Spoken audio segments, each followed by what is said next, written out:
Your love keeps, your love keeps, your love keeps lifting me higher.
Mic check 1 2. Mic check 1 2.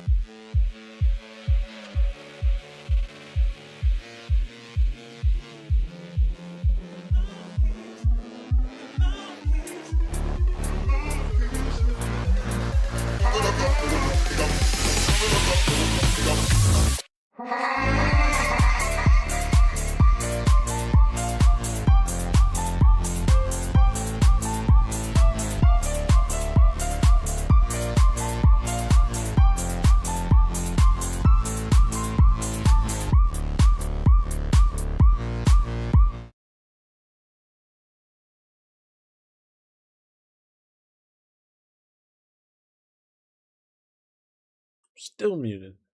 Alright. So, back at it again today. We've got another session of Burning Crusade. We're going to be working through with Claycat and Royalborn. Maybe I can do it in editor mode.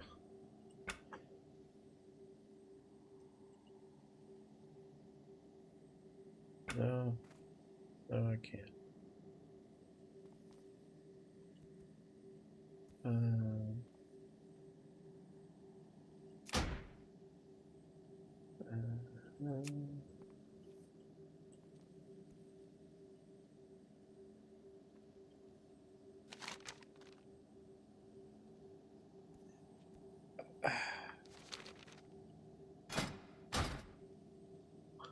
I want to get this figured out before I start getting into everything. Options, add-ons, questy, advanced nameplates, auto.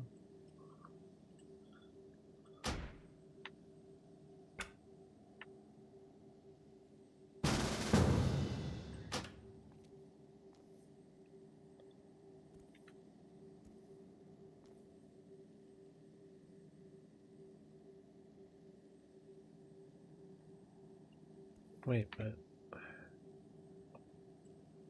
Oh, here we go. There it is. There it is.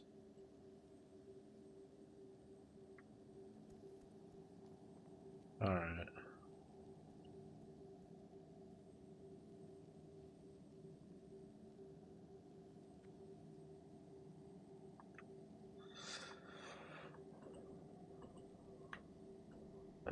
can just extend that basically to there.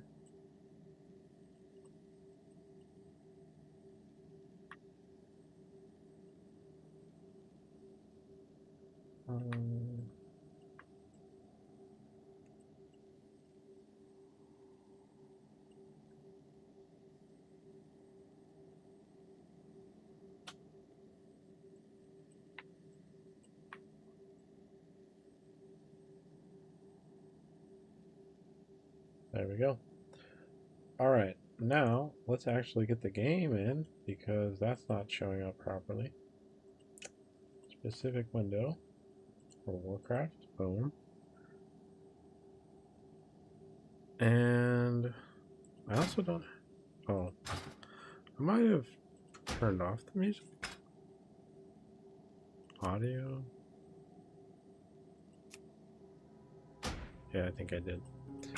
Okay, let's get into this Discord. Actually gonna go back to the starting. They're already in, so I'm gonna just hop into there. Howdy, howdy. Hey, dude, how's it going? Hello. Good and you? Good and you? Good, man. Oh, I'm getting doubles. Good. All right. What are we doing today? Well, I gotta turn you up. Okay, we are. I wrote it down. Remember? Good thing I did because we didn't remember. We're going to the Sun Fury Spire right now, and then we're gonna use the Orb of Translocation inside. Right-click it to teleport outside courtyard of the Undercity. Okay. And that's where you guys are walking to? Yeah, we're in the Sun Fury right now. Where this orb is, who knows? Okay. I am en route. Chair. What quest is this? I can't remember. This was the quest to get axe training so you could make us some godly weapons. Ah, yes. Now I remember. Oh, there it is up there. Alright, I'm on my way. Okay, you go straight into the second room. And upstairs in the second room, and there's the Orb of Translocation. Okay. So, oh yeah, right there. And then we have to exit after we teleport. We have to exit the immediate Undercity entrance area. Walk outside to the 2 Goblin Zeppelin towers. Exit the immediate area. Which I have no idea. I've never been a horde before, so I don't have a clue what I'm doing. Horrible to get out of. I know how to get us from here. Okay. We gotta get to the Zeppelins. Yeah. I'll follow you. Yeah, lead the way. So if I'm not mistaken... There we go. Yeah, the gates should be right here. Oh. So we need to go out the gates and I think we just veer left. There's like a tower right here. Yeah, that's like right here in front of us. I remember being lost in Undercity for hours. That guy was level 38 and he was riding him out. So maybe it's not level 40. Maybe it's 20. Man, I swear it's 20. I swear it's 20. Well, it was 20 in retail after like Kata or something. But yeah, it might be 40. It might be 40 or 30. Did we think it was 40 before? I can't remember. yeah, we did. That makes sense. At least I made the assumption. That's why I was questioning it.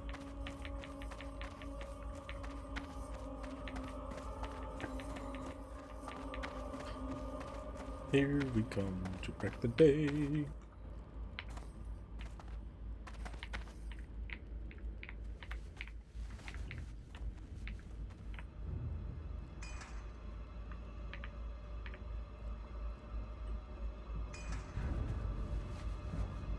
Oh, yeah, I forgot I have potions to distribute to everyone. Yippee! See, I'm gonna separate them before I distribute. This is the Ogremar? Well, yep. The Zeppelin to Orgrimmar has just arrived. All aboard for Durotar.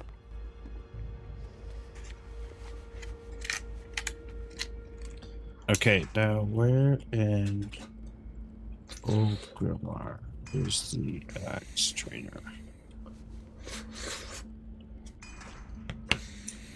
And we need leather. All right. Hall of War or something. Head to the northeast. Oh my god. From the main gates of Ogremar, follow the path all the way straight back to the Valley of Honor. That's exactly where I thought it was. Okay. I can generally get us to where we need to go. I don't know who we're looking for, but... By the blacksmithing area. Yeah. I can look toward the northeastern corner of this district, right near the blacksmithing engineering trainers. Enter the building, go into the Arms of Legend building. Yeah. Both Hanashi and Sayok stand inside. Can teach you one-handed, two-handed access for Here we tits go. of each. Huzzah! What were those? How good were those weapons again? All right, so good, if I remember correctly, the top end of your damage pool is 38 or something like that, or 23 or something. This two-handed battle axe, it is 23 to 35 damage per 9.1 seconds, and it's 3 stamina as well. Oh wait, there's no achievements in this game. Never mind. Mine is 8 to 13 is my sword's damage level. Yeah, so that's like a huge jump for you. Yeah. 23 to 35, yeah. Alright. Now, actually, I don't remember where to go because I remember this being in Ogremar. Ogremar is right down but this we need lane, to go I to believe you Ogremar? follow. So then, yeah. Yeah. Okay, we just need... Oh, it's like right outside the gate. Yeah. Oh, I know where... Really? That's where this used to be. Huh. So, I remember way back in the day when it was just Burning Crusade, it was the newest expansion. There was this group of people that were planning a raid on the Horde City. Yeah. The group was so big, it nearly crashed the server. That's awesome. Dang. It was Exactly such a disaster of a battle that the server, it was quite the event. That's exactly how it should be. Yeah. All right. Yeah. And then the Valley of Honor, yeah, it's just all the way back on the right.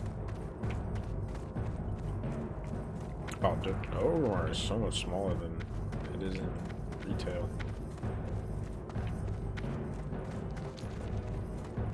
Wow. This is it.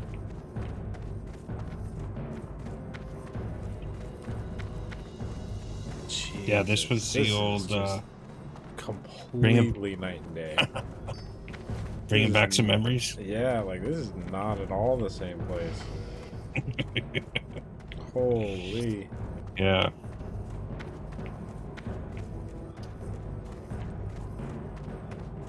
Then we gotta go back here. Oh, and then they had this stuff. Didn't we? I'm pretty sure we used to run attacks through the. There's tunnels underneath the city, isn't there? The Undercity or whatever. In Undercity, yeah. And there's I'm pretty technically sure a tunnel here, the Cleft of Shadow. Yeah. And that's how the Alliance could run attacks on the Horde City. Is up through the tunnel. Interesting. Yeah. All right, we're almost there.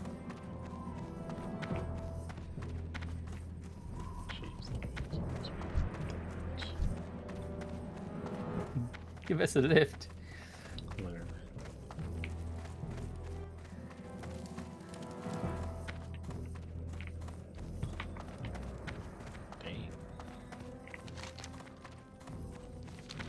And then I think it's literally up in this giant building right here in front of us. If not, it's Hall of the Brave. Is that it? It looks like it. Banner makes me think it would be.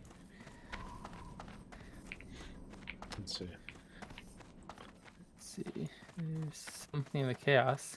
That's a player. Oh. This is Warrior Trainer, Arena Battle Master, Warrior Trainer, Warsong Gulch This is just a warrior zone. These are all PvP trainers. Yeah, none of these people are the right names. Okay, so let's go back to the right side.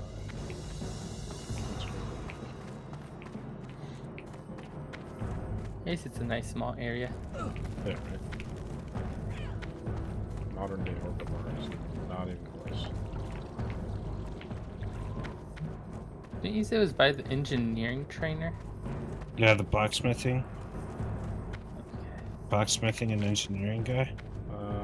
So this is blacksmithing, Yeah. I think. I think that's gonna be over here. Mining trainer, supplies. Arms of Legend, Burning Anvil, yeah, right over here. Alright, I'm on my way up. Apprentice Blacksmith, Armorsmith, Weaponsmith. I require training. Yep, this is it. Go forth to victory. Nice. I think. Nice. No, these are blacksmithing trainers. Aberrant. These guys teach me how to make armor and weapons. What's in here? Loktar. We are looking for. Well, what's their name again? We are looking for Strength and Hanashi and or Sayok. wait. Inside is located at 8119 for cords. Arms What of area? Legends, I think it would probably be in here. Yeah, that's the building. Yeah, Arms of Weapon Legends. Masters, Yeah, right right here. blood and thunder. Oh, Two-handed 10 axes, silver trained. I'm Nice. broke. for both. You need money? Oh, I'm not No, I getting just It's bought okay. it. All you. Is it? I I'm gonna bought the save my money for two-handed now. and no more money. Okay, And then we hearth backed or what? What's the plan here? sure. Probably. Works for me. But now we need leather. So, because we need money more than we need leather at this point, what if we go out and we do some quests and then we come back? Yeah. How much Unless- leather do we need? Because I got. That's true. I Let's still got something. I'm not broke, bro. But I'm broke. Copper I'm broke battle like axe. average Joe. I broke. need Not like 4 leather homeless total. on the corner broke. and then I can make 4 leather both total? for you. How much? 4 leather total to make both. Okay. Well, how much does leather cost? Just go murder some sabers. I've got. Yeah, we could do that too. If we just go get it. And then I need to get another weak flux. But then that's why I'm going over here. Well, I've got 6 silver. So I've 6 scraps or 6 leather? Silver. Silver. Oh, okay. 6 nickels. Well- 34 copper. I have 72 copper. You have copper? Yeah. Well, Your gold is Can we well. west? Oh, I don't West. even have enough. I don't even have enough to buy the last week flux. Where are we? I need 18 copper to buy The that. Why are we reckoning way is over at here? hand. There's Weak flux. this is the blacksmithing stuff. I need to get one more Jeez. flux How and much? then 18 copper. 18 copper? Remember the sun Maybe I weapon. could sell. Oh, I could do that. Okay. Okay, I'm gonna go start getting Thank you. leather. Perfect. I'm gonna grab Give me a this. better and I'll be weapon. right I'm behind fine you. giving you money. Farewell. I'm gonna go get some kitties and get some leather. I am right behind you. So we need these axes. I That's all there is to also, it. I don't know if you guys are opposed to it, but I did get the questy mod to show me where the quests are, so that way Nice. we don't have to go in and out anymore. Unless we You're want banned. to. Well, You're banned. That's fair. That's fair. Banned now. Get rid of that guy. Sorry, I just gotta keep it straight face. If we head left out of the front gates, we will actually head to a little questing area. So we could do those, grab whatever, XP and gifts they give us, and then hopefully come back with some good money. And they all look like greens. Or maybe they're not. Maybe they're...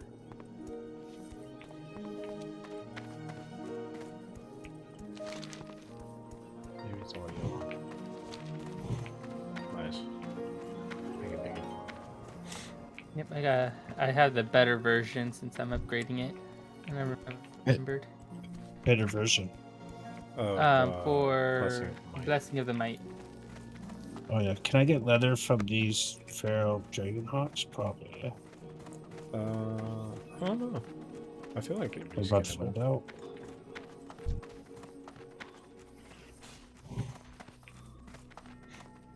Yep. Oh, nice. Okay, how much leather?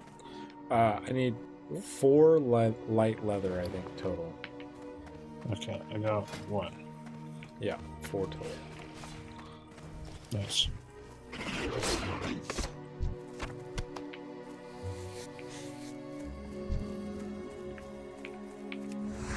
need to get closer. That spell isn't ready.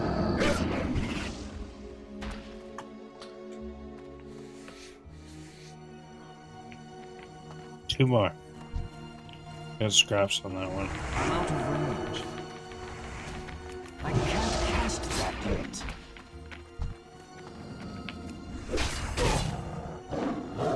Still 2 more.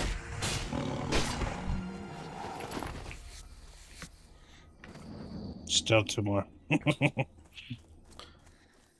Can't the ruined leather scraps come back? It's too far away. Yeah, leatherworking, yeah. That's still recharging. I forget. I thought that was like a leatherworking skill. Yeah, 4 rune scraps and leatherworking makes 1. Nice. Do I have other working? I haven't chatted. So we have 3 light leather, 4 scraps. Need 1 more light leather. I see that. Yeah. All right, there he is. Let's go kill this son of a... I need to get closer. No! No! No! No! I can't cast that yet. Oh my god. If they hit him first, then no loot. Alright, let's see. You still need murder more? I'm out of range. Yeah, we just still need 1 more. Yeah, I'm just getting scraps right That's here. still recharging. Yeah, until they hit level 20, you get scraps.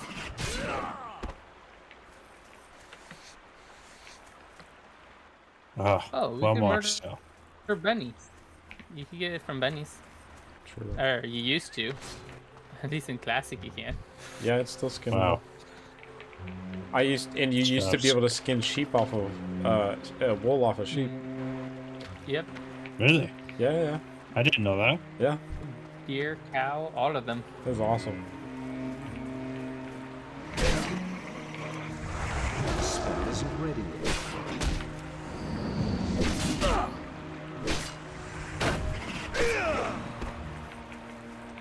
Yeah, you also had to. You used to have to feed your pet as a hunter, which I thought that was cool too. I can't believe we're just getting scraps. Yeah, it's You would pretty think I'd crazy. be skilled enough to get us. Well, especially since the first Let me 3 you see. hit, you got light leather. I can't cast Wow. that I got yet. that. Yeah.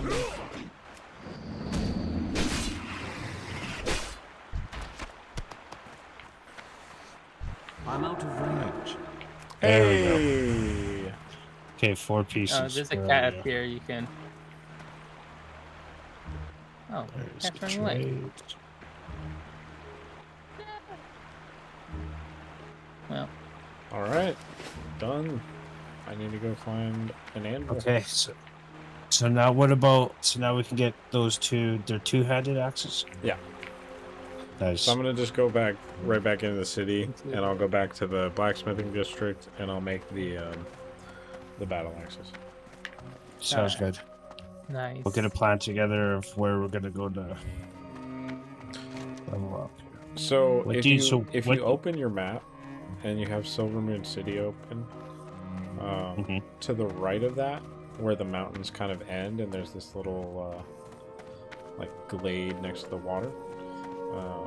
That is a questing area, and we have a quest to turn in called Apprentice Lorethalis or something like that. You mean right on the ocean over there? Actually, sorry, we have 2 quests to turn in. Or 1 quest to turn in, 1 available for him. Yes, it's right next to the ocean. It's called the Magister's Apprentice. I think that continues off of actually what we were doing last time before we hopped off. Where we were helping the Wizard's Apprentice or whatever. What add-on do you have that does this for you? It's called Questy. Yeah. Questy? Yeah. Is this a CurseForge thing? Yeah, I use CurseForge, and I just downloaded it from there, and it's good to go. And it has a couple of other things, like it doesn't limit you to 5. 5 quests and stuff like that. Okay, sounds good. I will go there. The Questy. Sorry, viewers. I got some viewers right now, so I just want to look for Questy. Oh yeah, that's the shit. I remember it back in the day. Yeah, I don't. Okay, I'll figure this out later. Set it on the stream, but I'll rely on you to guide us. I got you. Fine, sir. 2 copper battle axes coming right up. Nice. Download me the vendor one.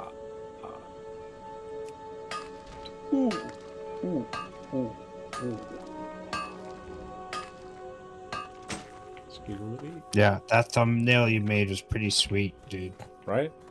I'm not gonna like act like I made it. It was ChatGPT with my guidance, but yeah. Who I like cares, having fun man? with it. I don't see why everybody's gotta be up in arms over AI. I don't either. Just It's not like it's building it by responsibly. itself. Yeah. Yeah, exactly. Some people just don't have time to go to college for 6 years to learn how to do graphics. You know, honestly, I was thinking that exactly myself. I was like, you like, know, come on. someone who went to getting a marketing degree and learn how to do Adobe Photoshop and all this stuff is really, really feeling bad right now because I just did that in 5 minutes and I didn't do any of that. Claycat's a graphic designer. Oof. Just Yeah, sorry, self-teaching Clay. myself. Hey, you It's know, fun. I feel like that's a hobby. Fun. That's fun stuff. Yeah. It's way more impressive to do it yourself too, because then it's actually your work. Yeah, but there's so many ideas out there that are coming to life now that nobody would ever bring to life because they're just not capable of doing it. They're still stuck at the grocery store, at the local mill. Yeah, I think the one that plants. gets me is the Putting cars together. like there are people who are just like creating games nowadays with the coding. Yeah. Oh my god. Okay. You know, I got worried there for a slight moment that after I made it, it was gonna auto become binds on equip or binds on pickup. Yeah. 25 or 23 to 35. Nice. How about them apples? Dude, them apples are just fine. Nice. Nice. Thank you, sir. Heck yeah. There we go. Let's go. All right, let's All head right, over. hold on. Hey, could you turn and stand on either side of this with the battle axes? Facing away from me? Oh, yeah. Okay. Prince Grim. Oh, you son of a gun! Hold on. The Tauren ran through. He's just running through doing whatever he wants. There we go. Dude, that's awesome. Oh, man, I love it. Oh, man. That's funny. Okay. All right, cool. Thank you. Yes. You're welcome, sir. Thank you So we're for gonna that. head straight over to the ocean over here? Is that what's going on? Yeah. So basically, we're just gonna go. I think we need to head a little bit more to the right because of these mountains, but this trail will take us over to the ocean, and at the end of this trail, basically, is gonna be a quest turn in, which is gonna be the Magister's Apprentice. I'm just gonna unlock this area since it's dark on my map. There we go. Oh, did you actually unlock it? Huh? When you walk up to it, like It'll- filled in my map. Oh, nice. Oh, lovely. Cool. I thought I was gonna have to walk all the way to the water's edge. Filled up That's a little cool. bit of it, not all of it though. All right. So then, yeah, right at the end of this path, it's gonna wind around to the left, go through the mountains. Popping my potions real fast before I forget. Yeah, that's. Should put those on my bar. Healing, defense. Got a scroll of protection.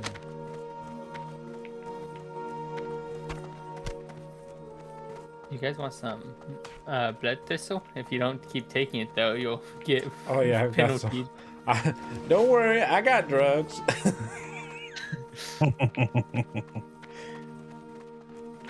All right. There she is. Our enemies will Hello, fall. apprentice. The eternal sun guides Oh. us. Valadash Daydreaming. Malinore. Although it did not do what I downloaded it and originally was looking for, which was to speed up the quest thing. Oh, I you didn't want wanna an instant? No, see, that was the thing. I was trying to State find your one that was business. like, because they were all like, skip it, and it will just accept and auto do everything. I'm like, well, I don't want it to auto do everything. I Be just, ready for anything. I just don't want to sit here and wait for it to read out. Oh, you can make it auto accept the quests and Yeah. hand them in when you click the person. Yeah. That's alright. Oh. I just have mine on where it instantly makes it where I can press accept. Yeah, Oh, I we're might gonna have do to it. build up our skills in two-handed axes before we. Yeah, Oh, you guys yeah. are gonna be missing for a while. Yeah. It says there's something down here. Just do auto attacks on this dude just to build it. Yeah. Oh, there's also a quest up here.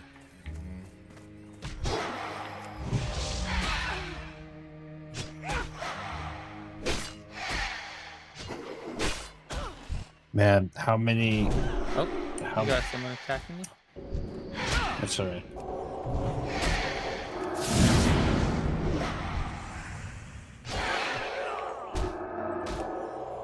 I'm just letting it see here an auto attack so it builds up. I'm at 15 for two-handed axes. Yeah.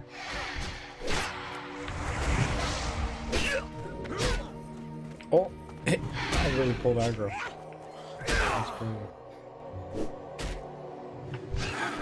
I think the old aggro system is based off whoever does the most damage to them. Yep. So if you start wailing on them, and I'm not casting any abilities to purposely pull aggro, it will automatically head over to you if I remember right. Yep. That's exactly correct. That's why Hunter used to have use for an ability that assigned all the aggro that they gains to. Wait, is this gonna teleport us? Yeah, up in the sky. That's cool. It says there's a quest up here.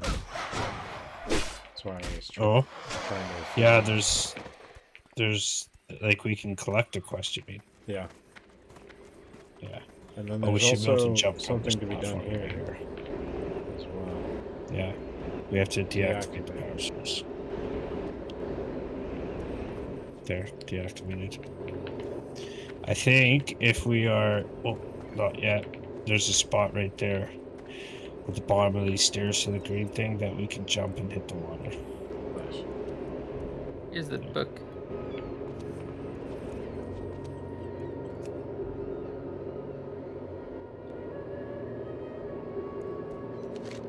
Perfect. Exactly what I was looking for. What? Questy? Abandoned jump off the investigations. stairs. This thing. Is there? It looks like there might be one more crystal, right? Yeah. Yeah, up here. Okay. God, I There's also a forgot teleporter how down. bad it was. to be broke. Master PK1 in my YouTube channel. You're garbage.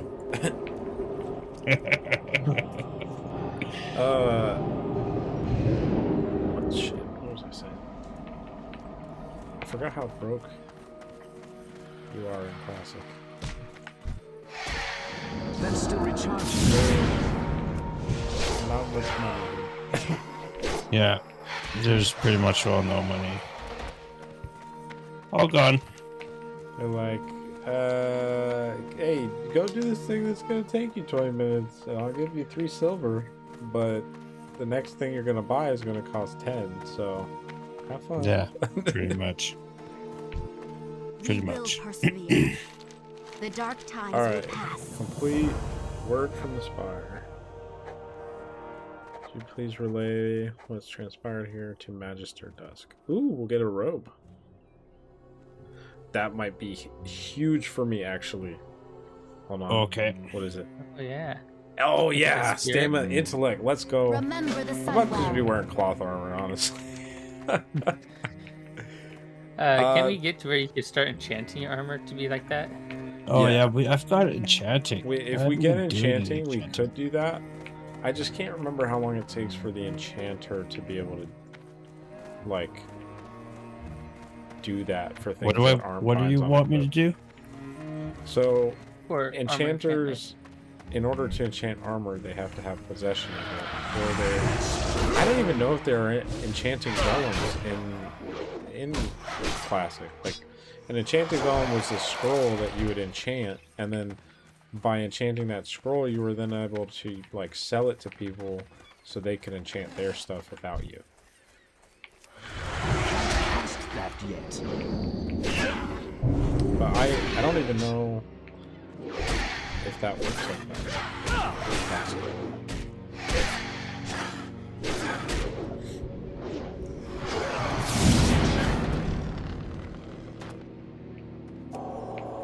Now you will see aggro and it helps so much. Yeah.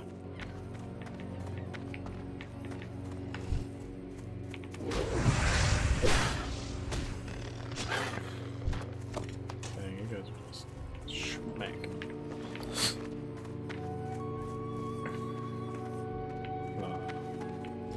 Expecting some Victory good old lies blood ahead. thistle. Yes.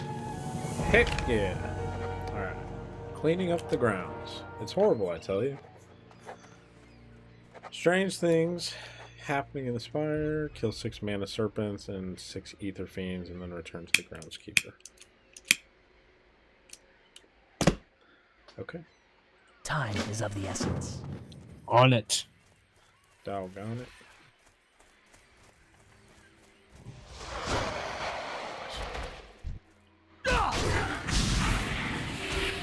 Oh, you can use your arcane torrent ability to damage them. Arcane Torn. Is it? It's our racial ability. It silence all enemies. Ooh, that's good for The worm. spellcasters. Well, yeah, that too. Sad thing is it's 2-minute cooldown. Yeah. Good save. It's too far away.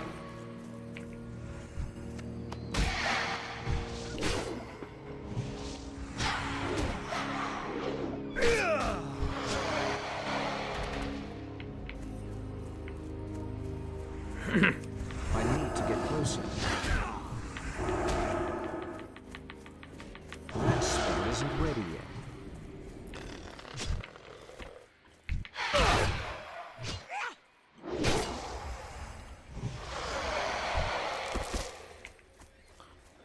wonder if the blood thistle is actually addictive naturally, or if it's too far away. enhanced somehow I can't to go cast with that that party.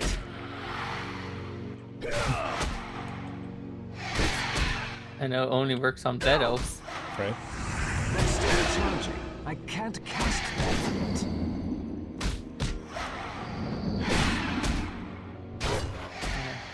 That person's gonna be itching for another blood thistle here in a second. That's still recharging.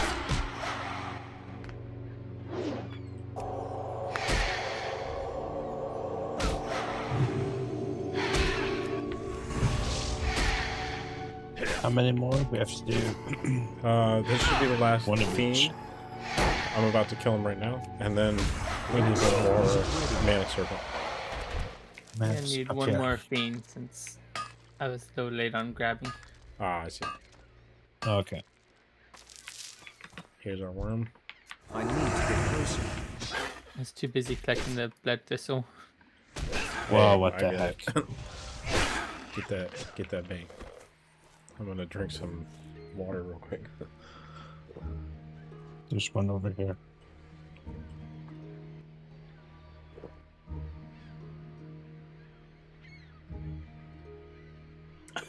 And I need every second of this drink too.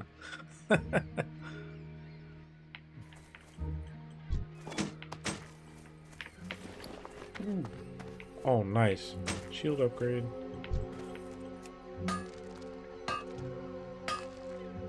I can't loot that right now. Level up.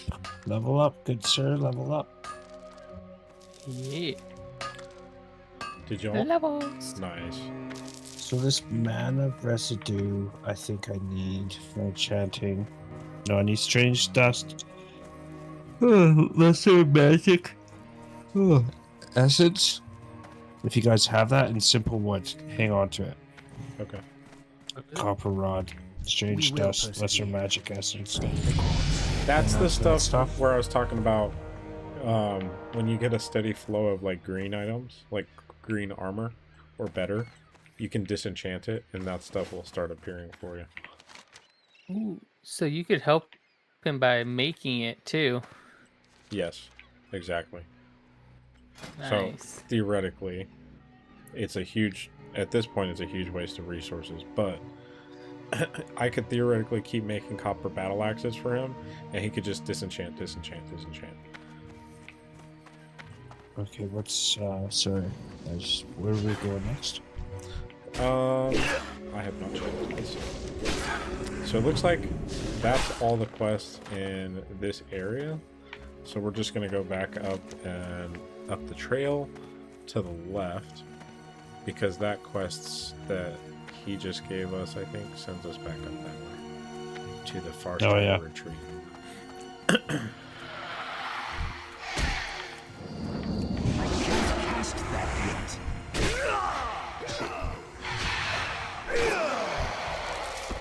Lovely, lovely. That spell isn't ready yet. I got my two-handed axes up to about 45. That's freaking awesome.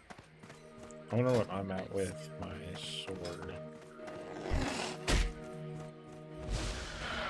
What's the max level for leveling these things up, these weapons? Right now it's 55 is what I'm seeing.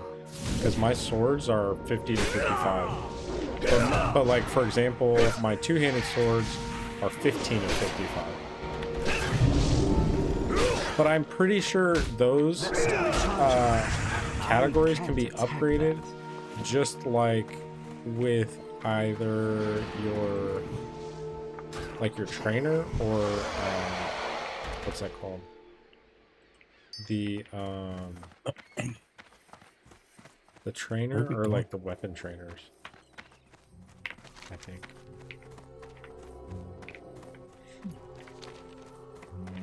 Man, it's been so long. So did everybody get lay on hands at rank 10? Lay on hands. Yeah. Heals a friendly target for an amount equal to the paladin's maximum health. Drains all the paladin's remaining. I got it here, yeah. think I bought it yet.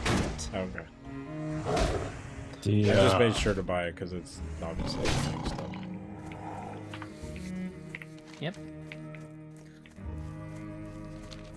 I was just curious if there's like talent or ability differences that I know there's talent differences, but I wonder if there's ability. Yeah, so in talents there are some abilities I believe you unlock through there that are different. Oh shoot! I have a talent point.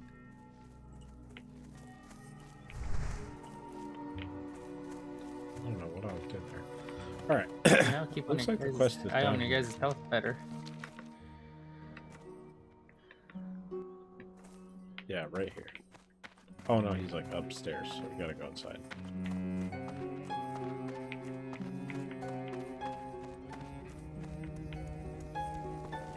Everything has a price. My bags are a little full. Smart. Level 2. Oh, no, there's something. Should put that in my bank. We will have justice. All right. Is up there? So this guy should be like right here. Yeah. Oh. And then we'll complete this. This is the Magister. Anaria Shola, That's farewell. 2 quests. State your business.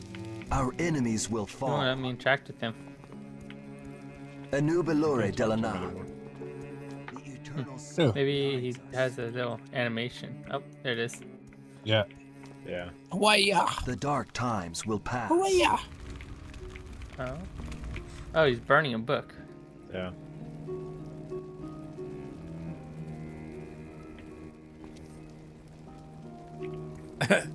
Mind yourself. Sure. That's what Glory that to the means. Sindorai. He burnt a book. The eternal sun Yeah, guides it's us. his journal. Remember for, the sun well. I think what caused the undead to come back again.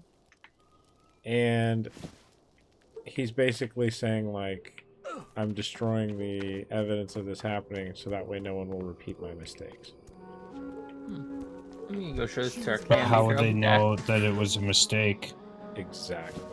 if there's no evidence that it happened? Exactly. The reckoning. So then the has mistake would be repeated. He is an idiot. Ha, ha, ha, ha, ha. Alright, my turn. Wow. Oh, do I have to talk to this guy too and do it? Oh, you didn't hand yours in. There you go. Mine's now. Oh, gonna I go see. through. Wait, I can't cook in this? That's all bullshit. No. I could just give you my robe for you to disenchant. Maybe I could do this.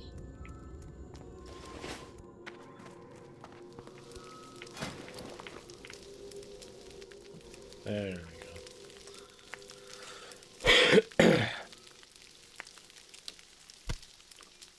There you go. I'm done with you.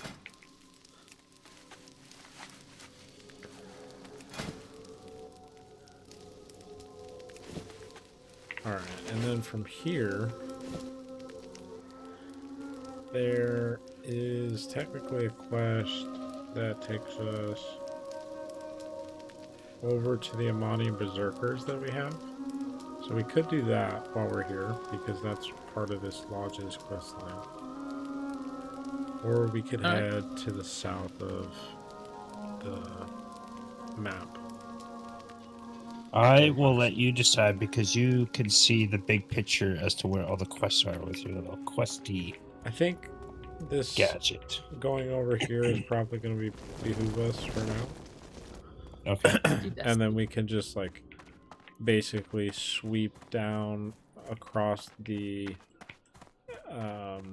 area from east to west along the south and do all the quests and hopefully finish up the quest line for the area and move into the next And area. I cannot wait until we can ride a horse. Oh, Right. my feet hurt. Okay, there is They hurt. Almani encroachment up here, which we can see already. We need to seemingly kill 5 Amani Berserkers and then 5 Amani Axe Throwers. He is neither. But this guy I is. just went straight through this guy. Where are you guys? Oh. Come. Sorry, I was texting and driving. Wow. That's just dangerous. I just bought a dirt bike for my boy, so it's talking. Nice. Oh no. Alright. Basically, we just gotta head back in here and keep doing this until we're done. And then... Oh, Tembe. And then there's a quest back here, though, that we'll pick up. Okay. That we're actually about to stumble upon, so we should probably just head over there. Okay. And we have spots. But none of them are the people we want.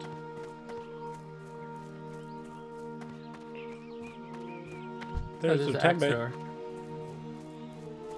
Found I'm him? out of range. So this questy, does it give you like the same kind of quest interface as it does in retail? Like you can see on your mini map. Yeah. And you highlight over his nameplate. Similar. I want to just make sure that, yeah, I'm literally wearing these, so if you take those, you can disenchant those and turn them into It's too far dust. away. That spell isn't ready. I don't know where they came from. I think Or where they Plague got it. Did I get him? Oh yeah. I could give you them. I also have my robes I could give you I am actually to wearing. disenchant. Talk to me. I saw the intellect and I said, "Thank you." Nice. All right, Zulmarash. Oh, we don't need you, Shadow Priest. We need to kill Zumarash, which is over here. Probably down here.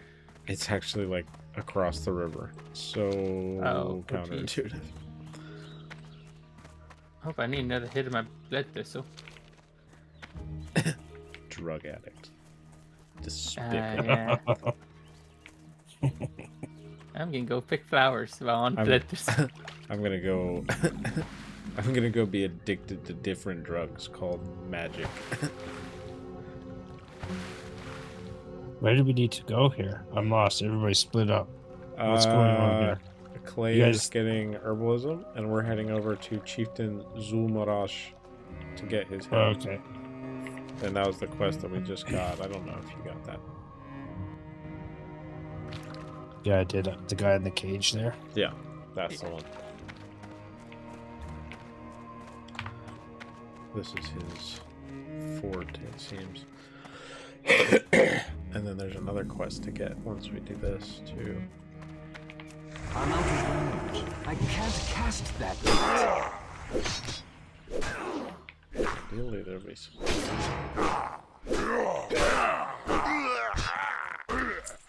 Nice. Touch it.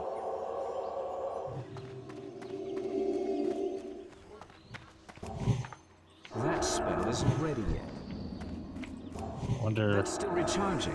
if we can start I need to doing get this whole closer. tank and healer situation. I've been trying to It's too far away. commit to my role better.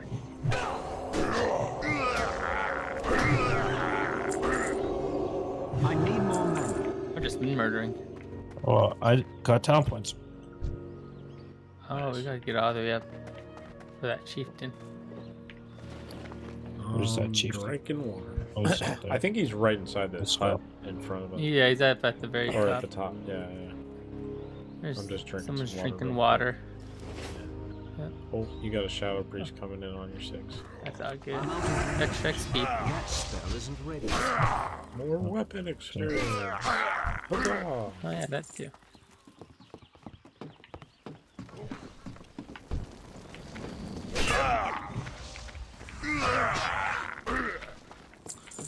bro was not even standing on anything. Oh, the chief is coming. Big so. We're not some of these guys like they're nothing. Yes, we are.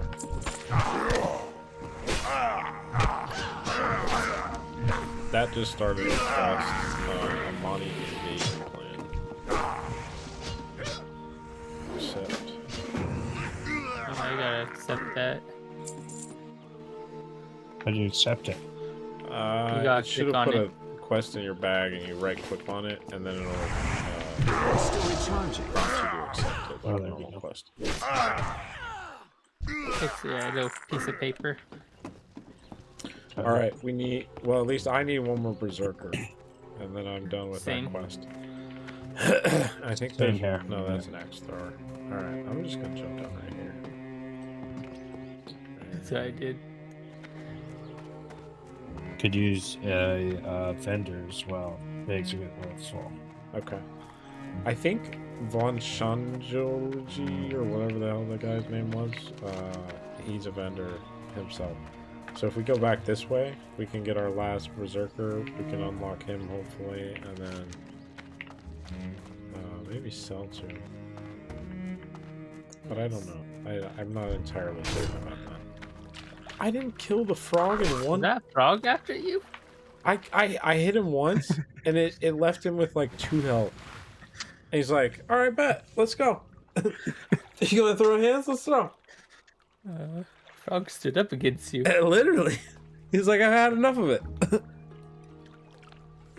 You swim so fast, Clay Cat. I feel like you're like caught up to me in a second. It's the dolphin style. Yeah.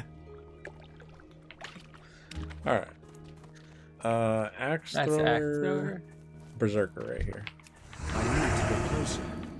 Stay away from that the yet.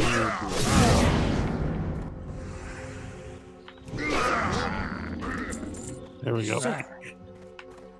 Nice work, gentlemen. Nice work. That spell isn't ready yet. Circuit. I'll get some with Tempe.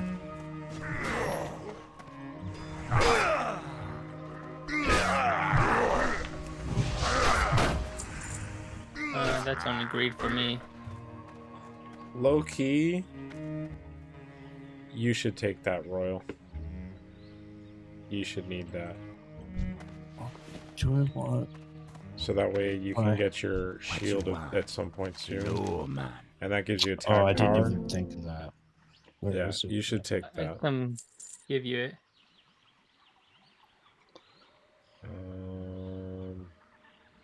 I'll only give you this for right Stay now. away So that I don't overload your inventory.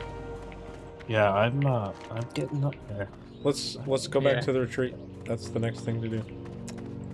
I have We're two free and other clear. items, but I'll keep hold of them. I'm just gonna run straight through. I'm not gonna stop for anything that pulls. Okay, sounds good. We'll pull the whole forest. Yeah. Oh, here we go. Come on, Berserker. Keep up with us. You're too slow. Is he falling behind? Let's go. Yeah, if he would have been a little faster, he would be dead.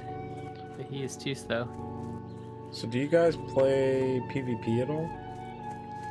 No, but I have literally never done it, and I kind of wouldn't mind trying it. I don't even know where to go. Oh, yeah. So the only reason I ask is because in Silvermoon City, when we turn like level 11, I think, a quest popped up and it's red, or it's like red orange, more of a better description. And it's Call to Arms, Warsong Gulch, Daily PvP. And I'm curious to see what kind of rewards that quest offers, because I feel like it's not going to be too bad. And if we can get like a piece of PvP armor or something, or even a full set of PvP armor, we will have some of the best gear in the game, State even your up until business. the late stages. What business have you? Okay. Oh, yeah. Victory down. lies Try it. ahead. That's what me and my Annubelore Delanar. friend used to do back in the day, was we'd get PvP armor, and then we'd run dungeons. Death to get all who armor oppose points us. To get heirloom gear. Glory to the I've Sindor never Eye. done anything Anadia with Shola. PvP. Ever. I think you like it. Never. It's not Ever. terrible, but it's not great. Be ready for Done anything. a little bit of PvP, but just the capture the flag stuff. That's it. Yeah, if you can get like a good like plan in place or like teamwork going, then Salama. most matches you can win pretty handily because nobody ever wants to work together, and it makes it easier to pick Yeah. them apart. I'd always Roy, go rogue there you are. or something and sneak into the base and take the flag. Yeah, as Hunter, I was like, I'm literally just gonna spend this entire. Oh, what's That's going on? bound to me. Oh, I was gonna I'm give you this. betrayed. I was gonna give you this green thing, but it's soulbound, so I can't. Never mind. Okay, go ahead. Apologies. Alright, I how have do I one of a kind disenchant? items. Where is it? Oh, here it is. The reckoning is at hand. But yeah, I used to I have one of a kind items. play Hunter, use disengage, and aspects of the cheetah to just move as quickly as possible. It worked. I got a lot of captures. We will have back in the day. justice. I'm gonna write home about it. Nice. Alright. So. Now. Yeah, it's always that annoying rogue Oh my gosh. The rogue that you never see coming. The rogue or that the druid. sits on the flag on the enemy flag the whole time so they can never drop a Yeah. flag. It's like, thanks, bro. Yeah, it's always that or druid just annoying everyone. Oh my god, druid are just ungodly. You got that super speed where you can just grab the flag and book it out of there. Yep. I swear, me and my boy were only ever able to keep up when I was playing myself as Hunter, and when he was playing fucking oh god, what did he play? He played Druid. He played Boomkin to try and counter them.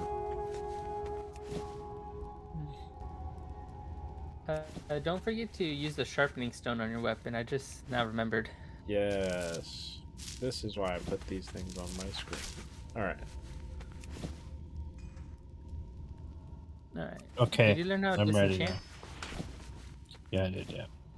Do you want my other two items you can disenchant? Sure. Alright. It's giving me stuff to materials to use for chatting. Oh, it's a soulbound item. Oh. Yeah, that's what I just had happen to me too. So from now on, if somebody doesn't need an item, I should just take it. That's what you're saying? If it's green, green. yeah, pretty much. Okay.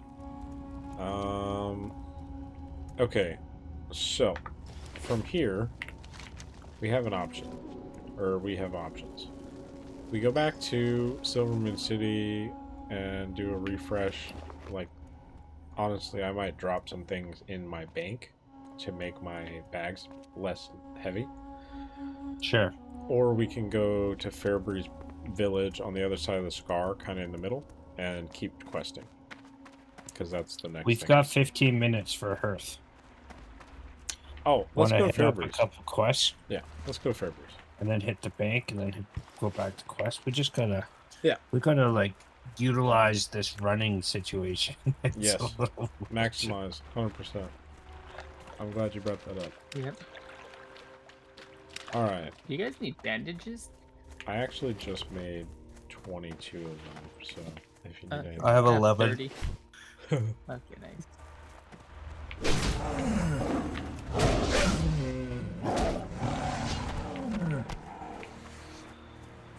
Alrighty. Push. Can you herbalism the dead treants? No, remember if we- sadly. I feel like there was a... Maybe it's in retail that you can do it. Yeah, I think so. Or at least in Mist of Pandora, I believe also. I think that's when they added it. Yeah.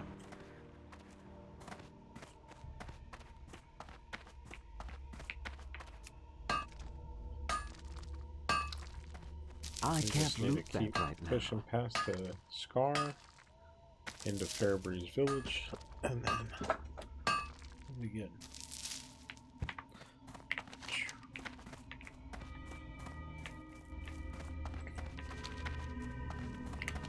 I'm about to level up. Heck yeah, same. Oh yeah, I'm 3 and same. a quarter probably. I have 1 and like I don't know, like 5/5, Heck 4/5, 5/5. Let's go. There's so many Blood Thistle here.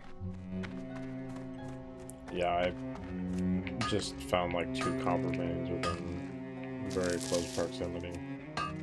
And then there's some silver leaf up here too that I'm sure you're heading I towards. can't loot that. Yep. I have a little Oh. guy following me though. Oh, he turned around. I was just gonna say, What? I'll be right with you. Yes. As he ran away. Just like me. He didn't like the idea of 2 paladins No. fighting him. No, there was too much holy light in that equation.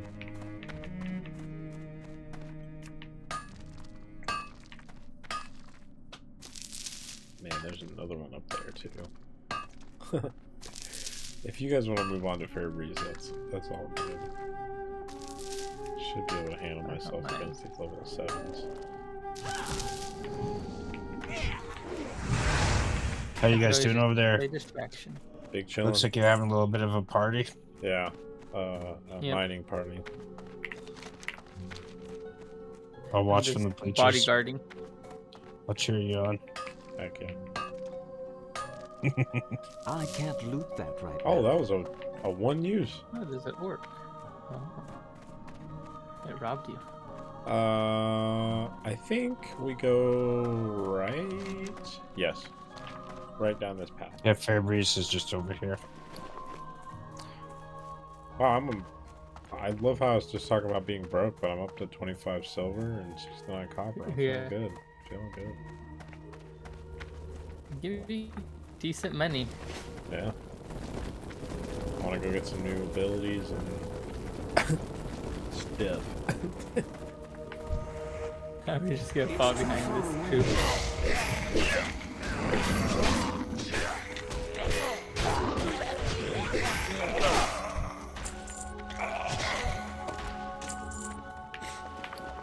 That was nice and easy. Yeah. Light work. Ooh, some earth root.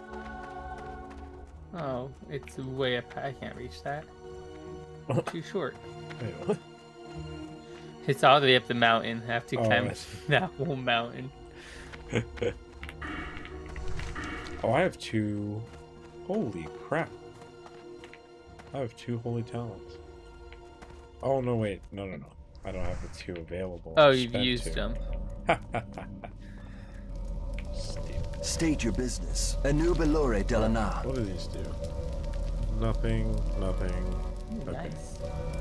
So we go with the mail. Shorel Iran.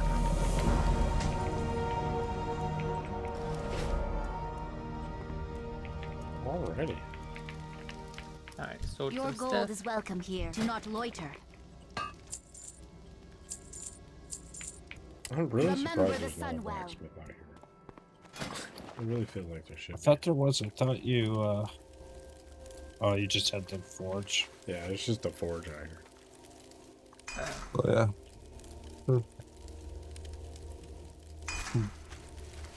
yeah. Where are we going next again? Next, So we came to Fairbreeze.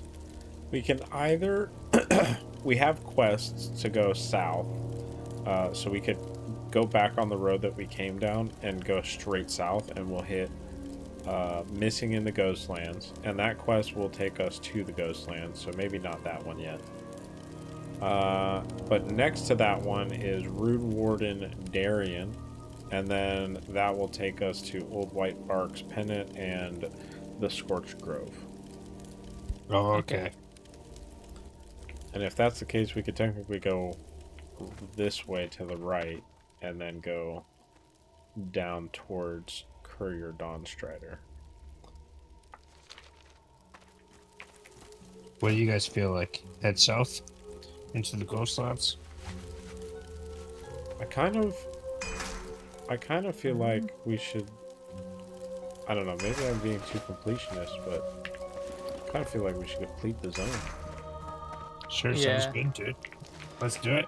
Before it makes it out of level. Yeah. Wiggers. So then, Nice name. I guess for the sake of time, I guess we go this way, then we'll go down and cut across towards the east. Or just follow him. Follow Did Wiggers. you read the line? You know, there's something over here though. There's a quest back here at the West Sanctum that we didn't get, and I'm curious what it is.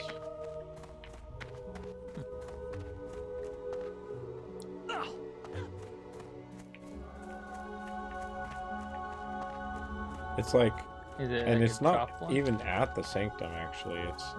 It's like behind the mountain or the rock face over here. Oh. It's called Fish Heads. So I feel like when we were killing the Murlocs, we missed it.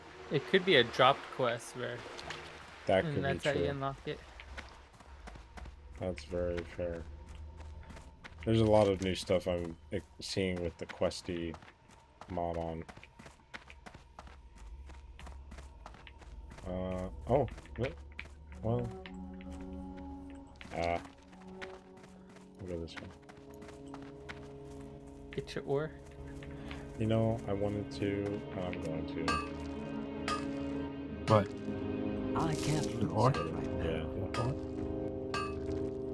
I can't loot that right now. Alright, cool. Just sit down and watch you mine ore. Alright. No, it was literally just sitting here. It's like out in the open, I see it. Or unless you guys don't. And it's Questy helping No me back, out. be blind. Hide quest? You got the future sight of Questy. Yeah. Yeah, there's a guy right here. I think he has 2 quests. as soon as we get off the Victory stream lies later, ahead. I'm grabbing Anu this questy. Belore Delana. Oh, it's awesome. Yeah. Fish heads. For some reason, my Yeah. vendor one didn't work. Salama Ashalanore.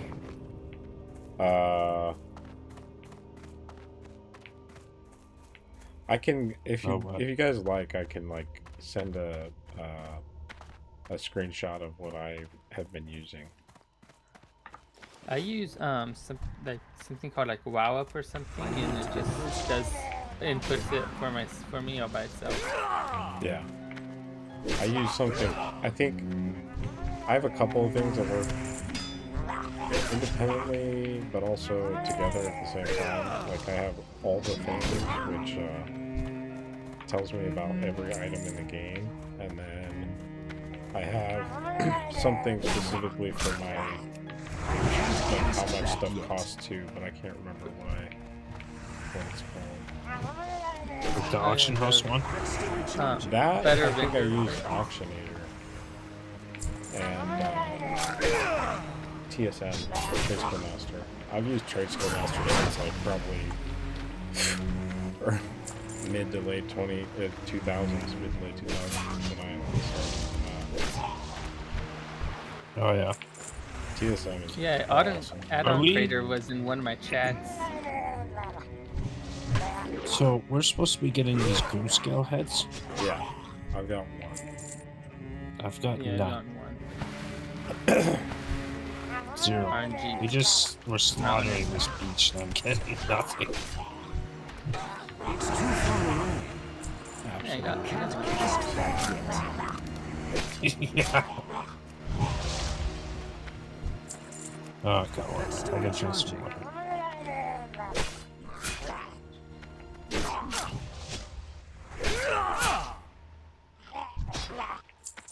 Dang. Ooh, chest. Come quick before this person comes.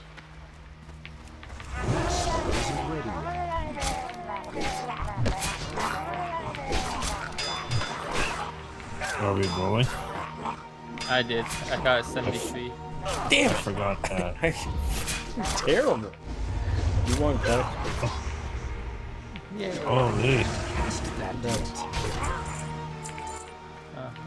Yeah, loot in combat. Oh, there's another one. Huzzah! Was it what? Chest? Yeah. Well, I did terrible at Nice. that one. 22. I got some like hide. Son of a gun. 24. All you Play? got. He I rolled, got he 11. rolled an 11. Oh, really? Yeah. Yeah. Gotta keep my track record going. Silverleaf, that's you, Clay. Yeah. Alright.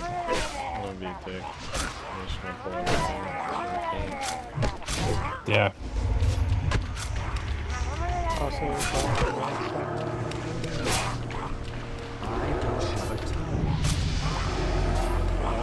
I got to use Purify for the first time, everyone. Huzzah! You It's feel better? useful. You feel purified? For paying for it, yeah.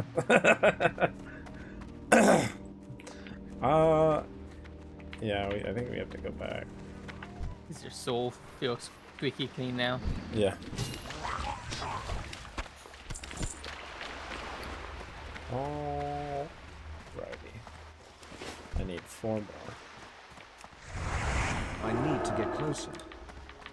He was so... This NPC that gave this quest was just way too inconveniently placed. I don't like it. Yeah. It's Yeah. hidden. Yeah. We just did not stumble upon him at all. It's kind of brutal, the drop rate, though. Yeah, the drop rate's I'm at crazy. 3. I'm at 3. I'm at 4. 5. I've actually gotten pretty Good lucky. RNG. Yeah, I've gotten pretty lucky with It's this. too far away. Let's still recharge. Right now, you put my talent in before I forget.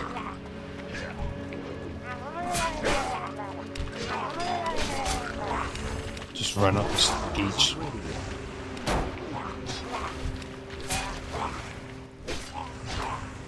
This is what they wanted. I got So 4. this is what they get. Mass Murloc slaughter on the beaches. Yep. Definitely. I'm out of range.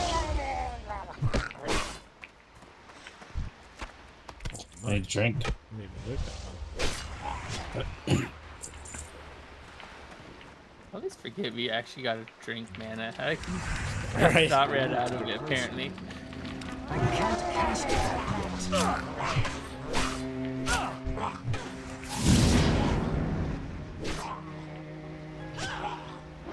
Oh, Yeah, I yes. did a little curious research, and apparently in the Burning Crusade, there's only one real attack move called Smite at level 50. For Paladin? Like No. where you actually like could spam hit. Yeah. That's crazy. Apparently it wasn't until like the Lich thing or something they gave out more. That's hilarious. In Classic, there's 0. It's just all a auto attack. I'm out of range. That's still recharging. Yikes. Yeah, I don't know how I feel about that. I was always very happy with my choice of playing Hunter. I need to get closer. Oh, the person died. That spell isn't Dang, I ready don't yet. have Revive yet.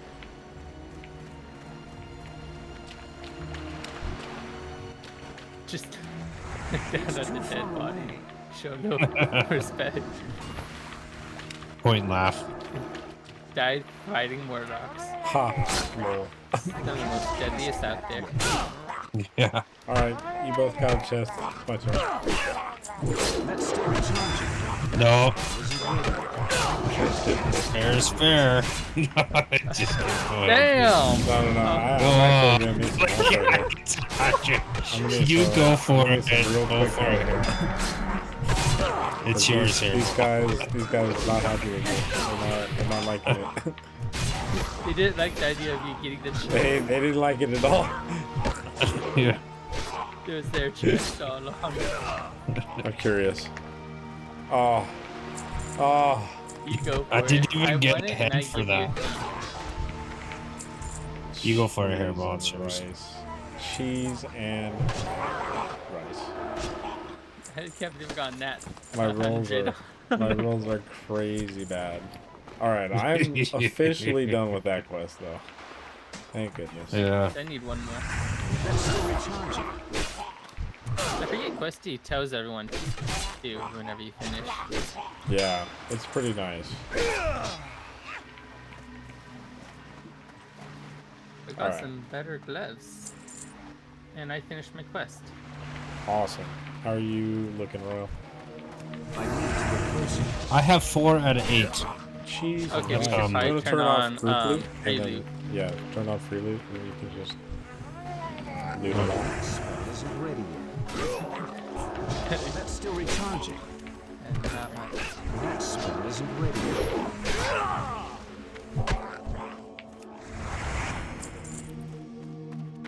5 out of 8. I'm out of range. Ooh. What's killing? It's locked. 6 out of 8. 7 out of 8. Let's go. Not enough mana. You guys got yours right? Yeah. I'm Yeah. good to go. Okay.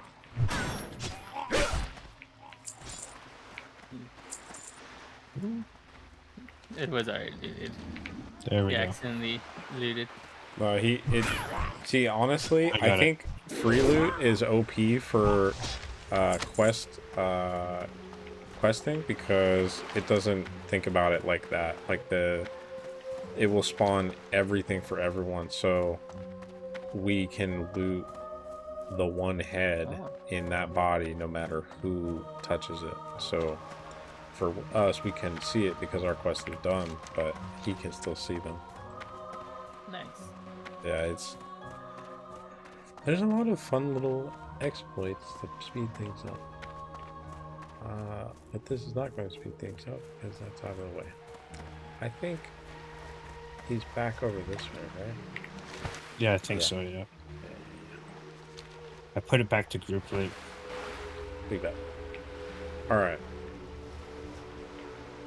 I think going like off to the right and up the hill is probably going to be easier.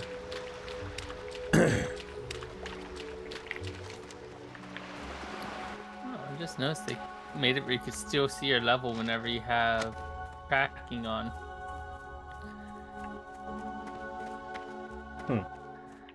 On hardcore, they made a interface a mistake, and it covers your level where you can't see it. Oh, Oh, interesting. really? Yeah, it's annoying.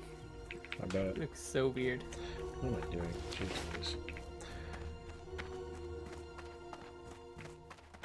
I think Anaria Shola. we're gonna have to go We kill will the Hairball persevere. again. Baladash Yeah. Malanora. Oh, let's go murder that sucker. We gotta get his keys Show no for the mercy. ring. Nobody thought to cut his head off the first time we were over there? Well, I did. Yeah. I actually pulled him, you know? But this wasn't enough. I didn't like his ring. Nobody.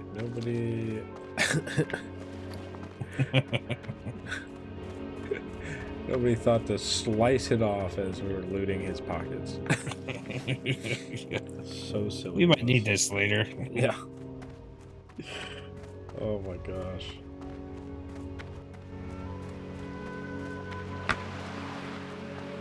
Alright. And then after this one, I might have to... No way. Hold on. Okay, What? I was about to say. I have a add-on for the bag to make it look like current, so it's like it's all one bag, and then you can clean it up and stuff like that. It's called Bagnon, and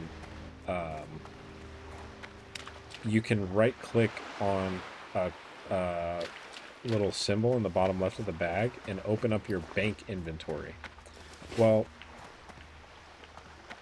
I just thought that it was possible, maybe, that you could transfer from your bag to your bank. So I was like, no way. There's no way. And there wasn't. He's here. He's here. Oh, nice. There you go.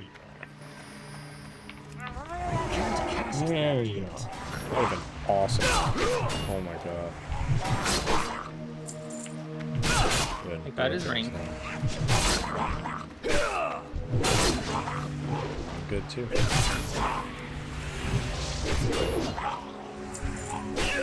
And now all the Inventory is full. Oh, inventory What? full. You can't get the ring? Trade some stuff. No, there's a cloak in there that's worth a couple of copper. Always give me something that's worth hardly anything. Ooh, increases target's armor by 60 for 30 minutes. Scroll of protection. Hey, Alright. I think I should be good for right now. My thought was maybe since this is kind of a little bit off of where we were, we hearth back and reset, but I'll leave that up to you guys. Yeah, dude. I'm fine with that. Let's do it.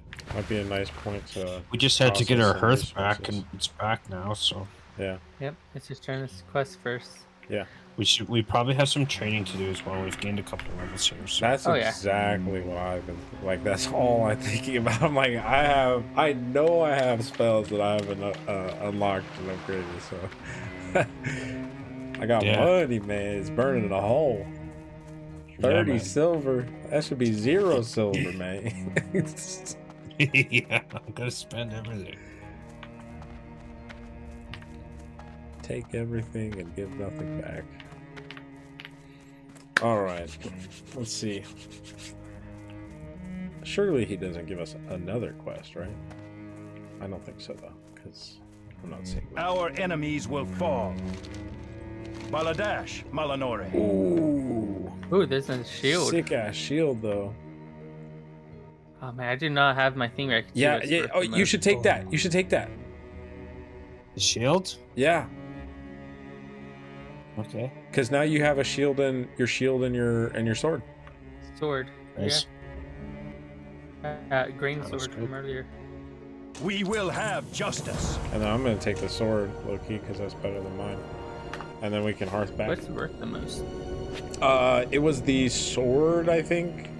Our The shield was enemies will 73. The sword was 115. I didn't check the other two, but they were cloth, and those are usually like That's fine. substantially cheaper. Yeah, there's a bow and cloth armor. The bow may have competed. Usually bows are kind of expensive.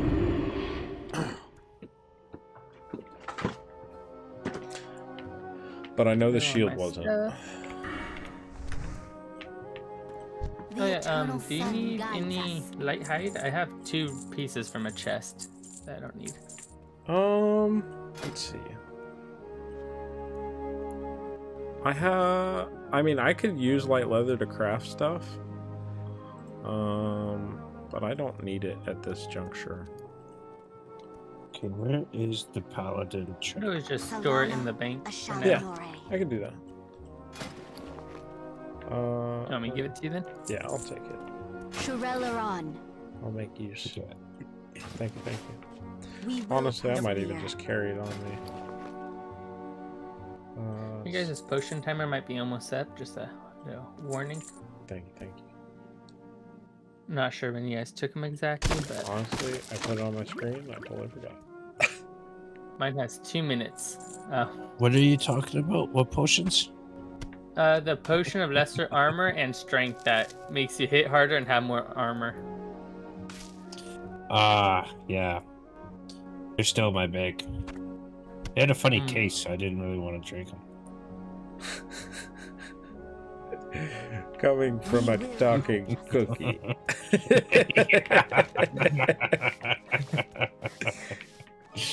Yeah.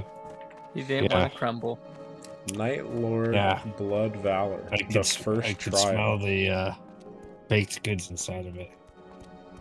Not Oh, exactly there's a quest over here. What is that? Or cannibal, I mean. Cannibal. Yeah, the first trial. There's a quest called First Trial. That you know what that? Oh, you know what that might be? That might be the beginning of our paladin quest line, because every class had a quest line in classic. Yeah, like level 10. Yeah, at level 10, Yeah, and that's that's right. that's when hunters got their pets, and other classes did other things. I don't remember the other stuff though. The first trial, you've learned much I have combat one of a bloodshed. kind items. Initiate. There's much more into it. Okay. Wait, I need to get tin. I didn't get that. Oh, we have to go there and do a trial. Travel to the island of Night We will Lord persevere. Blood Valor described. Death Find to the all cave who and oppose us. light We will the have brazier. justice. Okay. Oh, just learn When the everything. first trial is over, return to Night Lord Blood Valor in Silvermid City. So obviously there's a whole bunch of bad guys on the way to this brazier. I wonder There's if also a weird thing back we here. can do it A together. blue quest. Yeah, that's the daily Oh. PvP quest that I was talking about. For Oh. Warsong Gulch. That's what I A was new Belore de la Na. Oh yeah. wondering if Nice. you guys might be interested in trying that at some point. Oh yeah, let's give her. Maybe even Okay. that's something we do next time or something. The reckoning Sure. is First at time hand. the 3 paladins take on PvP.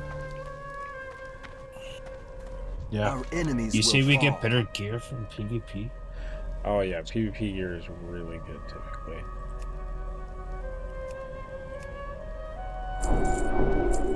Nice.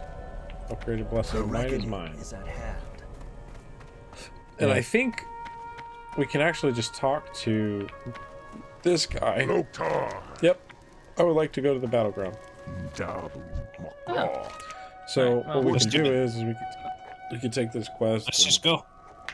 go to Warsong Gulch. I'm What is it? just Give us replacing my Warsong stuff right Gulch Mark of Honor. Oh, these are just exchangeable currency. I just Win a accepted Warsong the Gulch quest. battleground match and Yep. return to a Horde Warbringer at any capital. May your blades never dull. I'm just making sure I I would like replace to- my skills because they don't automatically do that. So. 3 Oh, versus yes, 3. yes, yes. Are we ready? Yeah. I don't think it'll be 3v3, but yeah. Yeah, right here, 3v3. Wait, what? Join us a group. You Oh, want yeah, yeah. A raid battle or a practice battle? Oh no. This is not it. This is not it. This guy Oh. right here. Warsong Gulch. That's what it is. This guy here? No. The orc kneeling. This down. guy here? Yeah. That's the guy. Warsong Gulch. Join Yeah. us group. Mhm. No, Warsong Gulch 2? I don't know what Warsong Gulch 2 is, but It says first available or Warsong Gulch 2. oh, you know what? I feel like I do remember. These are the different servers or like stuff that they had. So it's like having multiple Discord channels. We are gonna kick some butt. With honor. I Some. hope so. There Time is is nobody money, that can beat us. Keep it I'm real. slightly scared of what We have the a armor Fairy that Warrior these max people- level come in and whirlwind us. Might kill us. Well, we're not gonna have to deal with that. I think if I remember correctly, we will be facing 11 to or 10 to 14 or 10 to 15. Oh, okay. Are we? I'm gonna head over towards the bazaar because What's going on? What do you? Didn't we just join this group? Aren't We're just waiting. We're in queue, We're in queue. looking for group. Where is the queue thing then? In the top right. How do you- Right On the main map. Oh, the eye? Yeah.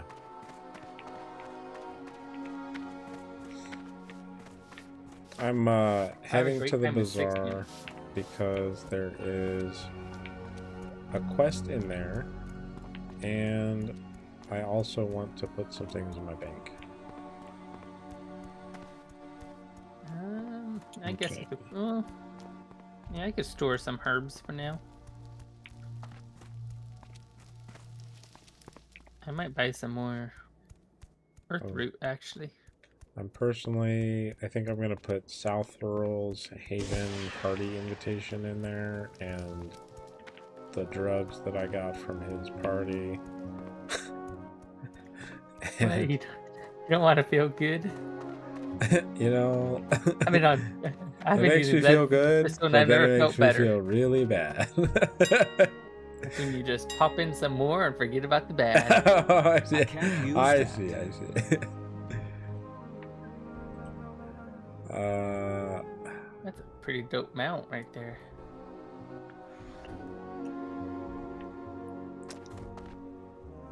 Oh yeah, that quest.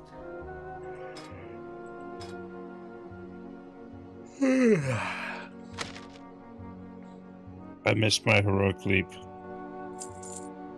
Yeah. That's No something. leaping for you.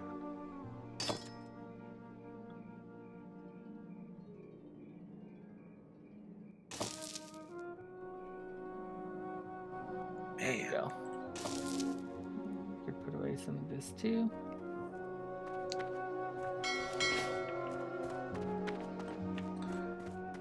Bankers are over here, I think.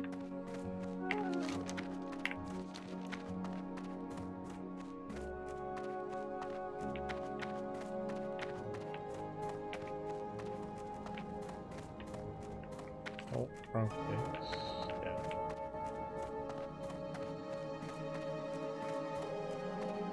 Was there a quest in there? Over here, I don't know. This is where the bank is, though. Anaria Shola. Put that away, put that away. Curious. Um, Hey, look, they got cooking trainers and stuff up here. It looks like. oh, nice. Yep. We had it right there next. I don't cook, but That way. This way. Put my alcohol away. Keep your wits about you. Oh, that's right. I forgot. You add bakes. Oh, the extra slots are more spots for bakes. That's it. Yes. or you can put your bags in. Mm-hmm. And then the bags become the more space in the bank. It was like that for a while. State your business. So the richer you were, the bigger your bank was. Be ready because for you got anything. those bags. Do not loiter. Yeah. That's not a thing anymore? No, they have slots. Huh. We will have In justice. in real World of Warcraft or in retail, not anymore. They just got rid of it. Yeah. Oh. It was their last Yeah, it's expansion, just- and they overhauled the bank and the warband and all that stuff completely. That's a little disappointing. It's I like basic. the idea of The bank is basically like your own personal guild bank now.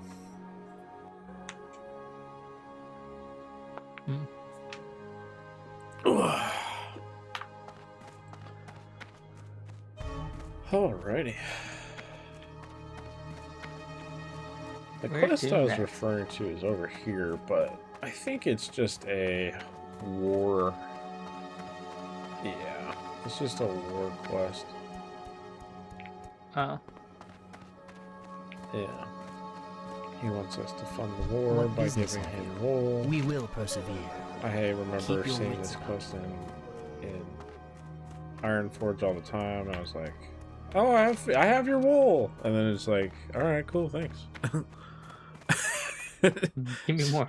It's just, yeah, pretty much. That's all they wanted. They didn't really give a shit. Give me like 10 gold for that. So from here, right?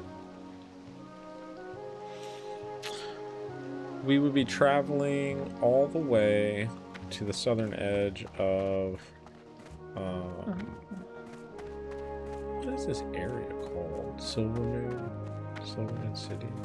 That doesn't make any sense. What do these runes do?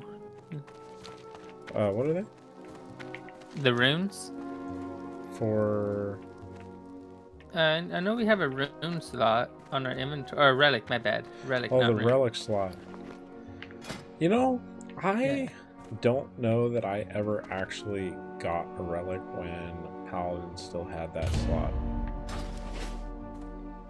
What was that? That was Yeah, the I just great. read you. That was the finder.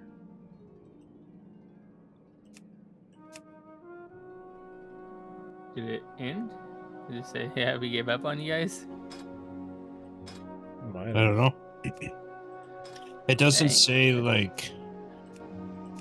It says looking for a group. It doesn't say that it's actually like looking for a group. Like, Yeah.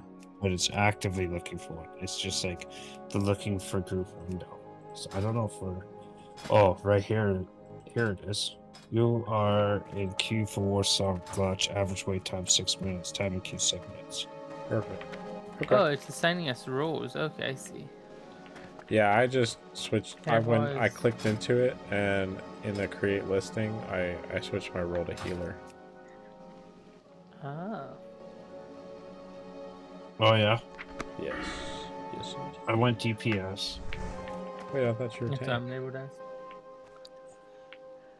So do we get actual items like as we win, and we get the items then as prizes, or do we collect them from the people? Like, do we get to take their loot? No. Typically, how that goes is that you get currency, which is honor points, Ooh. and Oh, you yeah. get to spend the honor points on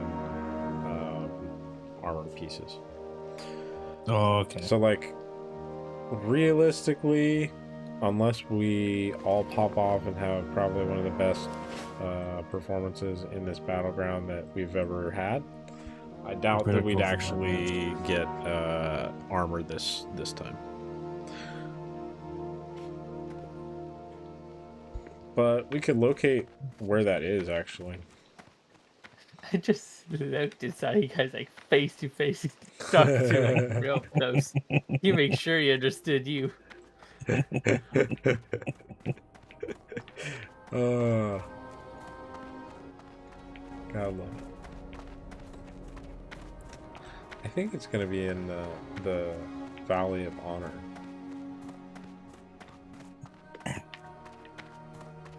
Where we were when we accepted this.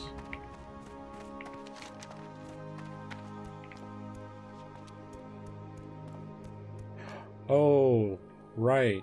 We're not in Ogrimmar anymore. No. So Okay. So we have Hammer of Justice to stun our targets. Let's make sure we stun those guys. oh, I stun everyone. Don't you worry about it. And reduces target's mana by 62, charges you with arcane energy for 10 minutes, stacks up 3 times. Let's keep mana tapping them. Especially if they got if they got magic guys.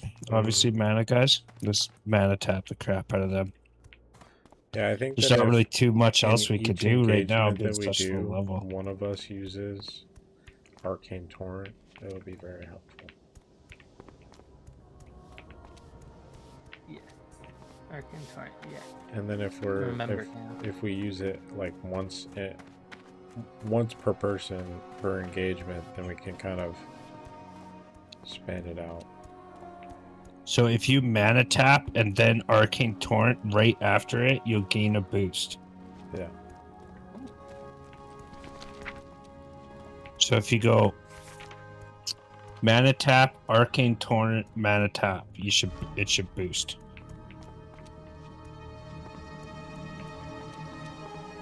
And reduce target's mana by I'll do my best to 62 remember. and charges you with arcane energy for 10 minutes. And Yeah. then it's just attacking. We have judgment and attacking, and we can stun our dudes. Yeah. We'll stun their dudes with hammer justice. Feels power and spirit. Make sure you buff up. What now? So you get 30-second buff with your Seal of Crusader. Blood and thunder. Victory lies ahead. There's a bunch of salespeople over here. Is it what are you coming over here for? I followed and Yeah. forgot to pay attention. I was trying to find the. I'm trying to find the. God, what's it called? I don't even remember at this point. Oh, the PvP armor merchant. But I think it's only going to be in Orgrimmar. Based off what I'm seeing.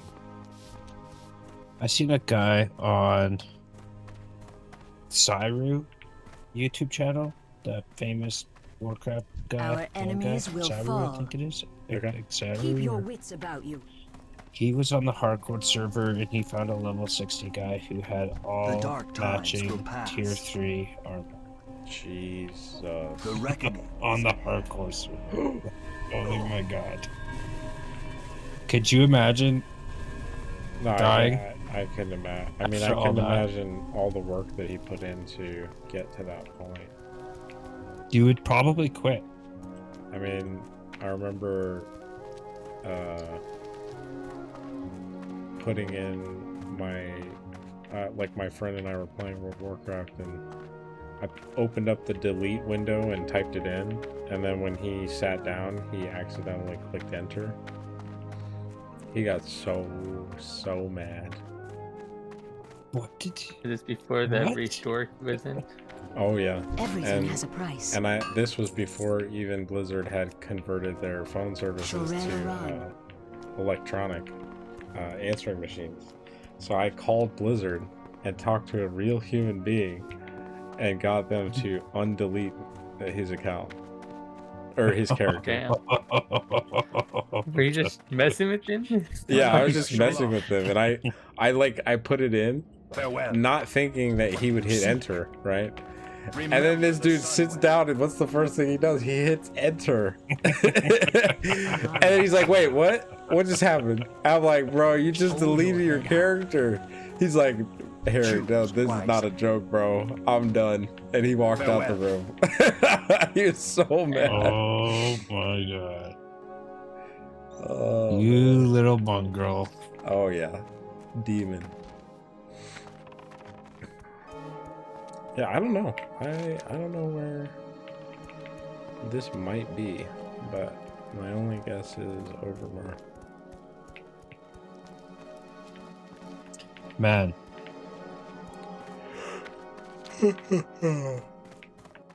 A gigantic bag. 22 slot bag is This is 1,500 gold. Jesus. Damn. The biggest You bag don't have is a caterer, 50. huh? How do these people even get this money? Even an 18 slot bag would be nice. I don't remember the bags being that big. I thought we had like 16s. Yeah, these imbued netherweave bags, these Oh, 18 yeah. slot bags, these things were like the bag to get. Oh, They're yeah. only 40 gold. They're the purple ones, right? Yeah, Yeah. these so, were the bags that I had. So, my dad and I, right? He's the one who introduced me to World of Warcraft. I was very young. I was probably like 7 years old when I started playing. We joined a guild, and just as TBC Burning Crusade was starting, our guild leader was like, "Fuck this, I'm out." So he told everyone in the guild, "Take whatever you want, it's yours." And me and my dad took 4 of those netherweave slot bags, and I had those specific bags on my character from probably that time in Burning Crusade up until late raiding era of Mists of Pandaria. Whoa. And That's a long I stretch. still That's have- past wrath. yeah, I still have those bags, and they're sitting in my bank. And I got worried because of what we were talking about earlier with the bags being a part of the bank system, because those were my bank bags, because that was my flex, that was my bags. Oh yeah. And I was worried that I lost my bags, but everything got sent to like different places where it was just hard to find at first. But yeah. Oh yeah. Nice. And we took everything. We took everything we could, and we went and started Gold. our own guild. Gold, bags, items, resources, everything we could. Nice. And we were out of there. And we started our own guild, and I've been the master of that guild ever since. Dang. Granted, we don't do much, and there's not many of us anymore, but yeah, those were Nice. You guys play retail on there? yeah, that was our. I mean, I still play retail a lot. I just do a lot of like personal achievements and stuff. Like I'm trying to go through Shadowlands and get the MSQ done, so I can get the rewards from that. I'm grinding mythics right now. Yeah, I saw that. I can't even imagine Get what you're best going of through. slot. Holy. Yeah. Yeah. So long battle. I do it every night. Except for tomorrow night. I'm doing hardcore tomorrow night with Clay. He's gonna kill me off again. That guy Probably keeps- not. Honestly, So it says average wait time 8 minutes. We're at 17 minutes right now. So yeah, that's about right. okay, I don't know. Do we hang Uh, out or Quest do while we we wait. quest? Well, we can quest. We can go out. We just gotta we got a ways to walk. That's all. All right. Alright. I'll just be evil and press follow. Fair. I'm just gonna auto move. Did you follow me? Because I'm following Hairball. I'm following Hairball. And I'm not It's a touching line. my keyboard. I have auto walk too normally. All right, let's see. I actually used to mess with my boy. Every time he'd follow me, he'd go to the bathroom. I'd be like, all right, bet I'm gonna walk in front of a fence. He'd come back. He'd be like, man, what the heck did you do to me? Oh man, good old days, that's for sure. Yeah, this is some of I do those mythics and I've been doing raids. How's that? And I just started mythics here this last week in raids. I've got through the heroics, geared up. I'm at like 341 or 241. I mean, and I'm Nice. just starting to get stuff. I'm I like, gotta, but my spark of radiances, I'm keeping them for season 2 because season 2 is a couple weeks away. okay. And like my best in slot, one of my best in slot weapons is made by the blacksmith, and my bracers are made by blacksmith. So I have nice. 2 best in slot, and if I use my, so I'm gonna grind the mythics. You need a +4 to +8 mythic key to get heroic Dawn Crest, and you need a +9 and above to get mythic Dawn Crest. But if I save, and you need 4 sparks Yeah. to craft, and because I just got to this level, I ended up getting like you get like a bunch of sparks at first as a little bonus, so I still have those. Yeah. So I think I have 7 sparks. So- So I need 8 sparks to do both my best in slot pieces, and And- then I need those mythic Dawn Crests. Did you say that you need a engineer and a blacksmith? Blacksmith. Just a blacksmith. Okay. Yeah. So if I keep those till season 2 and Yeah. don't get my best in slot just yet, You can get I best in may slot end season up. 2. Yeah, I could probably get 2 of my best in slots right away. Yeah, that's Season. awesome. So that's how I'm kind of playing that card right now.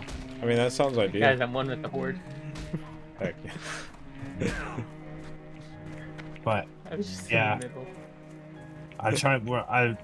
We did a level 4 +4 key there today, and it was brutal. Yeah, I can't imagine. I did Mythic Plus a couple of times, and it was just like, nah. I love Mythic Plus. I can't lose. I love them, but it's a grind. The challenge is fine, but like I can't the way lose I that do it, right I can't do it with pugs. I like Yeah. random people is just not the way to go. You gotta have a Well, group. it's always nice to be on the microphone too, right? 'Cause Yeah. they've got the voice chat now, but nobody ever uses it. So it's You so know, cool. that is one thing that has cracked me up because they added that like 4 or 5 years ago, and I have never once seen anybody use it. Yeah. Somebody just said to me the other day, "Oh, I think they're adding voice chat soon." It's like, "Oh, it's already here." It's been here, brother. Like, no, dude.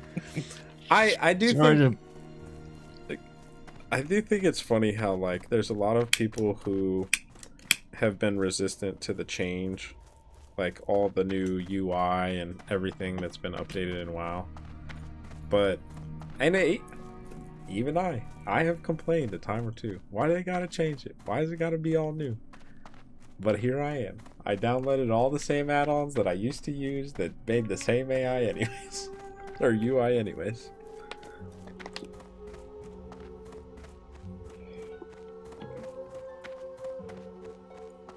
Gotta get the silver leaf real fast. Yeah.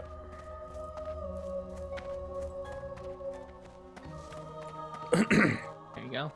One single leaf. Yeah.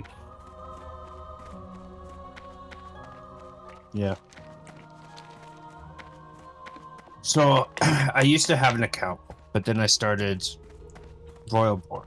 Yeah. So my original human warrior that I've had since the it's not since the original Burning Crusade, but it's been for quite a few expansions now. I'm not on that account. Okay. I should have just went with that account and changed the email address and changed the name and changed it all over to Royalborn instead of starting a whole new character. But I started a whole new character. I don't know why I did that, but I did. So I have this whole other account that's built up, but I definitely have a lot of stuff in there that I could use in this on my current one, but so now I have to go through like all the achievements again. Like I was looting and I got an achievement. Oh, you looted 100 gold. I was like, yay! Yeah. Oh man. Like, What business have you? Glory to the Sindorai. Yeah. I Hello. think it's interesting. There's a lot of stuff that when you start trying to do streaming and stuff, it's like, what should I do? well, when I look at Do not. the achievements window Mm-hmm. now, like especially at midnight with every expansion, every season, Oh you pull up that achievements window and it's like, oh my god, there is so much stuff. Like, where do you begin? Yeah. Oh yeah. And there's so much stuff that is seasonal that you won't be able to do again. So it's like, if I don't play this game, The FOMO is unreal. yeah, it's crazy. It's like Honestly, I think have all the achievements. I think that's one thing that I've talked about a lot and like felt that Blizzard or whoever you want to say is running this company at this point, they just haven't done a good job with the starting experience. Like, the point of playing the game is to play the game, not play shitloads of hours of grinding and homework Victory to have a lies chance to ahead. play the end Yes. content. That's not it's We just will not persevere. I don't know. It completely is antithetical to what the game used to be. I love the Shorel. cinematic movies. I absolutely love those. Oh things. yeah, cinematics I- are great. When you do the main storyline, like I used to love how they added. I hope somebody knows where they're going, so I'm just talking here. I do. I'm I'm following you guys. and Clay is getting goodies. When they added the interface that the main storyline quests had those brown crests around it, Yeah. And so you could tell which quests were like the main storyline ones. Yeah. And then you follow those, and as you advance through them, you end up doing a raid and then do a few more quests, and there's always this cinematic movie all throughout it. Yeah. Oh, love it. That's like, that in and of itself is why I played this game. Just that whole experience of doing that. But I am kind of disappointed in Midnight. So, Okay. I noticed the cinematic movies are like less. Like I'm talking like because they have two different types of movies. They have the movies that are almost like gameplay, graphics, and then that which is just like good story, and then they have like actual cinematic movies, and those are the ones that I like. God damn it! What the See, hell? You just got a sweet talk Blizzard. Apparently. So the Midnight, what I was getting at is that Midnight, it's like all of a sudden there was two different storylines. Mm-hmm. I was doing the main storyline, and then there was Zul Tech. So Zul Tech shows up with 5 chapters, and the main storyline had like 17. So I finished off the main one, but there was nothing. Like I think I had like one cinematic movie. Yeah. It was very disappointing. And then I'm like, okay, I'll start doing this Zul Tech main storyline that has the 5 chapters, and then I'll I think there's a lootable quest here. So I start just doing completing the whole area. Yeah. And so I went over to the Void Storm, and I just started picking up every single quest and doing every single quest and just starting from one end and going to the other. And then all of a sudden I'm getting out of nowhere, I'm doing these random sideline quests, which is a regular exclamation point, and all of a sudden I'm popping up cinematic movies all over the place. And it's like, what is this? With the side Where were quests. these on the main storyline? Yeah. So it's like, yeah, I felt like that was. I feel like they've definitely created a system of how they do the MSQ. Yeah. And it's okay, here's a zone. Here's the MSQ that's going to get you through this zone as quickly as possible. And then you're going to do a dungeon that's going to be correlated to this zone. And then you're going to go to the next zone. And then you're going to do that over and over again until you're done. Yeah. And then you're going to do a raid, and it's going to work the exact same way. I remember in Burning Crusade, like what we play now, is you do an area, and you do every quest, and there's a story for every little area in every little region. Like, you go back to Eversong Woods, and you have Goldshire, and then you had that lumber mill way off, and then you go over to the Stormfall, and you've got those like harvesters, and then you have the murlocs over on the thing. Then you go down, I think it was all the way south or all the way north of Stormfall, and you have the Deadmines dungeon. Yeah. You go through that whole thing, and it's like you end up at the perfect level that you need to be. Yeah. Here, it's like, it's just, there's such a disaster quest all over the place, and it's like, well, they don't even you can't try even, to like, zone. follow a storyline. They don't even try to zone stuff by levels anymore. They just scale it to whatever level you are currently. Which, personally, I hate that. I love being able to come back to an area that I struggled through and had a hard time killing stuff, and then coming through and rolling it because I'm a god now. It shouldn't all be easy it shouldn't all be the same level as me all the time. That's bullshit. Yeah, I like when I open up my map in retail now, it is such a mess of just like all these little icons all over my map. It's like I don't even know what to do. Like now we have those purple exclamation points. Yeah, the purple, ritual sites. Triangle. The ritual sites. And it's like, well, what is this? Oh, the purple triangle quests. No, that's that came up a couple of expansions ago, and then now we've got these purple square diamond things that are ritual sites and stuff, and like I don't know. Yeah, it's great to add stuff, but there's just it's like I like some of it. It's just not all like decent. Yeah, a lot of it just doesn't. I don't know. it's pulled really far away. And now that we're playing Burning Crusade right now, it's kind of nice because it's like, oh yeah, this is what I felt about this. Yeah. I'm really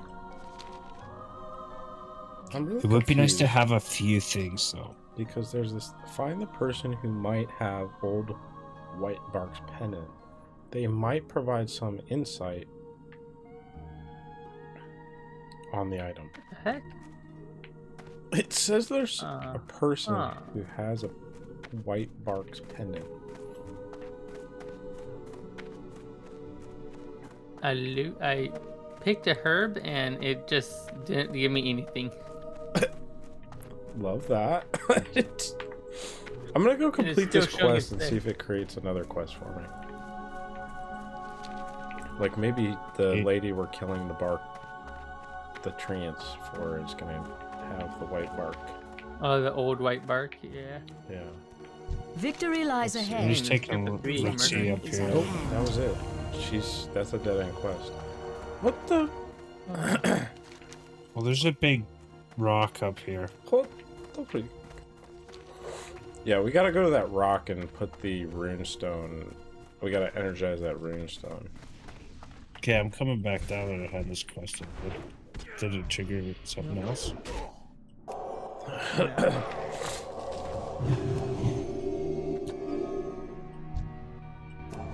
Since you're coming back over here, I'm gonna grab some herbs.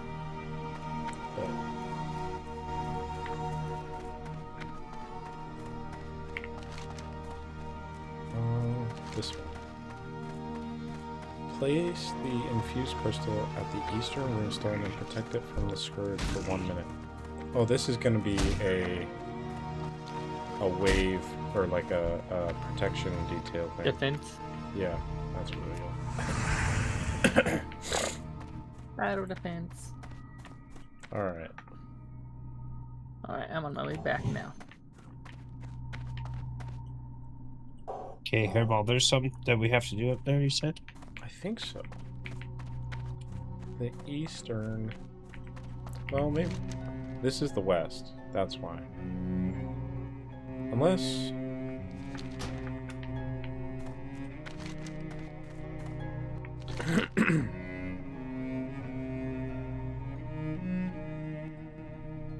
Oh, our first trial is actually on the other side of this car. Ooh. So, I think that there's a lootable... Like, there has to be a lootable pendant from one of these withered greenskeepers. But I don't think it's worth the squeeze. I need to get closer. It might take a long time for this to drop.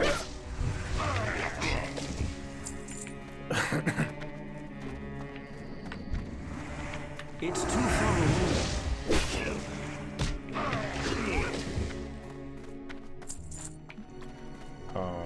Nice. But- Old white doesn't drop it. I really don't. I don't know what drops it. It doesn't specify on Questy. It just says. If you hover over it, it should tell you like on the bottom left, I believe. It says. No, right. My bad. Find the Let's person see. who might have made old white bark's pendant. But I think it's a lootable quest because there's a little bag on the quest. It's not like... What is the name of the quest? It's called Old White Bark's Pendant. I don't have that quest. I don't either. I don't. But it's showing quests on the map that are possible to be grabbed everywhere. So like I see quests in the undead place. I see quests all over the map right now. Wait a minute. So we're trying to do a quest that we don't even have? Yes, that's We're why I trying was to saying get the I item think for it. that there's a lootable quest item that drops from the treants, but I don't know how we get it to spawn or how long that will take. So I don't know that it's worth it. Oh, I see what's going on. You think this guy's gonna drop it? Yeah, I think that these withered keepers drop like these. I think that the pendant on their chest is like something that we have to take and go turn into someone. But whether it actually drops, that's a whole other question. Well, technically, we're supposed to kill like 15 of these things, 12 of these things. Right, and that's what makes me think it's a lootable quest even more. But we didn't get it, and I've already turned in that quest, and it didn't give us the next one for that, so I am perplexed. But we can move on to the powering our defense. Okay, so now I'm on a mission to kill these things. You've triggered something within. Do you want to do our first trial, or where do you want to go? Oh gosh, Clay. What?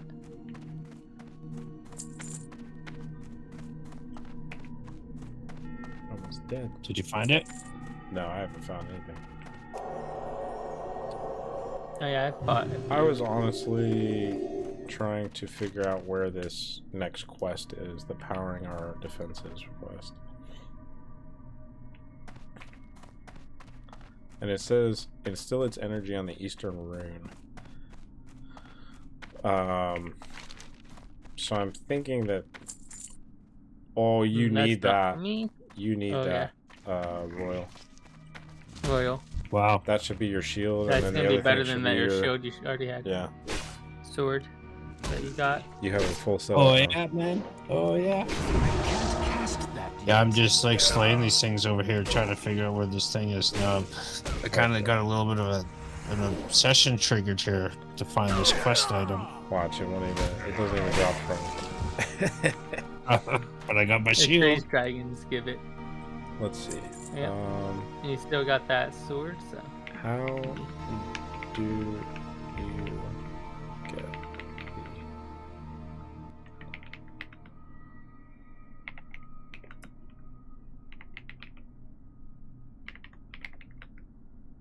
Look, those guys must have gone in because they just summoned There's him. a guy here wearing a pennant that I'm fighting. Do all the trees have a pennant? Yeah, they do.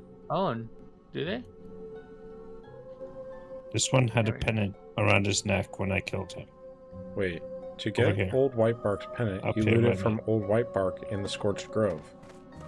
I'm going Okay. to go loot him right now because he's dead over here for me to loot.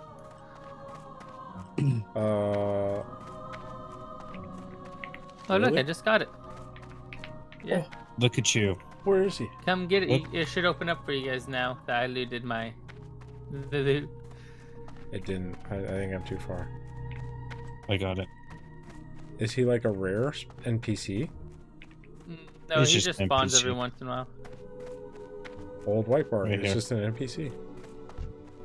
Yeah. Nice. Oh, I got. If I didn't do that, I wouldn't have got my shield. Yeah. Let's go. Nice. All right. Nice. Now where the hell Where is we this hand thing? it in? Up here? I guess. Probably up here. Oh, Yep. Right up there. Perfect. I thought we killed him earlier. You know, I could swear I do a lot of things.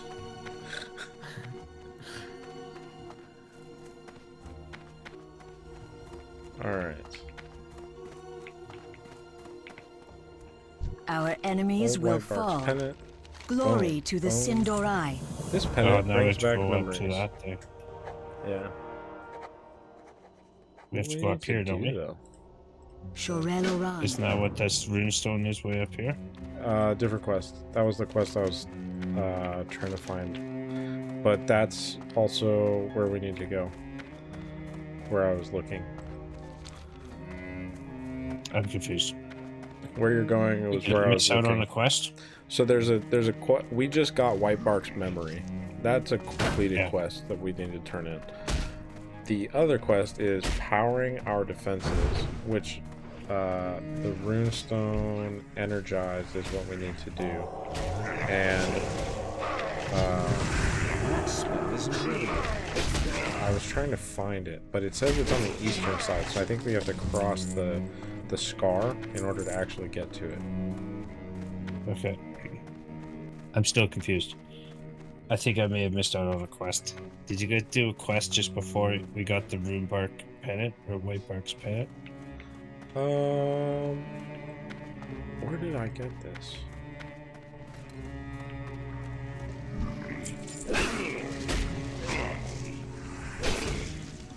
Oh. I put the pennant down and this guy showed up. Lovely. Nope. That works. Quest complete. Did you get it? White Bark's memory. Done. Okay, so now... Did you get it, Clay? Yeah. Okay. Yippee-doos. I looked at the map and it actually is literally parallel to us on the map, so... Our first trial? Actually, our first trial is just beyond the next quest that we're working on, or the current quest, technically now. So sounds good. Right now, we're heading across the scar to one of these stones to energize it, and then after that, we have to bring that quest back to someone. I just don't remember who we got that quest from.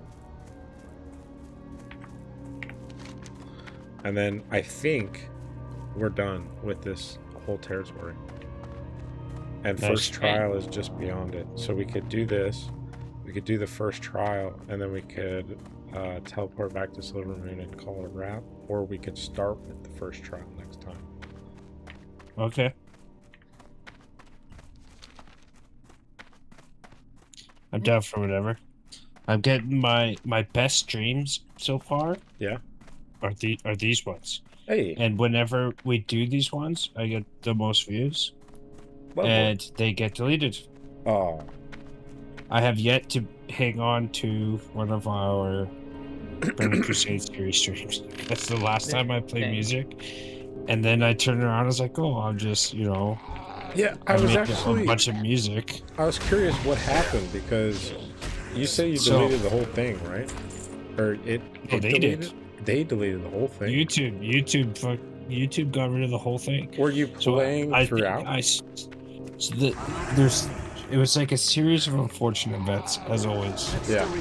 So that was right when I first started trying to not swear, because I was swearing lots. So I think in that stream I swore 2 or 3 times by accident. Okay. But it was the first stream where I started playing music for my people to listen to, and I made it. I made my own music, and I'm like, well, I'll turn it into a little album and put a little, Royal Born on the cover dancing, right? Yeah. And I'll put it on my screen. Well, I published it through DistroKid. Okay. To put it all on Spotify and everything. Yeah. So yeah, that's great. And I clicked the copyright thing, so that it checks all the social media, see if anybody's playing your music. We'll get them, or we'll get them for you. The Royal Born, right? It's getting you. So yeah, the only person they're getting is the guy who made the music. I feel like okay, so I here? feel like, if I'm not mistaken, you should be able to file a claim with YouTube to basically say. So this and I is my did. stuff. Okay. And what'd but they say? because it was a live stream, they just tore it down. Yeah. It was down before I even got off the stream, and I didn't know that until until I got off the stream. Let's go. We've been ambushed. So, this is gonna be for a minute. so there was a few shorts, Yeah. and I was able to file copyright ownership. Oh. They were left alone, but then after like a bunch of emails and stressing out over my stream that got taken down, Yeah. they then decided that they were going to remove the copyright strike on my account, but they are not going to allow the video to continue or to be reinstated, because had vulgar content in it because I swore 2 or 3 times. Oh, okay. And it was like the best Did, content. I mean, I'm I've curious. got is these. have you Paladin have you marked your streams as like safe for kids or Made something? for kids. Yeah. So that's the thing. That's the thing. I always go not made for kids. Yeah, every man. time. Yeah. Yeah. I don't do the plus 18 because I don't want to swear. I do stopped not swearing. made for I kids, have- but I don't restrict it because I don't do anything that's like Yeah. drastically inappropriate. Yeah. So that's what I try to do. I was swearing like crazy, so I used to jot down the plus 18 before, but then now it's I don't do that anymore because as soon as you do that, you can't advertise. Yeah. Because I was So I like to- Yeah. It's That's just very your interesting. monetization. If you become monetized, no. What's good? you're limited if you're a plus 18 channel, and I don't want to be limited, and I don't want to upset anybody at the same time. Yeah. So I get you. I actually deleted like 2/3 of my content. Damn. One day I just woke up and I'm like, you know what? I'm not gonna swear anymore. And every single short that was posted, every video, every live before like July 18th or 19th, I Yeah. deleted. Good on you. I was like, Okay. Yeah. That Did you takes a lot of delete work. or private? what? Did you make it? Did you delete Did you them or unlist private it, them? or did you like actually delete them? I deleted them. Oh, okay. Okay. If Why? you private them, you'll keep your view count and everything, Yeah, it retains the and data. it keeps the algorithm happy, and it will still do the same benefit. You know, I thought about that after I deleted them, and my views were still the same, but my algo was screwed up for about a week or so, Yeah. Yeah. for a few days. But my algo seems to be back in order now. I took down like I've done that like too. 200 videos recently. Just privated them all. I've removed videos and I've unlisted videos, and removing them What always business have you? causes me Victory lies ahead. fluctuation or problems. Yeah. Well, right now I'm in the 200 view jail.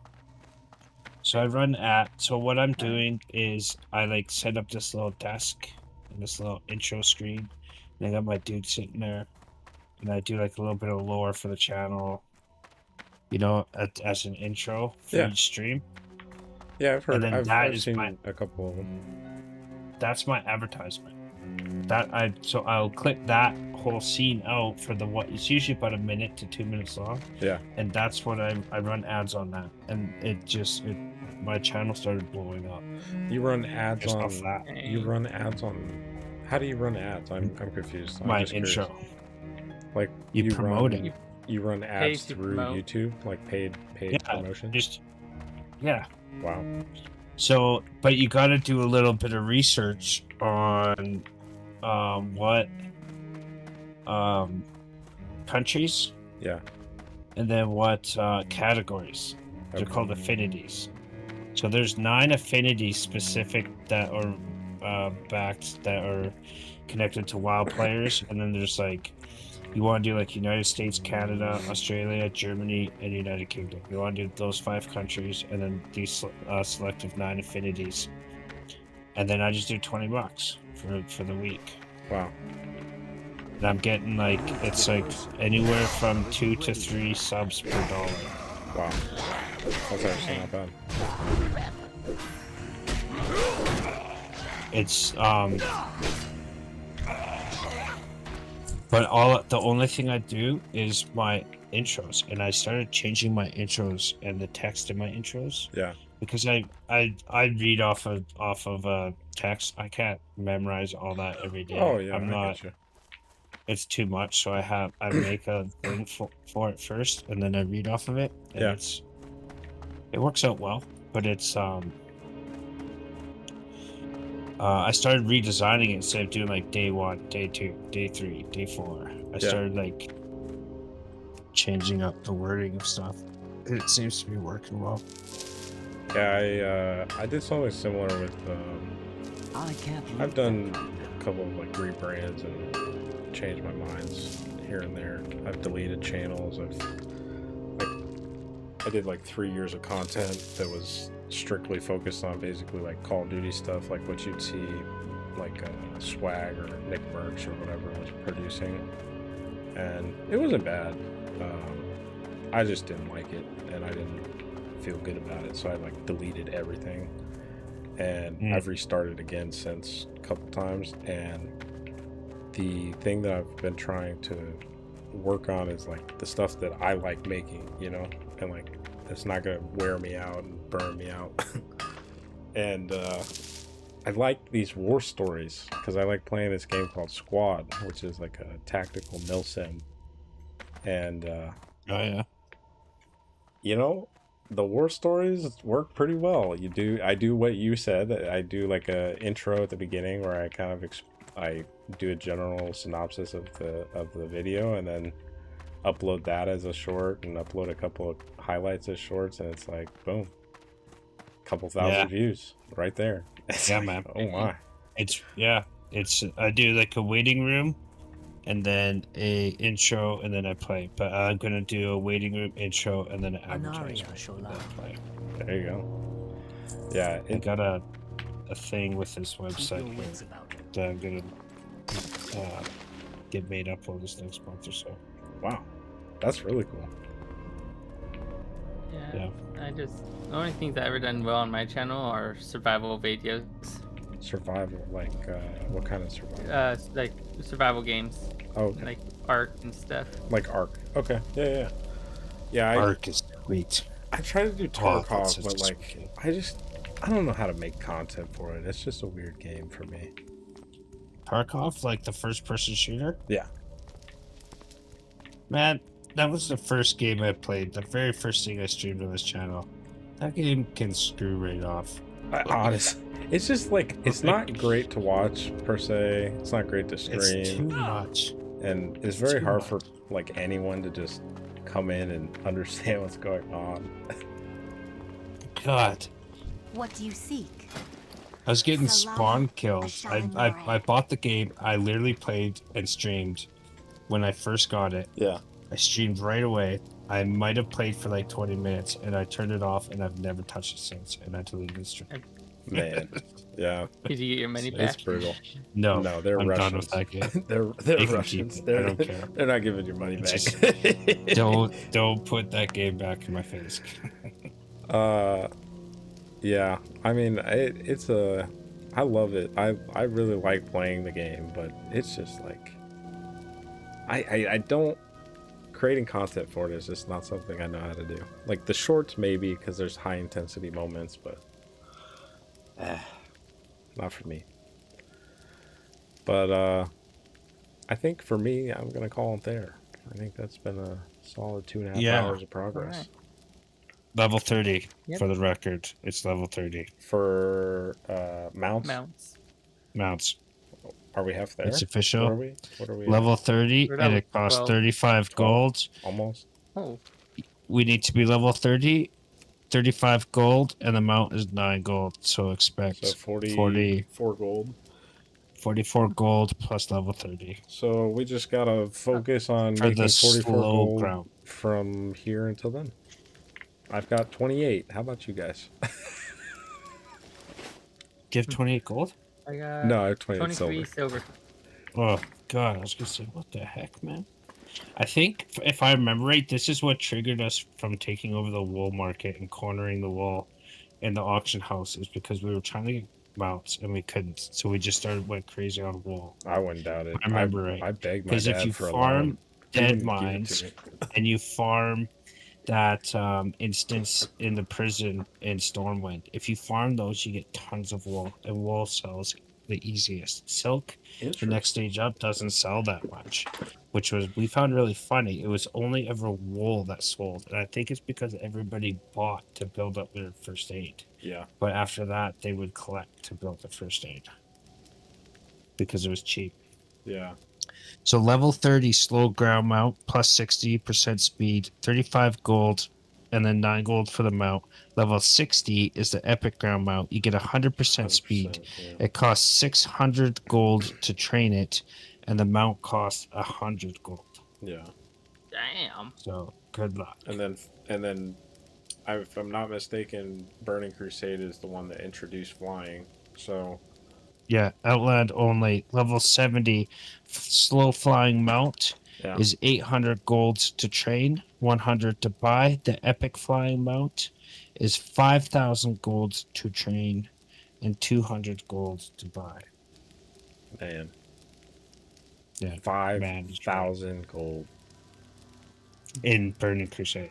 Like, yeah, right. Damn. I remember paying that. I remember working every day after school, making that money to pay for this stupid mount. Shaking that booty. Oh my god, it's crazy. Holy shoot! Oh, we're not- Oh my let's gosh, do it. now Alright, we let's do go. it. Screw it. Okay. Going this far. Alright. Nice, guys. Nice. Okay, get ready. I don't know what I'm doing. Hairball, Fair You're warning. lucky. Yeah, I have no idea. You don't have to worry about buying a mount because you got yours free. Yeah. You already got one Oh, free. yeah. You got that. Yeah, I've got a mount for free. That's true. I forgot about that. You should be helping us get gold. Yes. Well, arguably, I have been very helpful. Yeah, I got this strong axe that I've been using.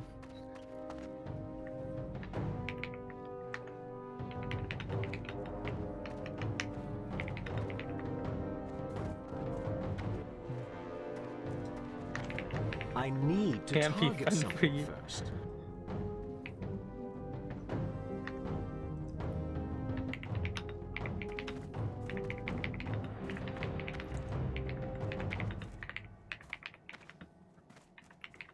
Them rogues are gonna be doing some big ol' damage.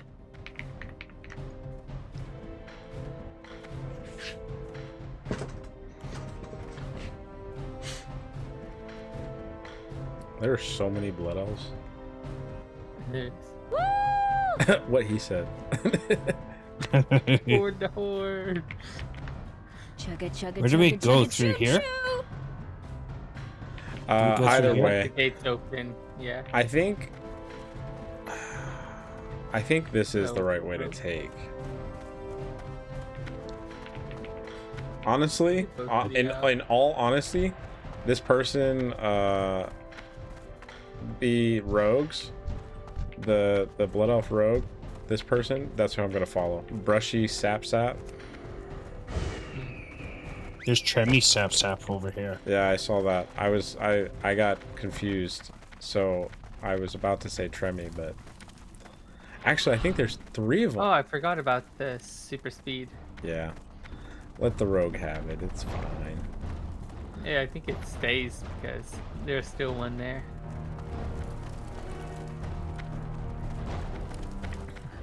All right. Friends of a feather flock together.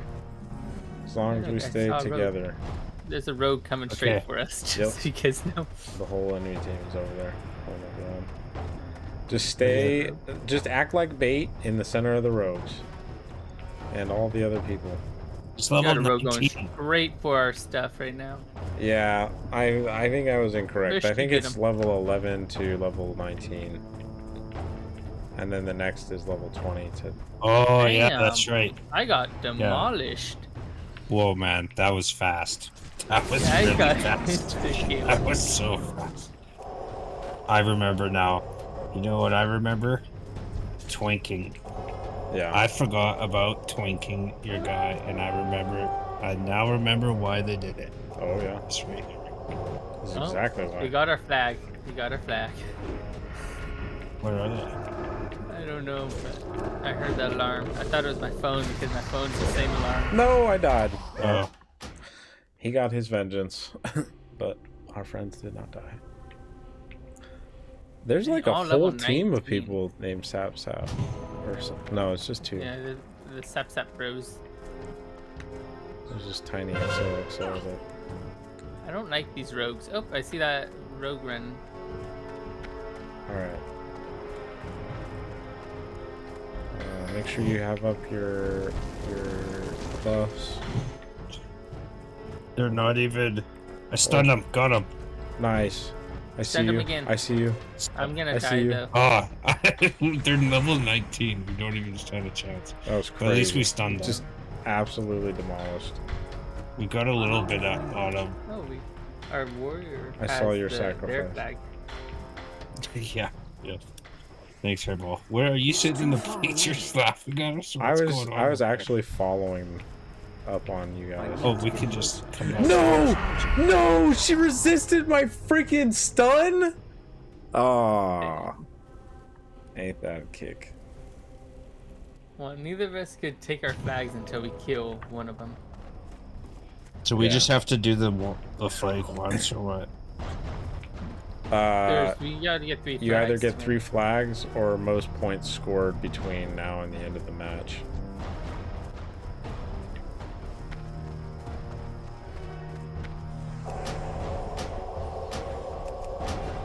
Protect the flag keeper.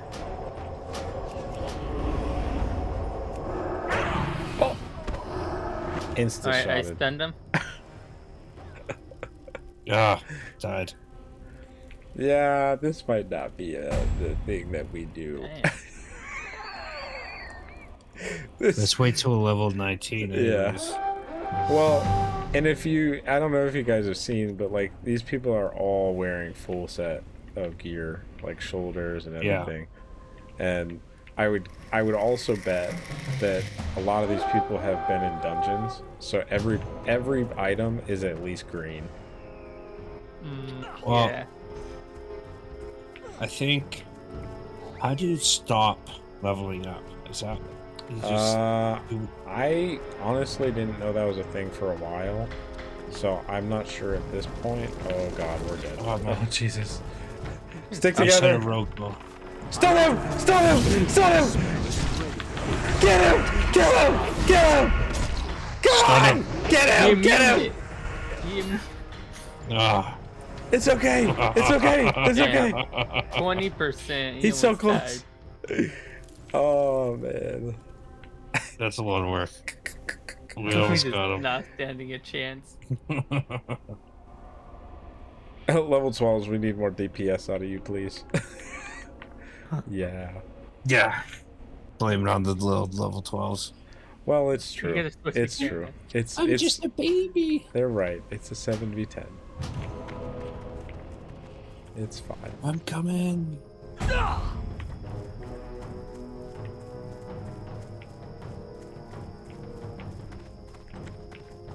Well, I mean, we are winning, which is kind of weird. No. No, we're losing. No. We got 1 flag. No, they got one back. They have one. Sorry. Honestly, oh man, that guy literally one-shotted. we're just padding their stats. Yeah. Anabolic, yeah, they're probably on some anabolics. That's what that guy's name is. Them rogues are probably the ones carrying us. Oh yeah. Just ambushing. But even they can't do Damn. that much Got because sniped. they're rogues. Their ideal situation is engaging one person. Yeah. You know, I think they're gonna start trapping us.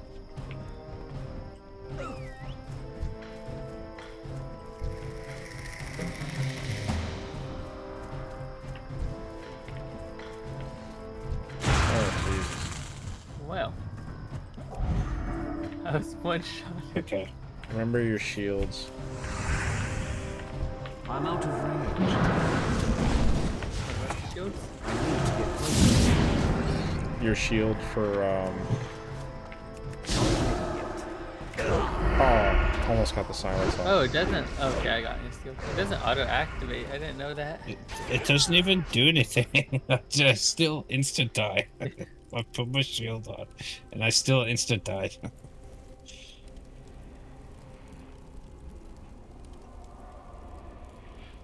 These guys are spawn killing us right now. Yes, they are.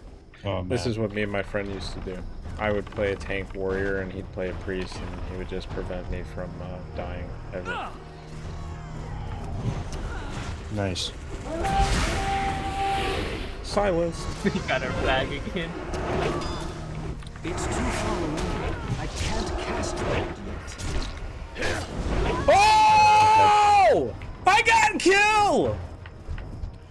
Nice. I need to get. Can I get another? I can't attack that. We're like little pips you don't focus on, so you might be able to get some kills. I did enough to put him in the ground.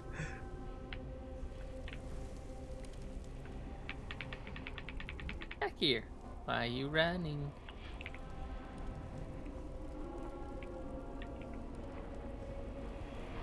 It's like a little gang of little ants running up to the sky. This is awesome. Oh, their flag carrier's on the opposite side.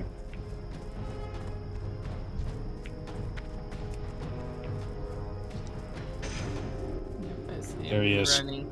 Yeah, he's going right into the front gate. I was one They'll shot have, by the rogue. Jesus. Oh, there's our flag carrier. I'm gonna go help them. Who's training quick? Cats. Come on, stun. Oh no, no! Wow, that's That's camp. still recharging. Damn. I can't cast that yet. My stun ability, like, literally just came into effect as he put the new flag down. And deaths. That's all. was I good got no experience. killing blows.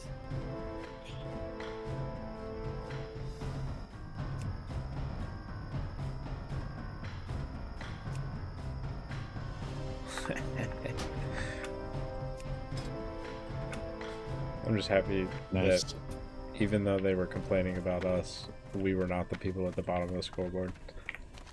Seriously. That's funny. Correct. All right. Well, Cool, guys.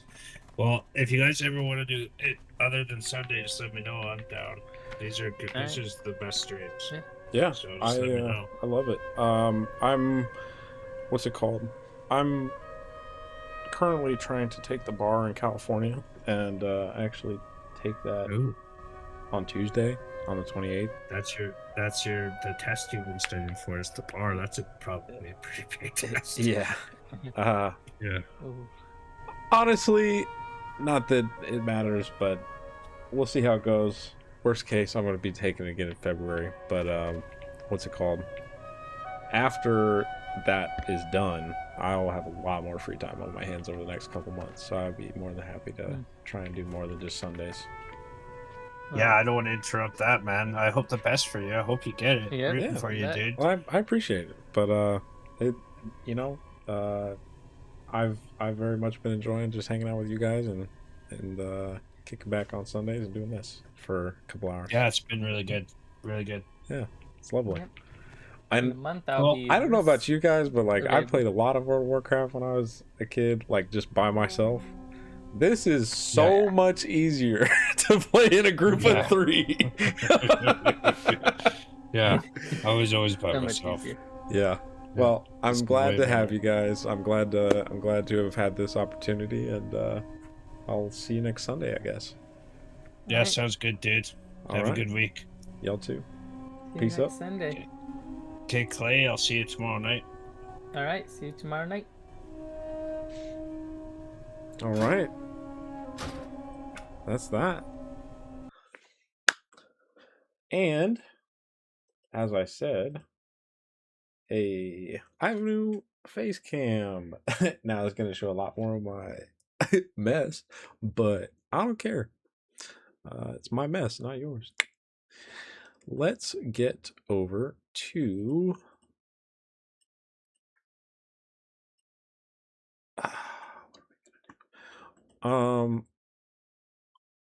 I wanted to watch a video, but I don't know if I want to do it right now.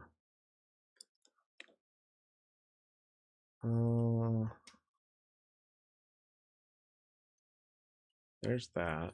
Okay. Gotta pull it up in case I want to. This. Oh, whatever. Let's just do it. I had a video that I wanted to react to at the suggestion of my girlfriend, and come on. Basically, it just has to do with part of my life, which was the Marine Corps.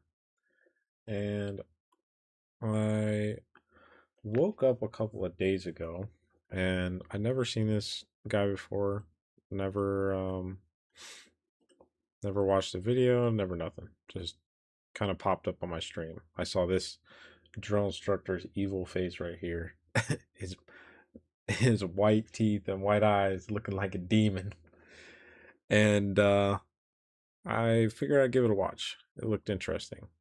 And the title, Marine Corps Boot Camp, is Stupid and Spiritually Depraved. I felt it resonated with how I felt. So, thank you, Lost Things Found.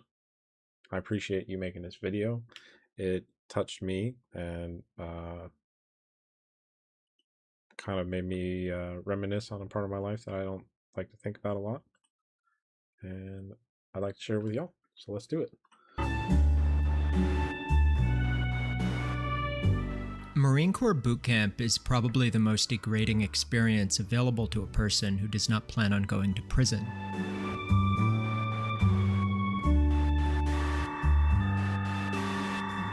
Public perception of recruit training centers on images of physical challenge and young men pushed to their limit, becoming something harder than they were before.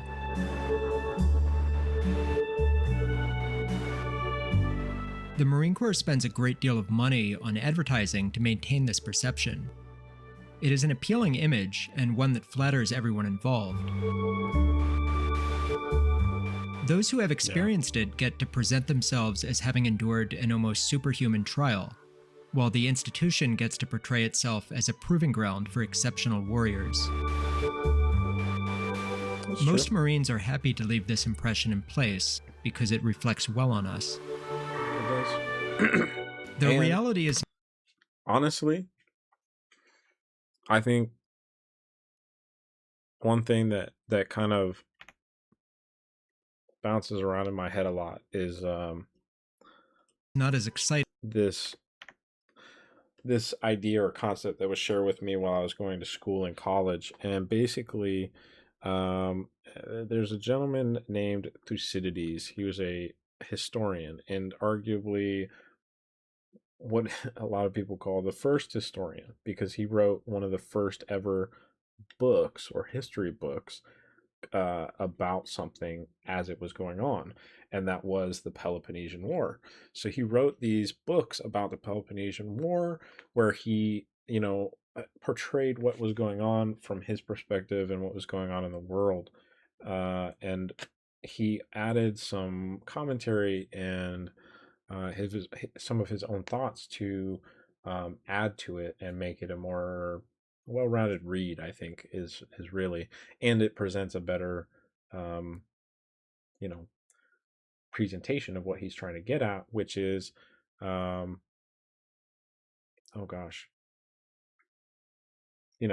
this idea, right? And this is a famous quote in the political science field. It is that in this world, the strong will do what they can, and the weak will suffer what they must.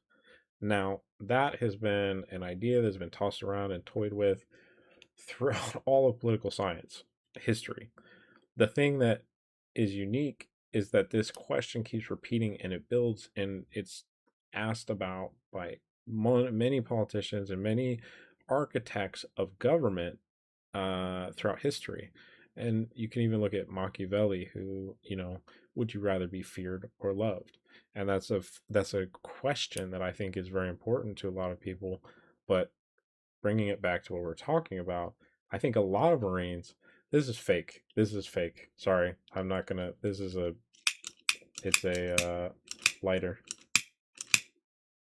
I don't even know that you can see it.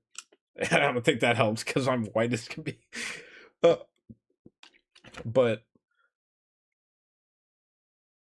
this idea that Marines are the greatest warrior, or are these hard warrior, these, really just hard men, they don't want to let that go. They don't want to let it be denigrated, because it gives them an inherent strength. It gives them an inherent confidence that people will fear them, and that they don't have to worry about certain people doing things or messing with them or punking them because they're a Marine. And you don't want to mess with a Marine because you're not going to win when you mess with a Marine. And you could go on and on with all these sayings and all these beliefs about what strength is, right, in the world. Well, I think that this is just another version of strength. It's the Marine Corps. And I think that, in my youth, when I joined the Marine Corps, that was something that I was looking for, because it's a badass organization. These guys are very good at what they do, and they do a lot of very difficult jobs that nobody wants to do. And if that ain't scary, I don't know what is. But I said my piece. I'm gonna let him talk for a little bit. This is a longer video, so let's get into it. Most Marines are happy to leave this impression in place because it reflects well on us. Their reality is not as exciting, and also considerably more stupid.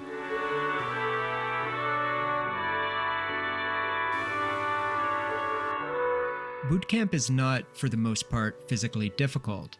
It is designed to be passed, because a recruit who fails is a waste of the months of time and money that has already been spent getting him to this point.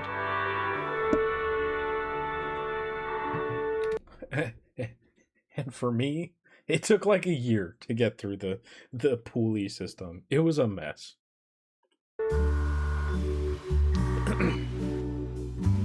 And so the bar is set at a level that an average person of below average determination will eventually graduate. I mean, that's really what Marine is. While not difficult, the experience is uniquely miserable and degrading, for reasons which will be the focus of this video. One thing I want to say, I actually went in to a lot of different military branches and jobs and stuff that I wanted to do in the military when I was younger. And I wanted to be in the military and be in special operations, do all this stuff. I didn't do any of that. I'm not that guy. But I found it interesting that, to comment on what he just said, in the Navy SEALs, right, they brag about how they have like a 97 or 95 or 99% attrition rate, where people will quit and drop out and go home and stop doing the job.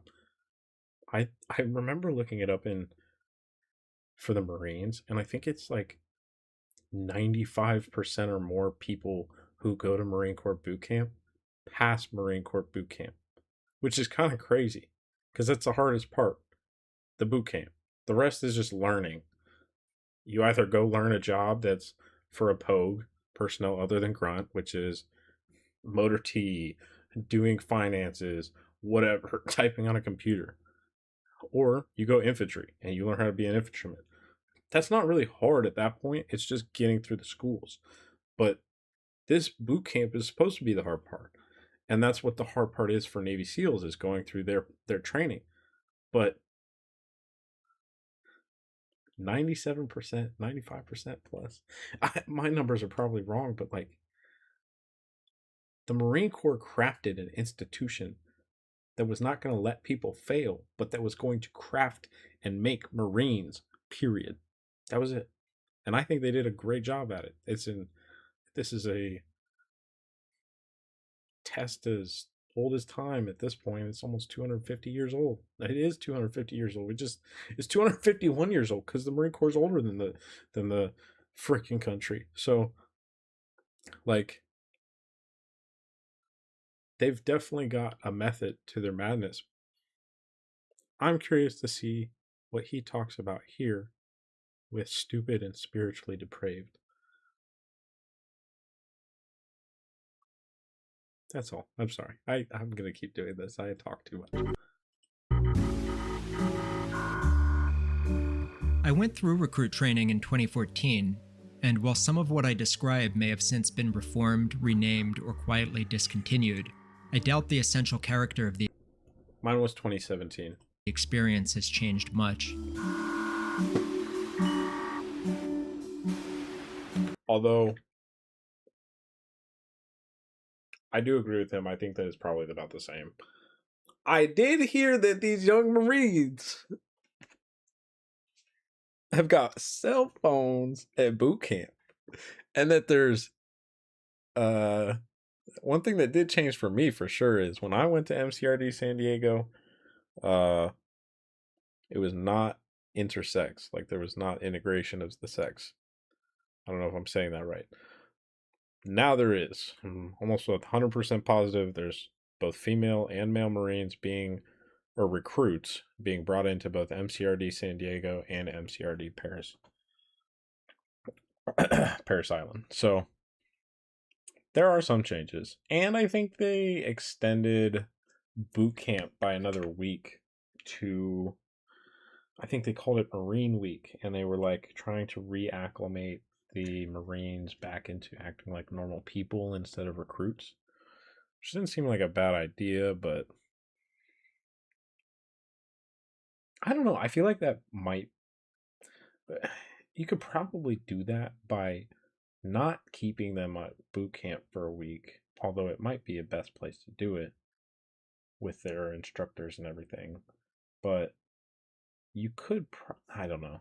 Recruiters are a whole other mess that I don't want to get into at this point, but I was going to say it might be something that you could put into the recruiters' responsibilities where when these guys get a week of leave after boot camp, maybe you make it 2 weeks of leave, and these recruiters will actually be reacclimating Marines into civilian world as Marines and helping them to behave proper and understand how a Marine acts in the real world as opposed to the confines of the base and boot camp. I think that is helpful. That could be helpful.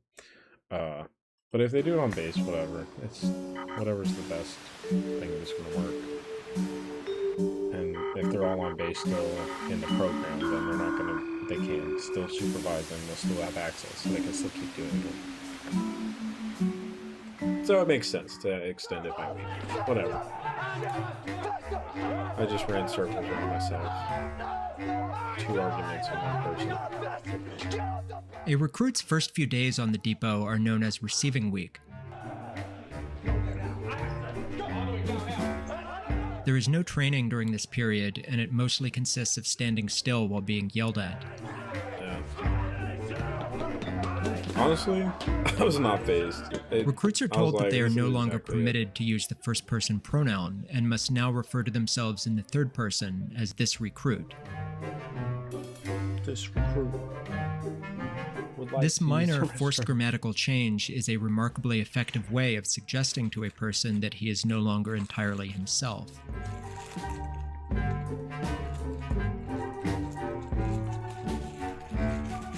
Even his call home is not really his own.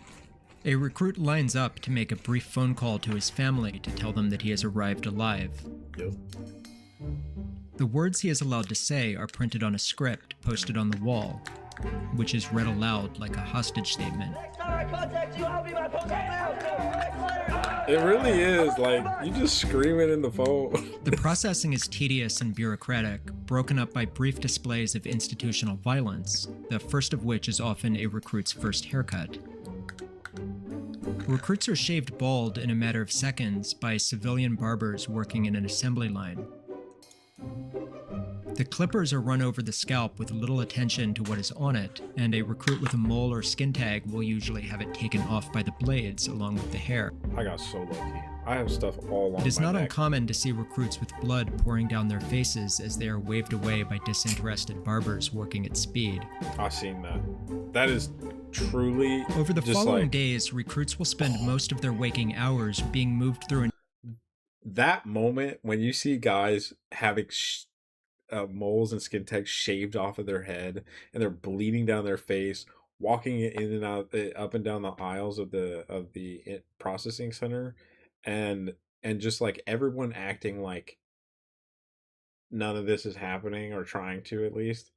I think that is one of the first like realizations where it's like, all right, we're in it.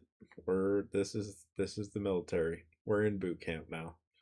Because up until then, it's like, okay, they screamed at me to get off the bus. Okay, they screamed at me to empty my pockets and call home.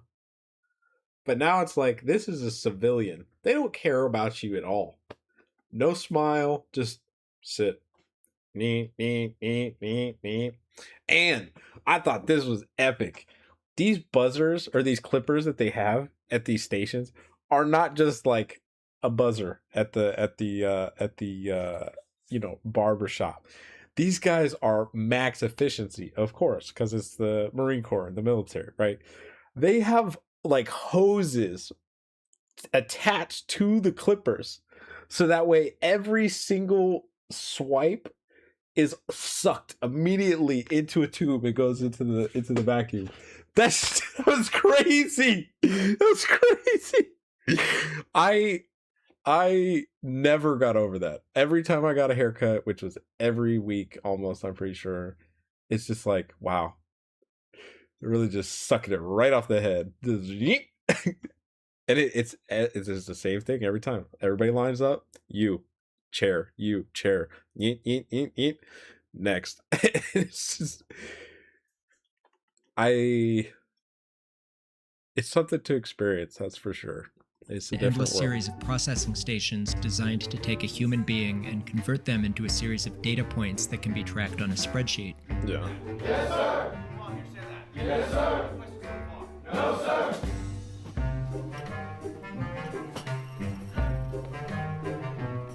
Also, everything done on camera is... They will be sized and fitted for their uniforms, issued gear, always, and be given various medical and dental exams and vaccinations. This was hell. Might as well call this zombie week, because that's what we all were. First few days, or the first like 2 days, you get shots in both arms. You get like, I swear I got like 3 shots in each arm. Because we were in line, we walked, boom, boom, and then you got another one, and then another one, and then they drew blood, and then they put a peanut butter shot right in your butt, right? And if you don't know what peanut butter shot is, it's a needle that's like, I'm not kidding, like this big, right? And they tell you to stand there against the wall and make your leg go limp, and they shove that thing right in your butt, all right? And then they inject this chemical of some kind. I don't know, medicine. I don't know what they call it. I don't know what it is. But it's just this viscous thing that's in your butt. And you feel it because it feels like peanut butter, i.e. the peanut butter shot. And, oh, that hurt so much more than I could have ever imagined. And a lot of guys felt that the next day, because we were running the next day. Because the next day, I'm pretty sure we did our like physical fitness qualifications. So like, you had just stood in line for like hours and hours on end, like probably 24, 36 hours. You gotten shots in both arms. Everybody's starting to get really sick. You've been doing nothing but going in and out of medical buildings and doing medical stuff, like you said, for your teeth, for your shots, and all this stuff, and your eyes. And then,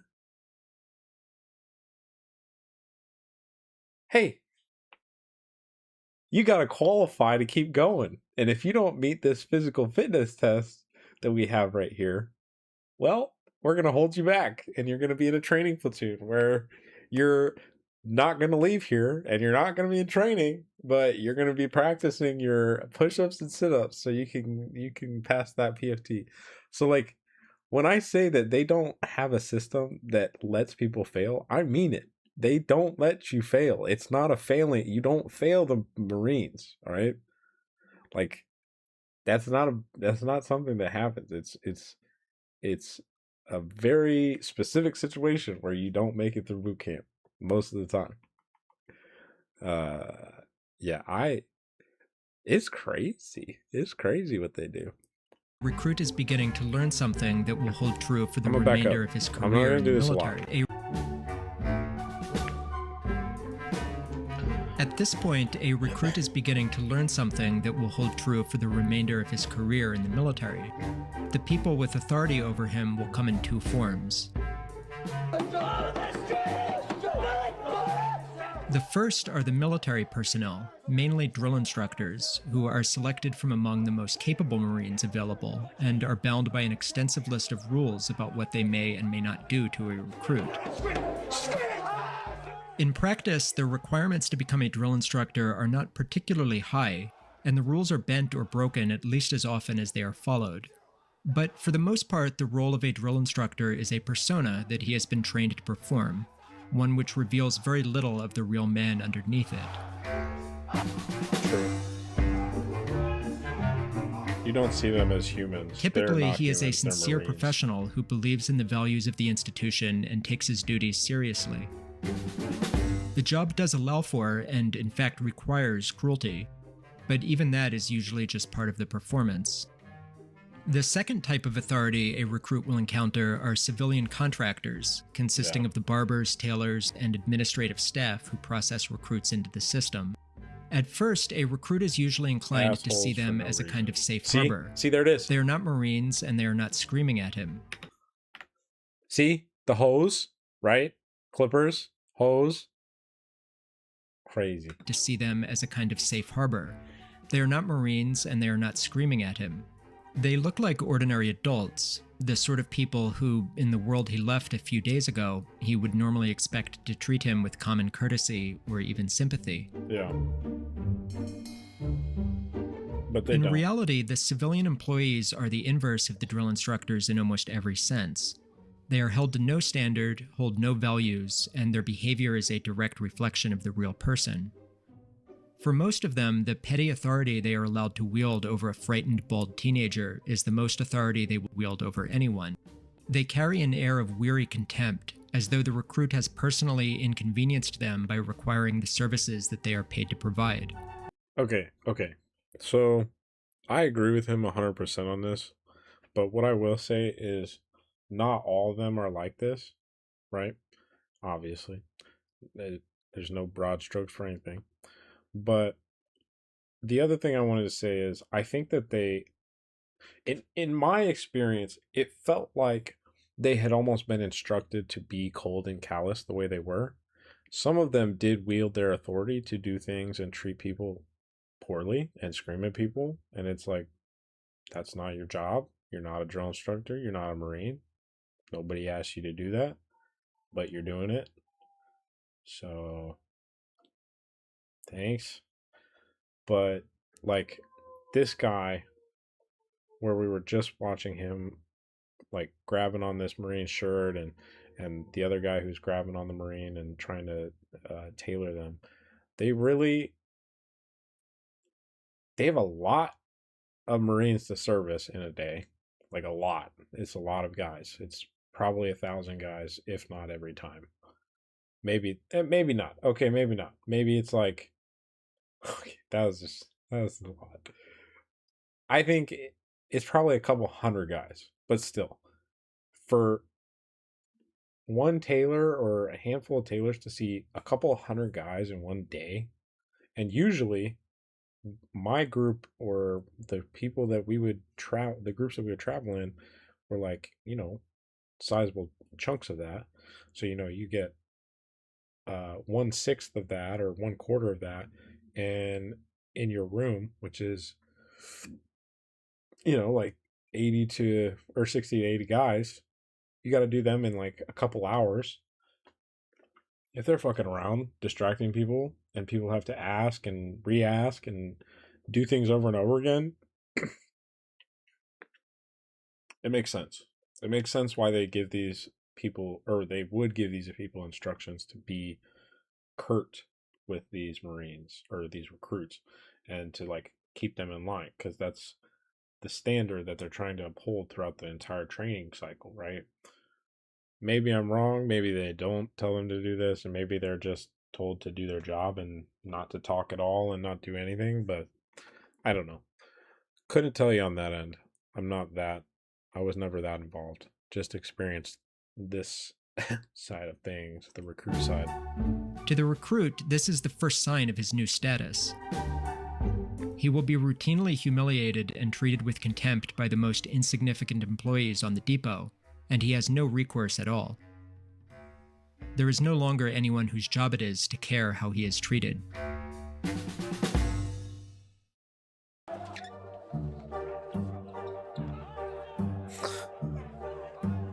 Up until this point, recruits have been shepherded around by people with no real stake in them. And there were a lot more lax because of it. Receiving platoons are overseen by temporary drill instructors, rotated out of the standard training cycle and assigned to a lighter duty to prevent burnout. Yeah.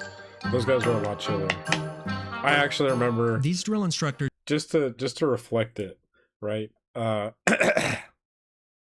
We were sitting in some bleachers eating what he will later explain to you is a bag nasty or a sack lunch. And my platoon was sitting in the bleachers and we were just minding our own business while our drill instructor, who is in charge of our little platoon and marching us around and, you know, getting us to meals and our appointments for med and all that, he was talking to some other dude, and he was like, you know, there's this new song or something like that. It's actually pretty good. And he's like, you know, it goes raindrop. And he expected him to know what he was talking about. He's like, I don't know what you're talking about. Raindrop what?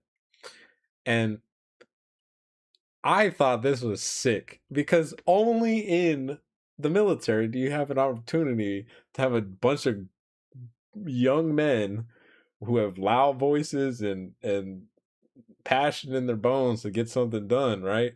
Sitting and waiting to be directed by this man to say, recruits, raindrop. And all of us said, drop top. And it was awesome. That was awesome. That's a superhuman experience in boot camp where it's supposed to be non-human, inhumane. And I think that type of stuff wasn't as bad as I think that it is portrayed to be under the Marine Corps' leadership or guidance. I think that there should be a little bit more humanity to this stuff. I don't know that it's ever implemented correctly, but I don't know. I don't think you should break the heritage and the suffering, you know, that has been passed on by generations of Marines. You know, the suffering at each one of these battles, the things that they've had to work through, the challenges that they've had to overcome, because that was the motto: adapt and overcome. That's it. That's a Marine's job. Find your problem, adapt and overcome to it. Period. So, I don't know. I'm always hopeful for the Corps. I love the Corps, and I'm always hopeful that they will adapt and overcome to the issues that they've been facing for a while now, it seems like.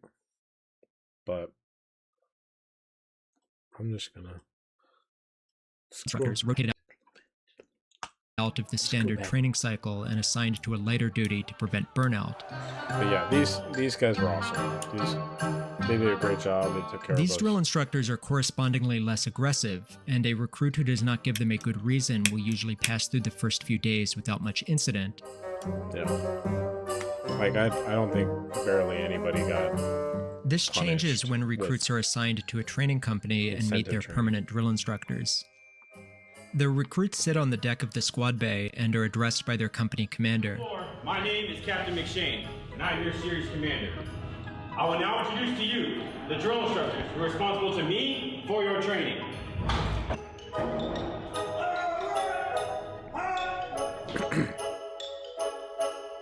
He turns around and gives the drill instructors a formal order: take charge of these recruits and make them into Marines.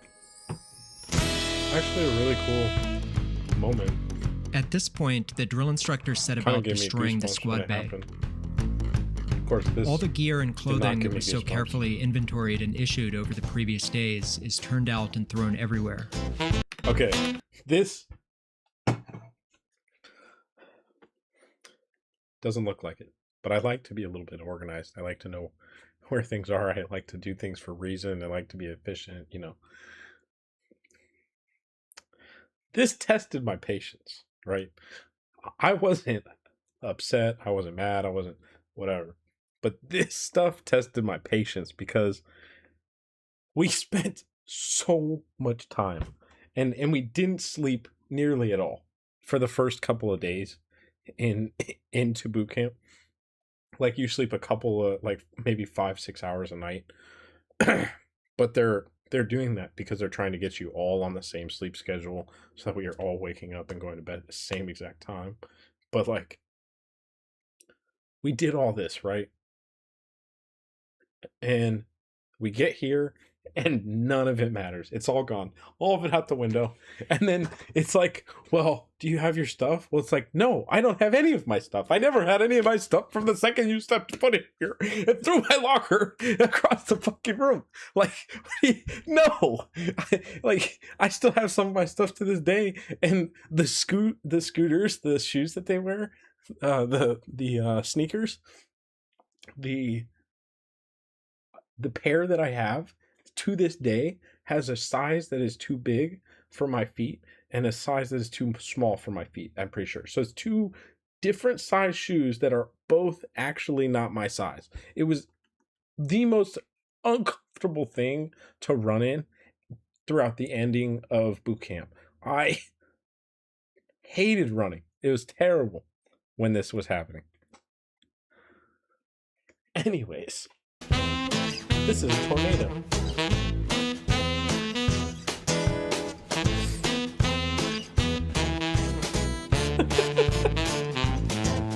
I remember seeing them too. The platoon is ordered to run from like one that, end of the squad bay to the other. just up and down the aisles. I swear there was like a sniper. The order to shift back comes before the crowd has fully arrived on the first side, so that 90 bodies are constantly reversing direction all at once, colliding and crashing into each other and tripping over the bed frames and trash strewn across the floor. People got hurt. Like, it's crazy. We just went everywhere. Eventually, the platoon is ordered to begin gathering up the gear one piece at a time until every recruit has the issued gear back in the right quantities. Yeah. Of course, this becomes a game. Some minor infraction will be identified. What's that? What the fuck is that? And everything is dumped out and thrown around again. Okay. And the whole process starts You don't want to follow instructions? Dump it! And then they run it again. Drill instructors move constantly through the squad bay, up and down the main hallway and the back rows, weaving between beds and appearing beside recruits. These guys are just animals. You'd think that they never run out of energy. A recruit is told to pick up his bag. He picks it up and is told to dump it out. He dumps it out and is told to put everything back. He bends over and is told to scream. He screams and is told to go away. He goes away and is told to come back. He comes back and is told to pick up his bag. He picks it up and is told to dump it again.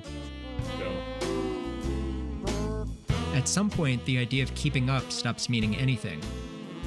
There is no longer any stable reality to keep up with. There's nothing. It's just whatever they perceive. Whatever they think is going on, that's what's happening. So don't get yourself twisted in thinking that in movies and pop culture, the drill instructor is usually portrayed as a stern figure of controlled menace or old-school military machismo. The reality is much more surreal. Drill instructors are basically grotesque cartoon characters that move and speak with peculiar mannerisms, which are difficult to describe to people who have not encountered it in person.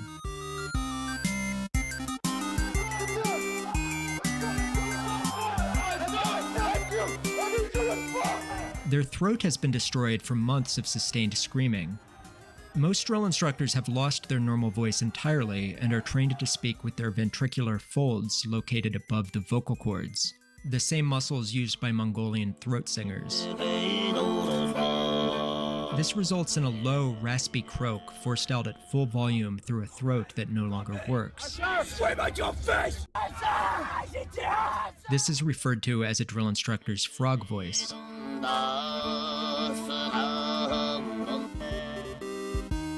Because recruits must keep eyes front and are forbidden from looking directly at drill instructors, they seem to appear out of thin air, and a recruit can go from being alone to surrounded on all sides in a matter of seconds. That shit is wild to have it happen. And then the third one will come in. See, this is a shark attack, okay? This is called a shark attack, all right? Okay, so... Because recruits must keep eyes front and are forbidden right? from looking directly at...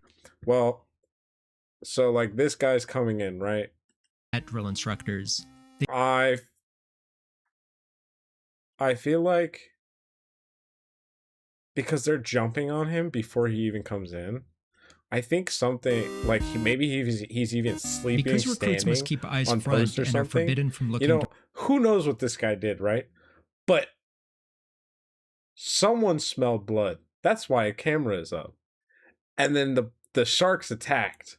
But see, the interesting thing about a shark attack at boot camp is drill instructors act kind of like dogs, right?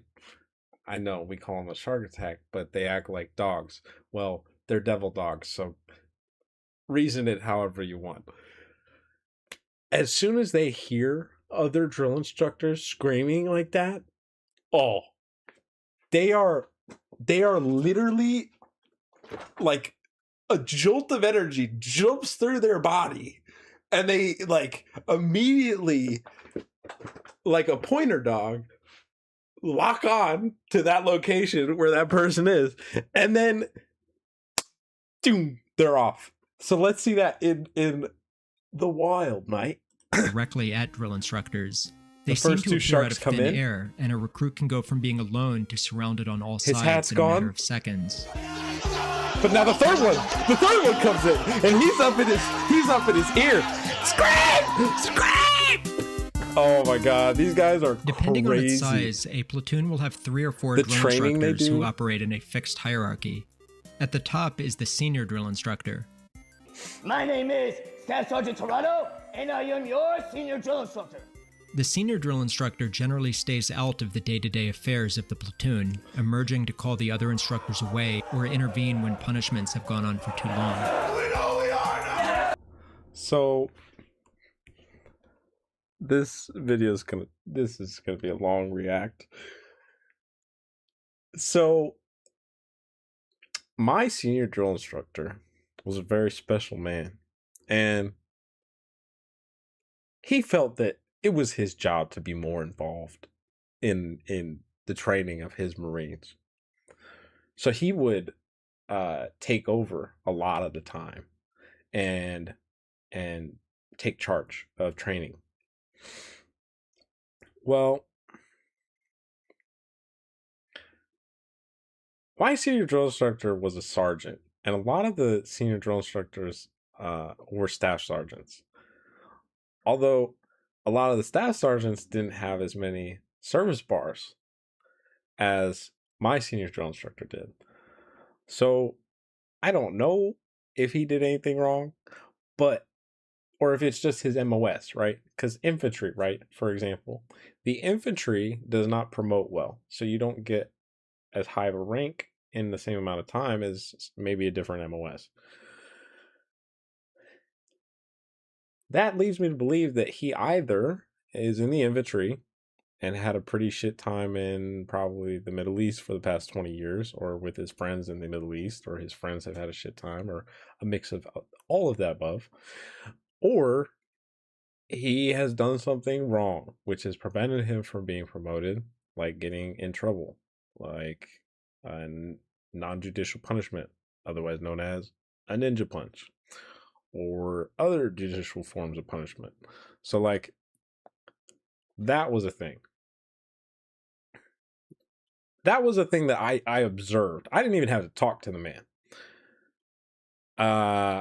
Throughout our boot camp, he expressed to us how much he hated us, and how much, in fact, he hated us that this was his last cycle. And that after this cycle, he was going to get out of the Marine Corps. And he didn't give a hoot about anything that anybody was going to say about how he should be running his platoon. He was a peach, let me tell you. He had a lot of different rules than the other drill instructors in the other platoons. He was a dude. And he liked me. Accordingly, the platoon tends to experience him as a kind of father figure, although this is not a fixed rule. The role gives them the option to hold back, but not the obligation. Sorry, I think they're talking about... Let's bring it back. Depending on they're its talking about size, senior. a platoon will The have senior 3 or drill 4 drill instructors who operate in a fixed hierarchy. At the top is the senior drill instructor. My name is Staff Sergeant Toronto, and I am your senior drill instructor. Staff Sergeant. The senior drill instructor generally stays out of the day-to-day affairs of the platoon, emerging to call the other instructors away or intervene when punishments have gone on for too long. Yeah. Accordingly, the platoon tends to experience him as a kind of father figure, although this is not a fixed rule. The role gives them the option to hold back, but not the obligation. Exactly. Below the senior drill instructor is the heavy hat, sometimes called the J hat or the drill hat. He teaches marching, close order drill, and squad bay procedures, and is generally the one who oversees and handles the recruits the most. Honestly, at the end of the day, everybody in this image is a human being, right? But that is a United States Marine Corps drill instructor. And I think that it is incredibly impressive, the respect that these gentlemen command in boot camp, having never met anyone, having never anything. And granted, every single one of these guys signs up and volunteers to go do this, right? Not every time. Sometimes there's been drafts, but that's not as common. But most of the guys, especially the guys I know, and including myself, volunteer for this. Close order drill. So watch this man, right?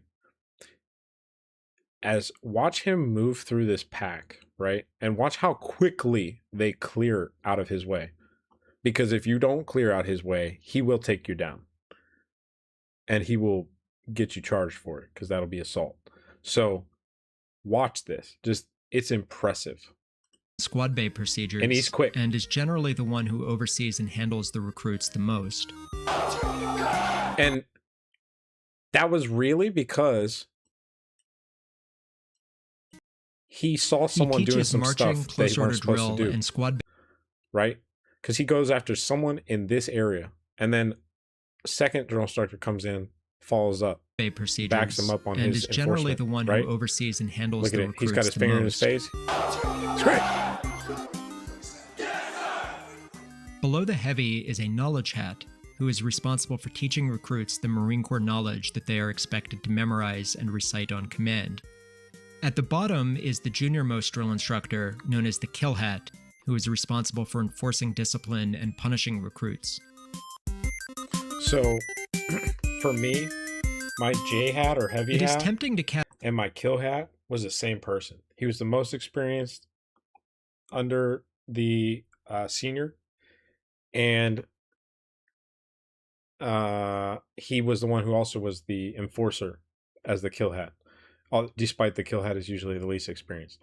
We had a fourth, like, rotating in every once in a while, but honestly, me and a couple of the guys that I talked to in my platoon were like convinced that they were training, and they were throwing a bunch of guys into our platoon to train them, because there was a handful of dudes, like 2 or 3 guys, 3 or 4 guys that were different, that changed out. Like, we had one that was consistent at the beginning, but then he was gone. But also, he didn't even wear he even wear a drill hat, a campaign cover, like most drill instructors do. So I really think he was in training.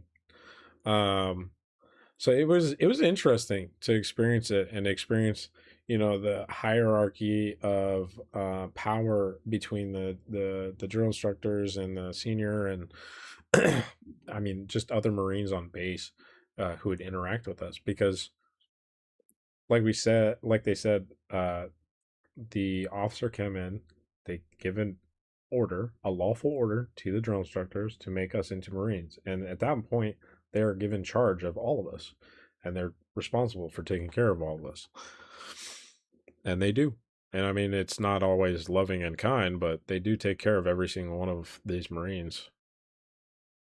Make sure they eat, they make sure they work out, they make sure they do their daily activities that they're supposed to do, and they make sure that they pass boot camp so they can go join the rest of the Corps. It's really interesting. It really is. It is tempting to cast the drill instructor as the villain of this story, but in many respects he's closer to a fellow victim. Yeah. His is one of the worst jobs in the entire Marine Corps. He works 18-hour days, 7 days a week, waking up hours before the recruits and going to sleep long after them. I can imagine. His daily responsibility is the while, custody though. of 90 incompetent and often diseased teenagers in a role that falls somewhere between cattle herder, prison warden, and special education teacher, while destroying his voice, his health, and quite often his marriage in the process. Yeah. He is also under enormous pressure from above. Junior drill instructors are often hazed by those who rank higher than them, which is known as hat hazing. It is sometimes carried out so openly that it becomes obvious even to the recruits that their kill hat is being bullied right in front of them. Yeah. Honestly, I think because we had one guy with us for a long time at the beginning, and then he was like transferred out. I think my senior complained about him being too much. All night, every night, some recruits in the platoon are kept awake to stand fire watch, guarding the squad bay against intruders or recruits attempting to escape or harm themselves. The night is divided into 1-hour shifts, and each shift consists of 4 recruits. One stands the front post near the door, accounting for who comes and goes in a logbook. The other 3 will spend their shift mopping and sweeping, scrubbing the toilets, and patrolling up and down the hallways. Yep. Those unlucky enough to be assigned Firewatch on their first night are harassed constantly as drill instructors come in and out screaming at them while the rest of the platoon attempts whatever sleep they can. And every night after that, when you're on Firewatch, you're antsy as fuck waiting for that to happen to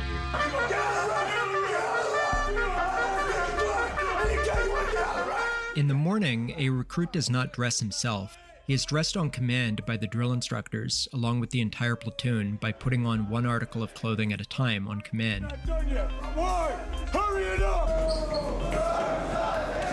They even use that against you. Bathroom breaks are conducted as a group on a schedule as compressed as anything else. Recruits will triple or double up on a urinal while the drill instructor counts them down. Showers are conducted via wagon wheel, a line of recruits trudging a slow circle through alternating scalding hot and freezing cold shower heads as the recruits on duty squirt soap at them. Recruits are made to memorize great volumes of material: general orders, rank structures, facts about their service rifle, Marine Corps history, all of which is referred to as knowledge.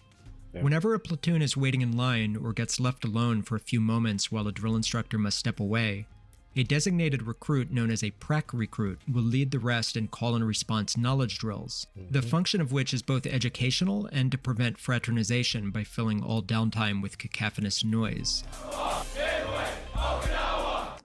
So,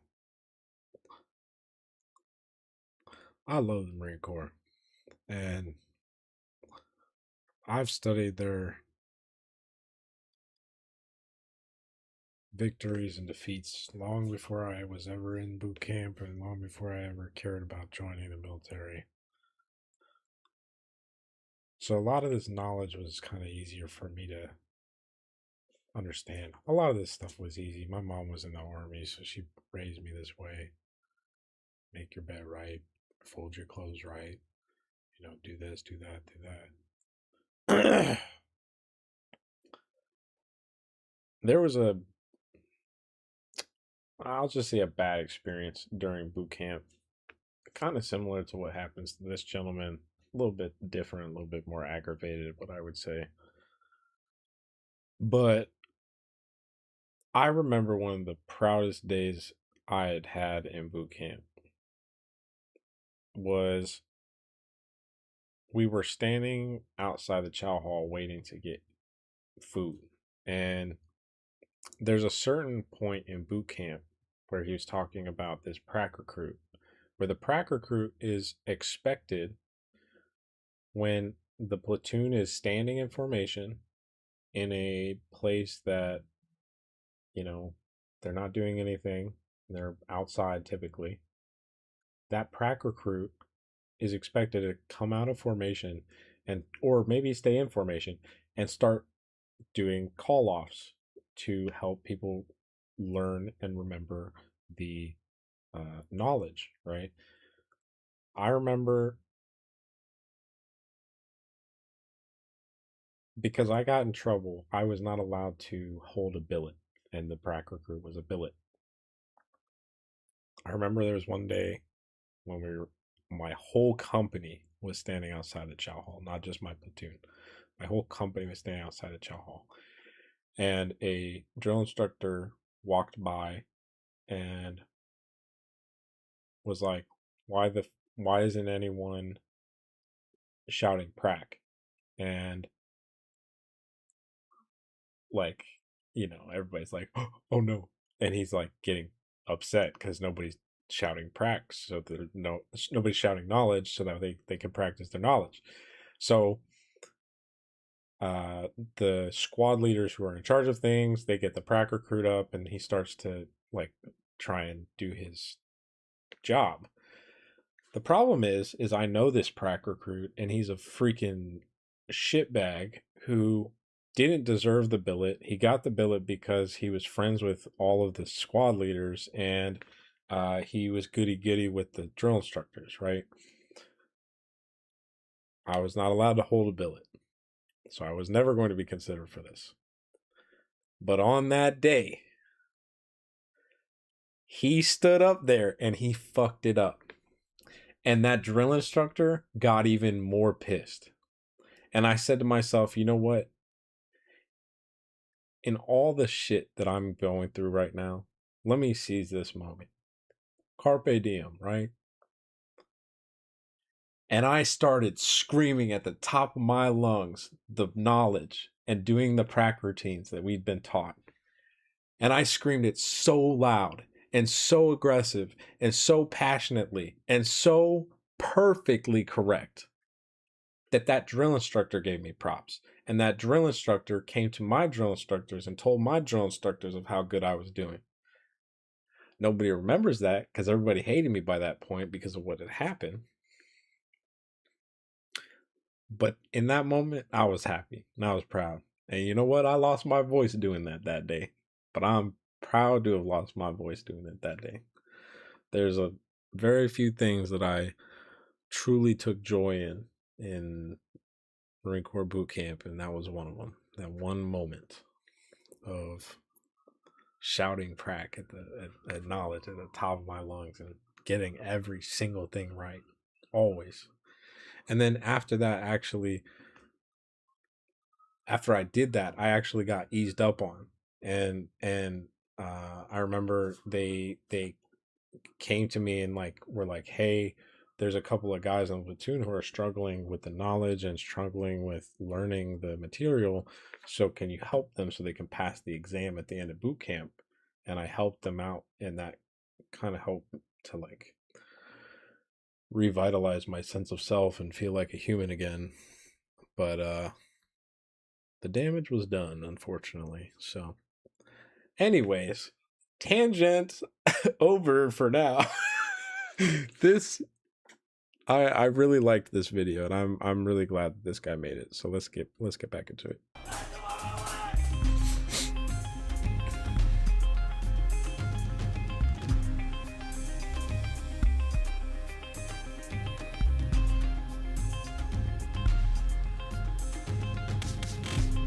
Scuzz brushes. Anytime the platoon does not meet the impossibly high expectations, or simply as a way of killing time, Recruits are given absurd and exhausting tasks, which are colloquially referred to as fuck games. Yeah! Fuck games! These include undressing and getting fully dressed again repeatedly, sweeping the floors in a bizarre crouched waddle, or holding out heavy objects such as their duffel bag or footlocker at arm's length. I'll tell you what, that shit punishments come in the form of so incentive much training, to just sit or there holding IT, stuff. which is dispensed liberally for offenses both real or imagined, or simply by pulling unlucky recruits at random. I never got pulled. Incentive training bears Not little once. resemblance to the stereotypical image of a drill instructor yelling "drop and give me 20." Oh, it no. consists of I got one. repetitive One time. exercises, Very constantly beginning, it was a alternated at random rapid pull. pace. I didn't do anything wrong. A recruit will be ordered to do push-ups, but before his chest touches the floor, the command will change to jumping jacks. Yeah. As soon as he starts jumping, the command changes to They mountain just want you to climbers, then flutter internalize kicks, that nothing lunges, you and do back is to going to be push-ups enough. until the recruit is pushed to the point of total physical exhaustion. But it's not. A particularly unpleasant hopeless variation of end. incentive You know, training it- is known it's- as a sugar cookie, in which a recruit is made to slather himself You in can keep incentive going. training physical You can do it. exhaustion. You A just keep particularly going. unpleasant variation of incentive training is known as a sugar cookie, in This which a one is recruit is made to slather fun. himself in sunscreen before being IT'd in the sand pits outside, leaving him caked in a sticky mixture of sand and sweat for the rest of the day. I've done that at least 3 times. That I remember. Of course, you can always dissociate away from those things, so. It's hard not During to these when you're early in days those of moments. training, a platoon will quickly sort itself into several categories of recruits. On one end of the spectrum are high performers. At the other end are those known as boogers, the weakest, slowest, or otherwise least capable recruits in the platoon. I was Most always in the recruits middle. fall somewhere in the middle. Yeah. I'm just not. But cutting across the that spectrum guy. is another axis, consisting of those who believe the standards being enforced are real and achievable, and respond by spending every ounce of effort trying to meet it. And those who have worked out that they are being set up to fail regardless of performance, that no level of effort will save them from punishment, and that the smarter option is to conserve energy and produce only the appearance of effort. These recruits have understood the situation correctly, but this is dangerous because the drill instructors are expert at spotting recruits who are phoning it in, and their attention, once drawn, does not go away. Yeah. Over time, recruits in the first category will come to hate recruits in the second, because under a regime of collective punishment, one recruit being singled out becomes everyone's problem. Yep. This has the reliable effect of turning the majority viciously against any recruit who is singled out first. Yeah. This was brutal. But this is where I feel like I almost even got a false sense of hope or pride or confidence or whatever you want to call it in the first going into the second phase of boot camp, because you know, I had been IT'd or you know, put through the ringer just like everybody else, but they had never had a reason to do it. They just did it because, you know, it was my turn. I got my number pulled, you know. And that happened. It happened to the squad leaders. It happened to the platoon leader.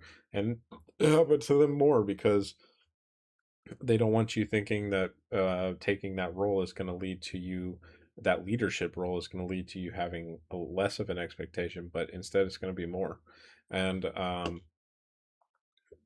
for me, I wanted to be a squad leader. I wanted to be platoon leader, but physically I couldn't compete. I'm not a I'm not a fucking athlete like that. I've played sports. I'm good at sports. I can compete with people in games, but I can't run like that. I can't do pull-ups like that. I can do sit-ups like that. I can do ammo can lifts like that, but I'm 5'7", I'm 180, and it's just, you know, I'm not that big of a guy. I'm not Mr. Man, whatever it is. But there is that guy, and there's a lot of those guys, especially in boot camp in the Marine Corps. And those are the guys that are in every single one of those billets. They're the squad leader, the platoon leader. They're the guys who get the meritorious promotion at the end of boot camp. And all I knew was that I knew what was going to happen, which is this. And I knew that I had to maintain my bearing and just keep pushing, because that was all that was going to get me through this. Nothing I did or said was going to make any difference other than just doing what they said and getting it done, just pushing on. And I felt like I was doing really well in boot camp, and like the first phase flew by. It was easy breezy. I hate to say that. Like, yes, you're tired, it's physically demanding, but it's like, you know, you're working out, you're eating food every day, you're learning stuff. I like the military, I like military history, so I'm learning about stuff that I like, and I'm hearing it from a different perspective, so I'm learning new things about the things that I like too. So like, I enjoyed all of it until second phase really kicked in, and then that's when some stuff happened, and I'll talk about it a little bit later when that comes up probably. But yeah, this is boot camp. It's something. In my platoon, this recruit was me. While physically fit, I was slow and clumsy during countdown games, and awkward at drill. I was fast. When corrected with incentive training, I treated it as an annoyance to be endured rather than letting myself be burnt out. Yeah. Within the first week of training, the entire platoon knew my name, because they were required to thank me by name every time they were being punished alongside me. Yeah. Always. You gotta There's a single particular them out, horror apparently. in realizing that out of 90 other people, you are the one who has been identified as the main problem. It's hard for that to happen. At this point, I made a pivot to showing maximum effort, but it was too late. Oh yeah, you can't. A recruit who earns this reputation early will be singled out and set up to fail, regardless of how hard he tries. Yeah. There is no correcting past this point. Yeah. It's shitty, but it's true. The primary thing that is built up over the course of boot camp is not strength or discipline. It is a small, closed society with its own hierarchy and politics. Yep. And the society it builds is a stupid one. That's true. They build a society of fuck games.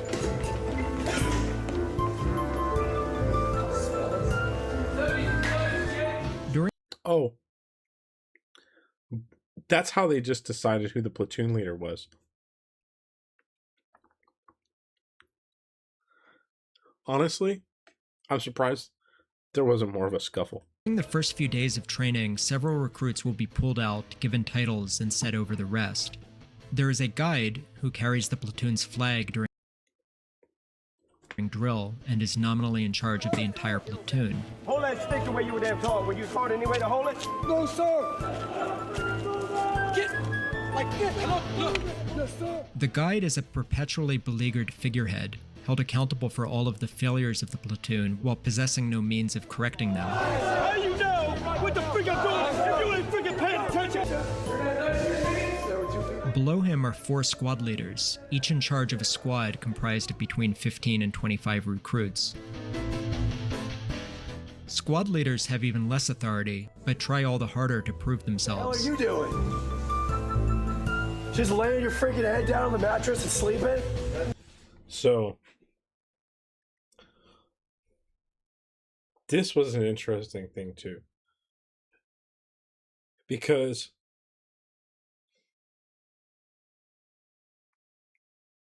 when you get into boot camp, everybody's the same. Everybody's standing on those yellow footprints. Everybody is joining the Marines. Everybody's a recruit. And then they start throwing around squad leader positions and platoon leader position. And these guys volunteer for it, right? Well, people who volunteered for it in the receiving platoon, when we were getting processed in for the first week or so, I know one guy,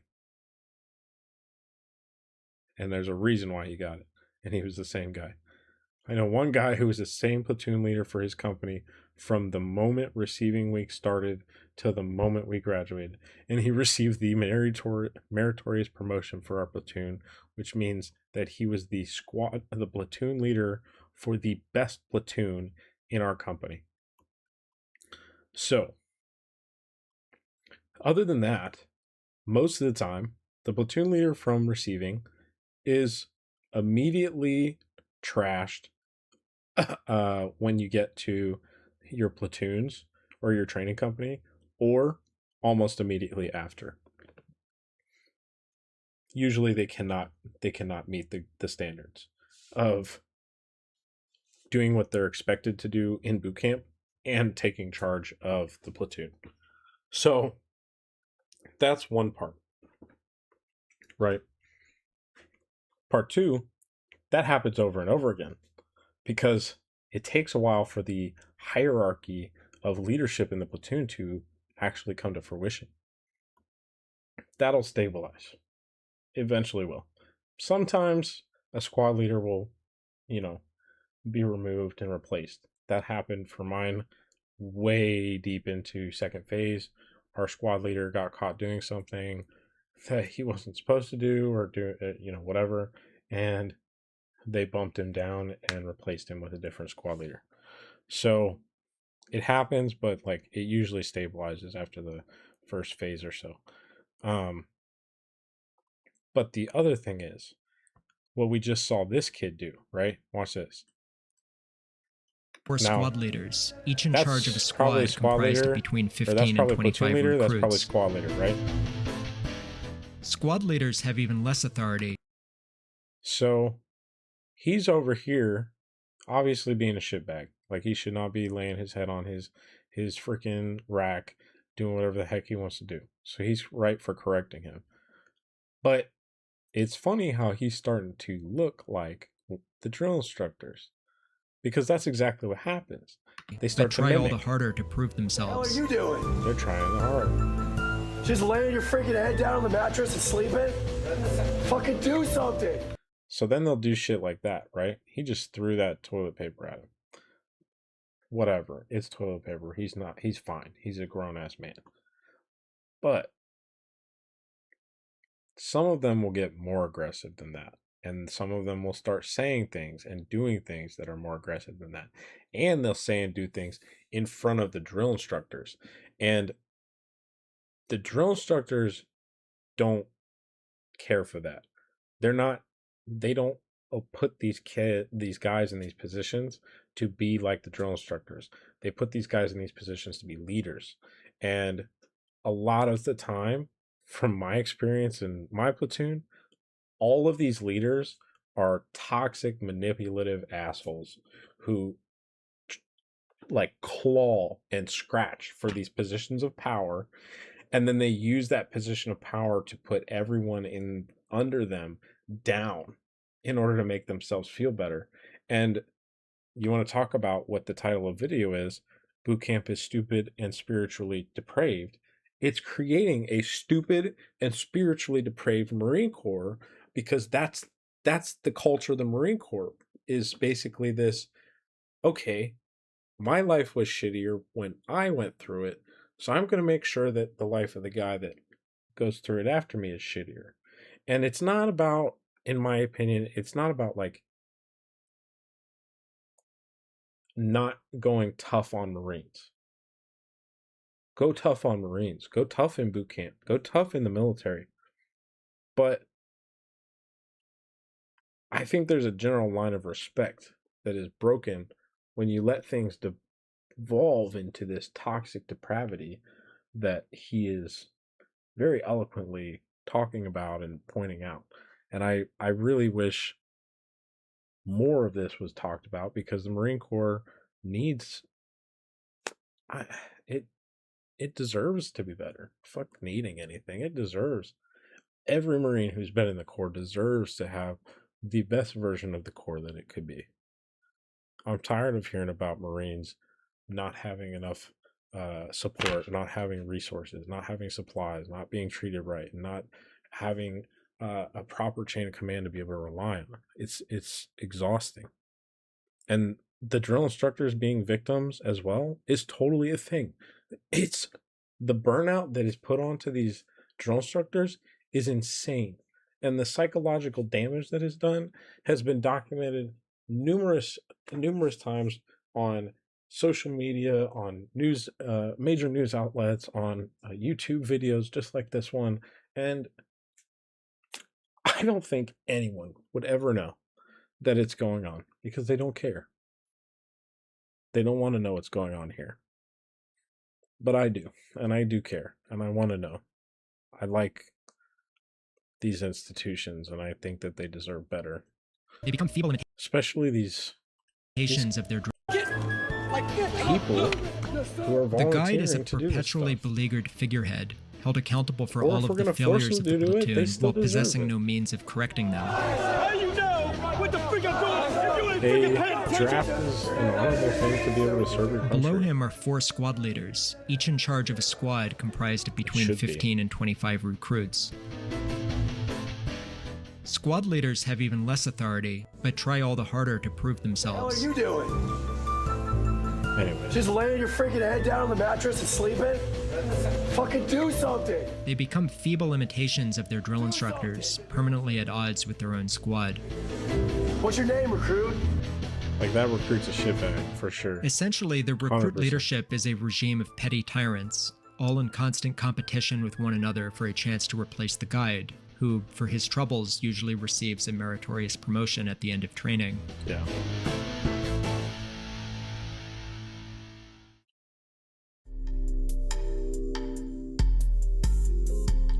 Presiding over the economy of the platoon is a quieter figure, the scribe, a recruit assigned to keep track of various rosters and paperwork on behalf of the drill instructors.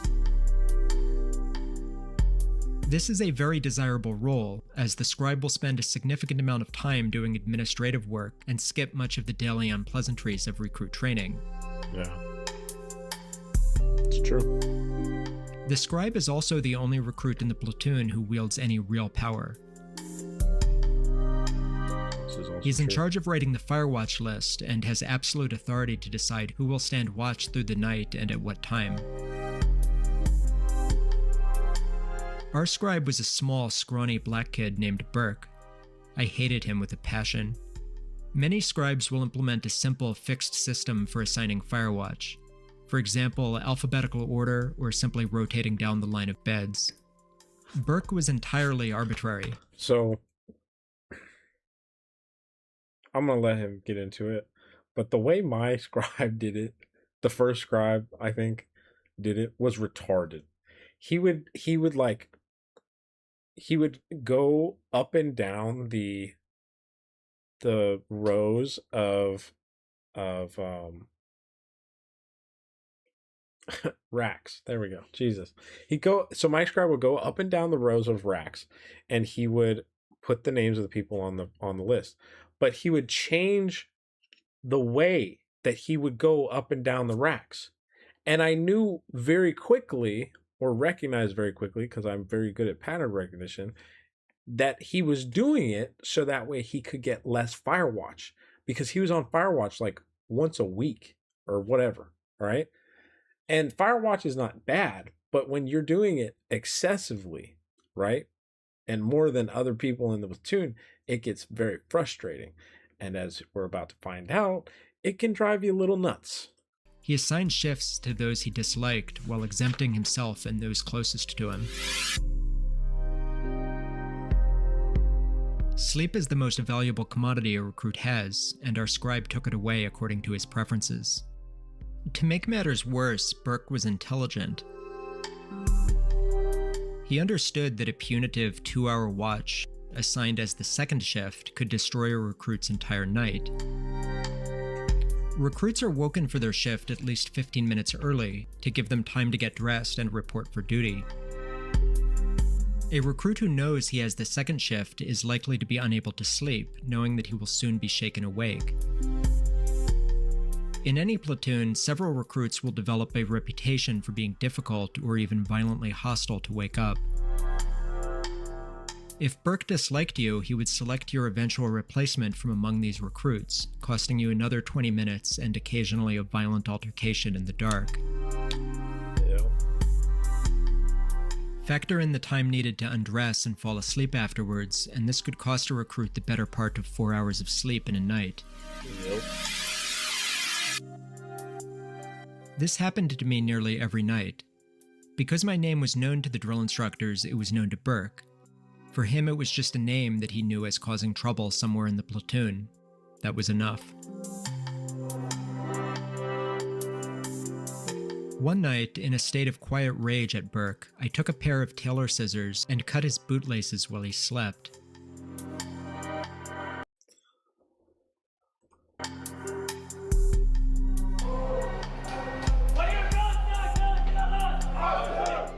The next morning, as everyone was being dressed by the numbers, he was left struggling.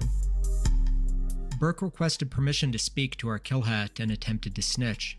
"Someone cut this recruit's bootlaces, sir." Our kill hat looked at the damage and remarked, "Huh, guess someone really hates you."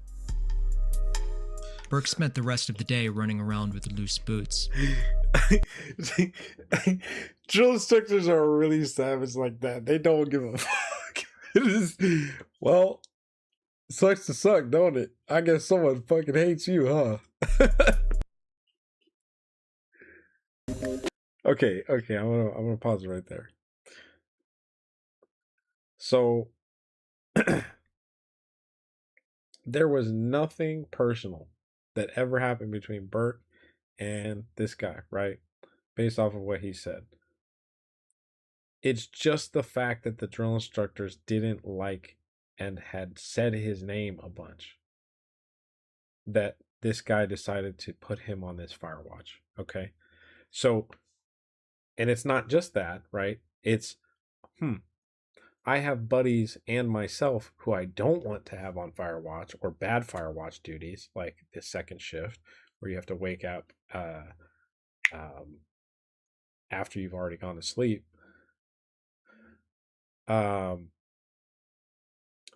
That's a name that you can pull out. Oh, I know the drill instructors don't like him, and if he comes and complains, they're not going to do anything because they don't like him. And I'm the scribe. So they'll get off of this power trip in doing this, right? Well, my scribe was neither smart nor the engineer of my experience. Unfortunately, what happened with me was I had this incident where we were all field stripping MREs, right? Which is a meal ready to eat. And what field stripping is basically them having us open every single one of these MREs, take out like the candy and the sweets and stuff, and the matches and stuff that could like hurt people or cause a problem in a recruit's life, like recruit proofing these meals ready to eat. So they're recruit proofing the MREs, and we did it as a platoon. So we all sat there and we opened the MREs and took all this stuff out and we threw it all away, and then we taped the MREs back up, and then that was, they were ready for the field, right? So people in my platoon got caught for stealing candy.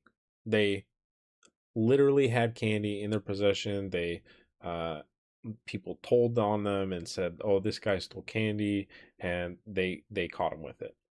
Well, one of those people happened to be my bunkmate from first phase, which kind of makes me affiliated with him because I was his bunkmate and we made our bed together. You kind of build a relationship with your bunkmate because that's your person who you literally make your bed with in the morning. You have to get along with this person in order to get this done at the very start of your day.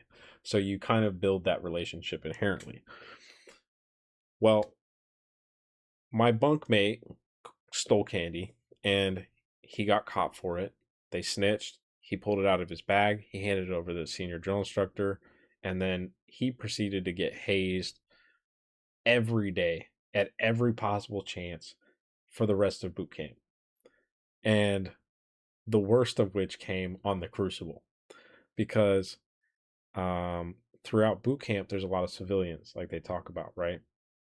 Well, on the Crucible, there's not as many civilians. It's mainly Marines and military personnel like Navy corpsmen. and we're all out in the desert of Camp Pendleton. So it's like they can do whatever they want and nobody's gonna know. And I remember specifically because I felt so bad for him. But my senior drill instructor kept screaming to this guy, I'm gonna get you. I promise. I'm gonna get you. And he would taunt him every day about this. Come time Crucible is when he got him. And he got me too. What he did to him was there was this like, it felt like 100-yard span that was just dirt. And there's a bunch of obstacles, but there was just dirt in between all of that. He took him for what felt like 3 hours and made him do what's called skull drags, which it's not physically demanding. It's not painful per se, but it's irritating and annoying and it hurts. And what it is you're low crawling, right? Well, when you low crawl properly, your body is as flat to the earth as possible, right? So you're like scraping your body along. Well, part of that is your head. And that's where the skull drag comes from, is you put your head in the dirt and you drag your skull in front of you through the dirt in a low crawl position, right? He did probably 400 yards of skull drags for 3 hours with our senior drill instructor standing over him, screaming at him the whole time. So when I say that I feel like there's a overstep, I think that see, but here, and the devil's advocate inside of me is like, well, a firefight could last that long, and a firefight's going to be 10 times worse than a Marine Corps drill instructor screaming in your ear. And, maybe the service history of the Marine Corps proves that I'm wrong, but I don't know. He did that.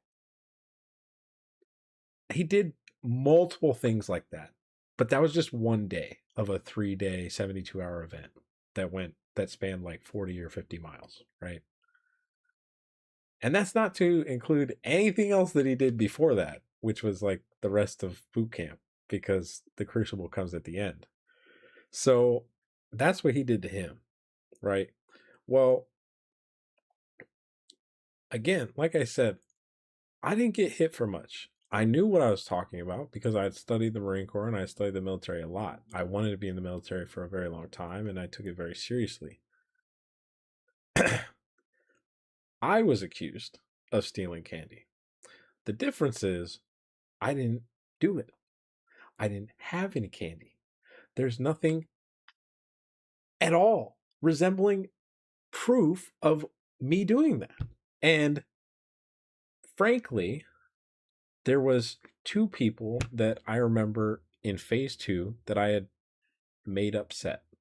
And I have been informed later on. What the hell am I hearing? Sorry. I feel like I'm hearing something.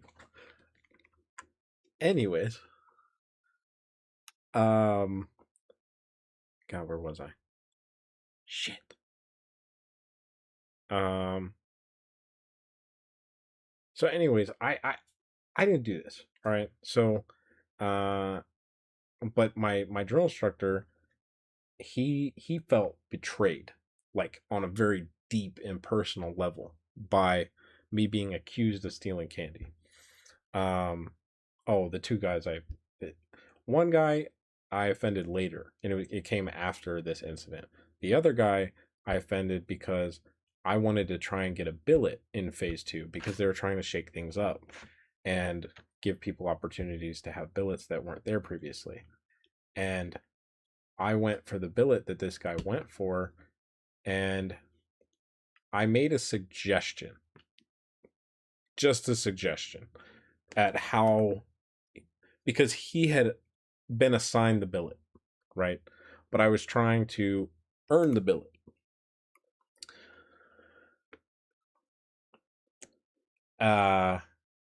I made a suggestion as to how he should organize the closet of stuff that we keep for the platoon to take care of cleaning and whatever. I don't think he liked that, and I think he saw me as a threat to his cozy position in this billet. And I think that he snitched to the drill instructor saying some shit that wasn't true to try and deteriorate any ability for me to go after that billet. I don't know that they wanted what happened to happen, and I will not blame them for that. And it's whatever, it's boot camp. I'm not gonna, it's over, right? But what happened is going back, long tangent short, right?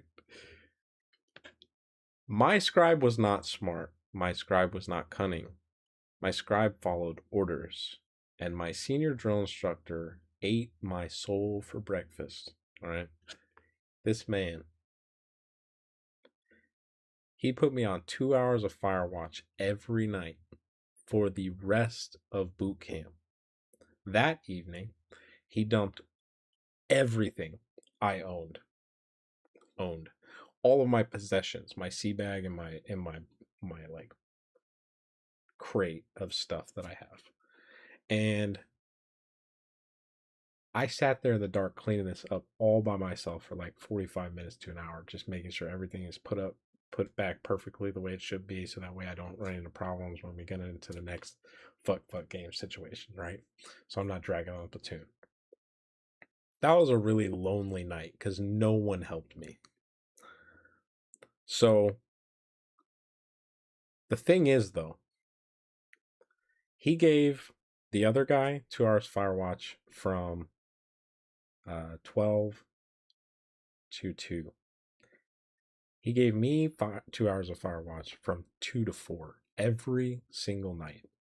And as he was just talking about, when you factor in waking up other people and the difficulties of some of these people that you will be interacting with to try and get them up, and then also factoring in trying to get back to sleep, you know, a 2 hour fire watch can consume 4 hours of your sleep. So I had 12 hours, or I had 2 hours of fire watch from 2 a.m. to 4 a.m. For most of boot camp, I think we woke up around like 6 or 7 a.m.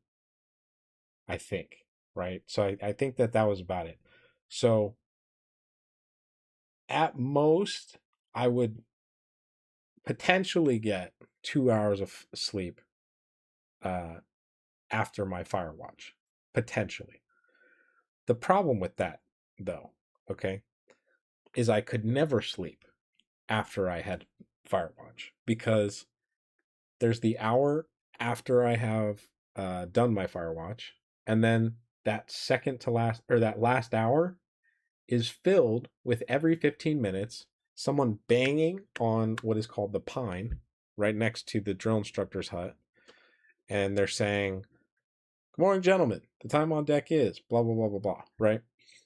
Well, every 15 minutes that happens, and that's meant to be an alarm for everyone, but that is literally kept me up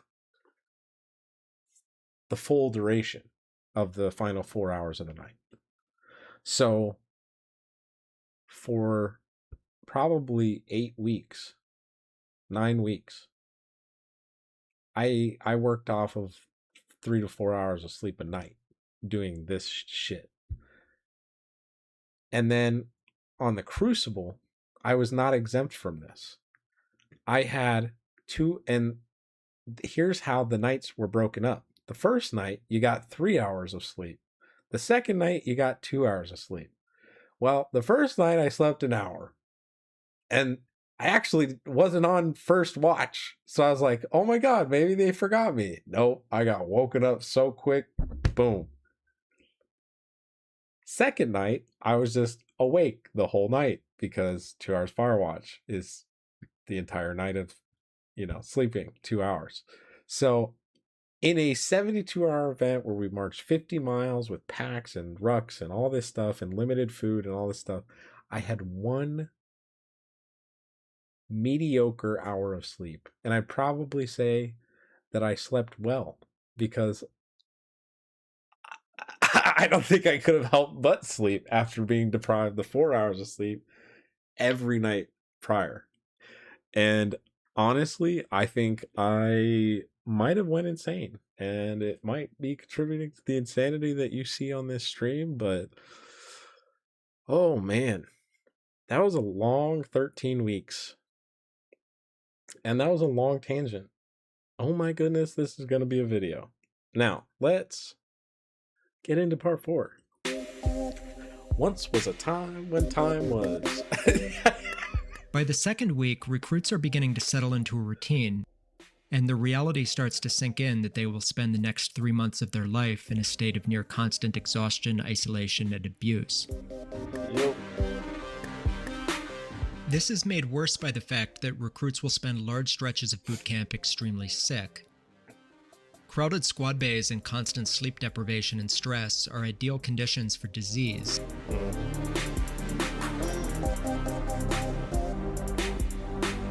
Most recruits will avoid going to sick call, both because it is seen as an admission of weakness in a system designed to punish it, and also because a recruit found too ill to continue training can be pulled from his platoon and transferred to a medical rehabilitation platoon before resuming training, adding weeks to his sentence. I like the way he said that, weeks to his sentence, because that's what it is. I felt so bad for every medical recruit and I can't remember. Oh shoot, that sucks. Thank goodness. Every medical recruit, and there was like these PT recruits who basically failed the initial fitness test, which is just crazy. It's so shitty that happens. It's on them, right? That's what they say. That's what the Marine Corps says. But again, we talked about that earlier when, you're being put in the worst conditions that you've probably run this initial fitness test in. And a lot of guys are probably just barely passing the initial fitness test when they're trying to get in, especially right now with how bad recruiting is and recruiting standards are not being met. But like oh man, I keep losing my place. I don't know why. I don't know why I just lost it so hard right there. Recruiting standards. What was he saying? Oh, I felt bad for them because, there were some times that these guys would get dropped and then another platoon wouldn't come in for a while. So then they're just sitting in this platoon waiting, being treated like a recruit by drill instructors indefinitely. And I couldn't imagine. I avoided this like the plague because I didn't want to get dropped. I didn't want to spend a second in this place longer than I had to.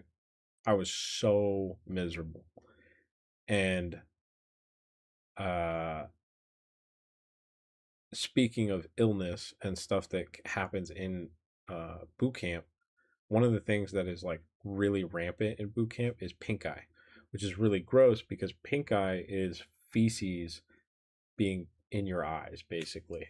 So like there's this huge focus on not touching your face, and they like have this whole humiliation cycle of like, you disgusting thing, quit touching your face, you disgusting thing, and like blah blah blah blah blah, you civilian, you disgusting thing. And that's why when you get onto the other side of this training, you see a lot of guys, including myself, who are very like angry towards civilians and hostile towards civilians and the way that people act, because the way that when we acted like that in this situation, we were punished for it. But again, a lot of the people just need to just start seeing both sides and just start understanding that some people don't understand this and some people have been through some shit and you don't know what they've been through. But my illness that I got was pink eye, and I was so taken back because I had pink eye as a kid one time, and I got really sick. I had I literally coughed so hard that I popped all the blood vessels in my eye. I got really sick as a kid. I was taking antibiotics and stuff. That same thing happened when this happened, and it was horrible.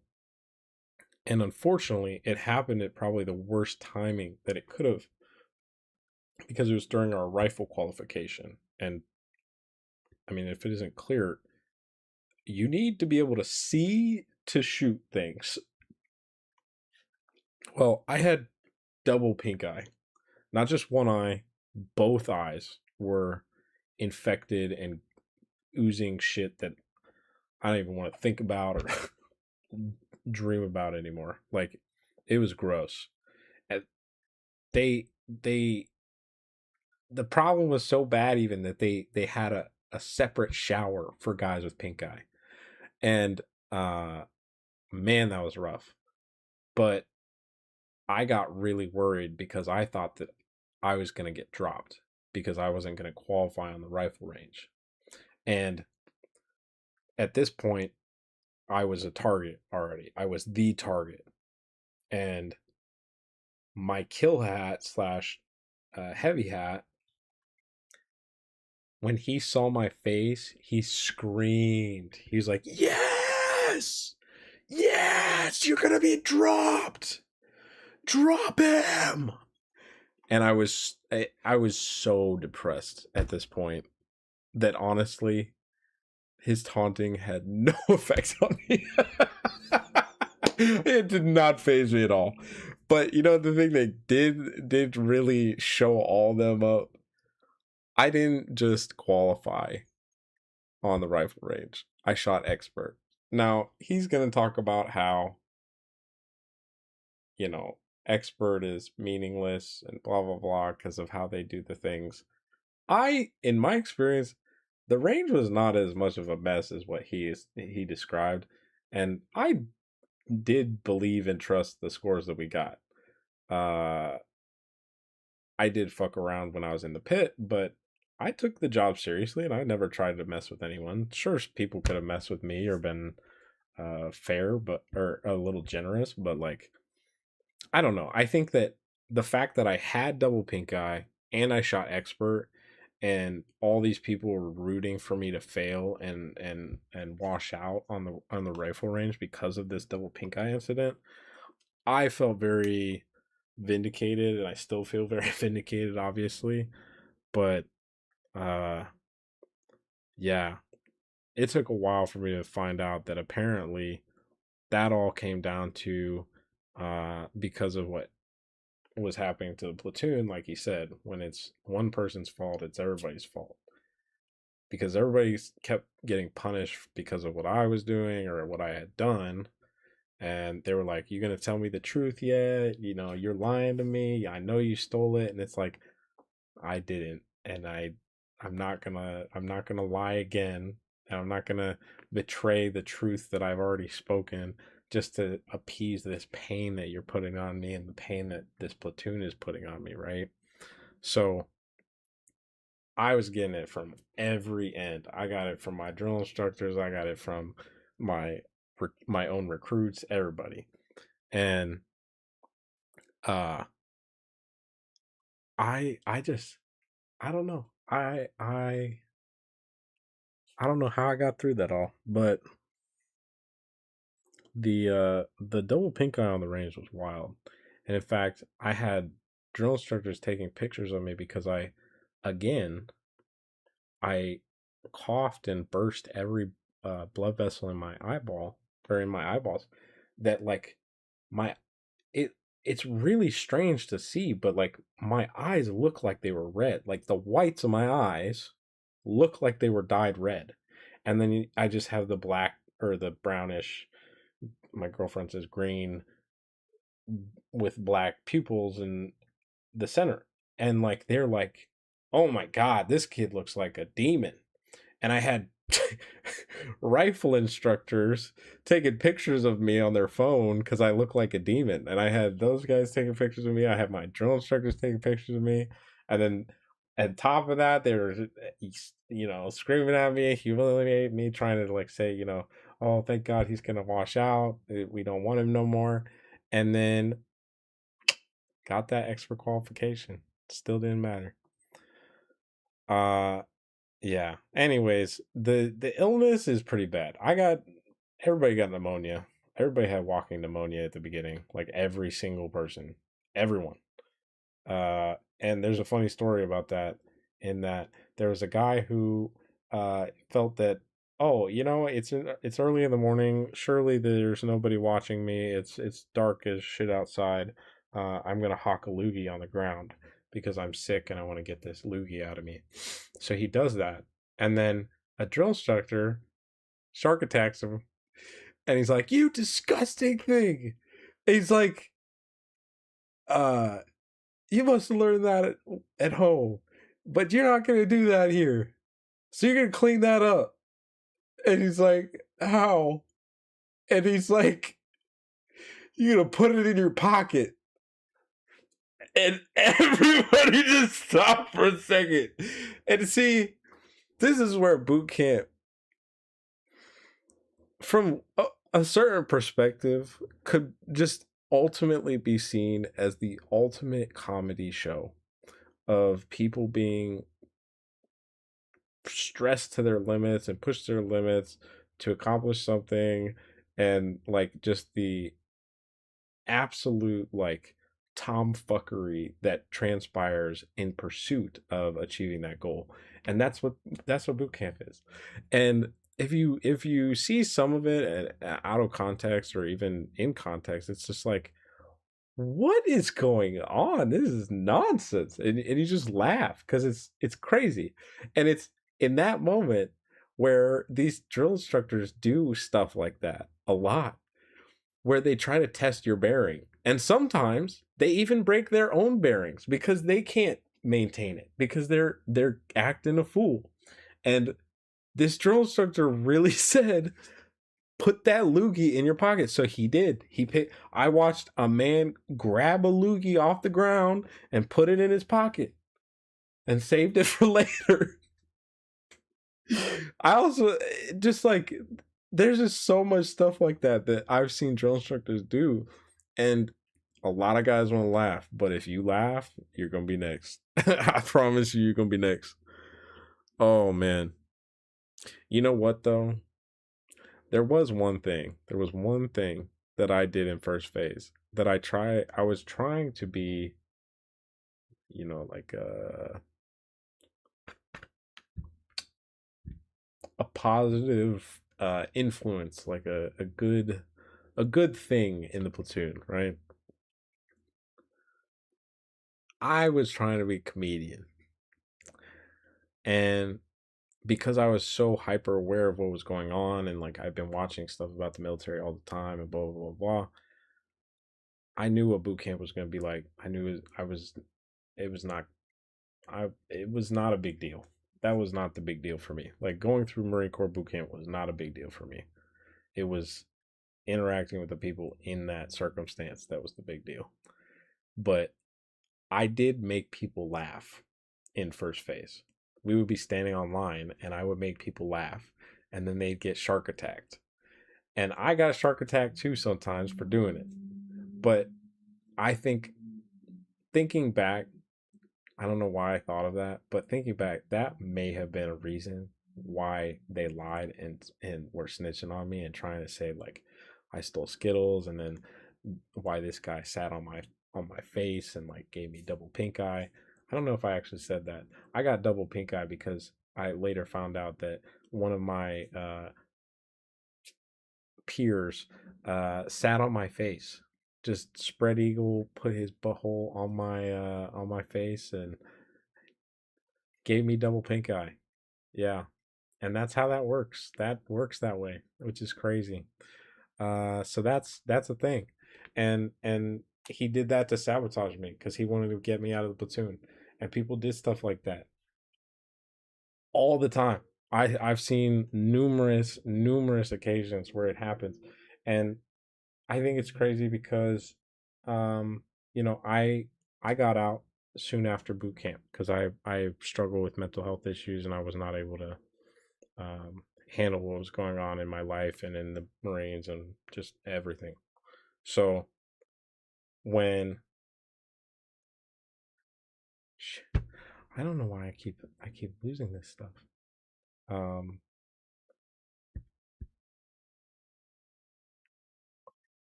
You know, man, I was talking about, I feel like this is where it's nice to have it on stream because I can just go in here, I can pull this up, and then I can just go watch it back. And we'll see what the frick I was saying.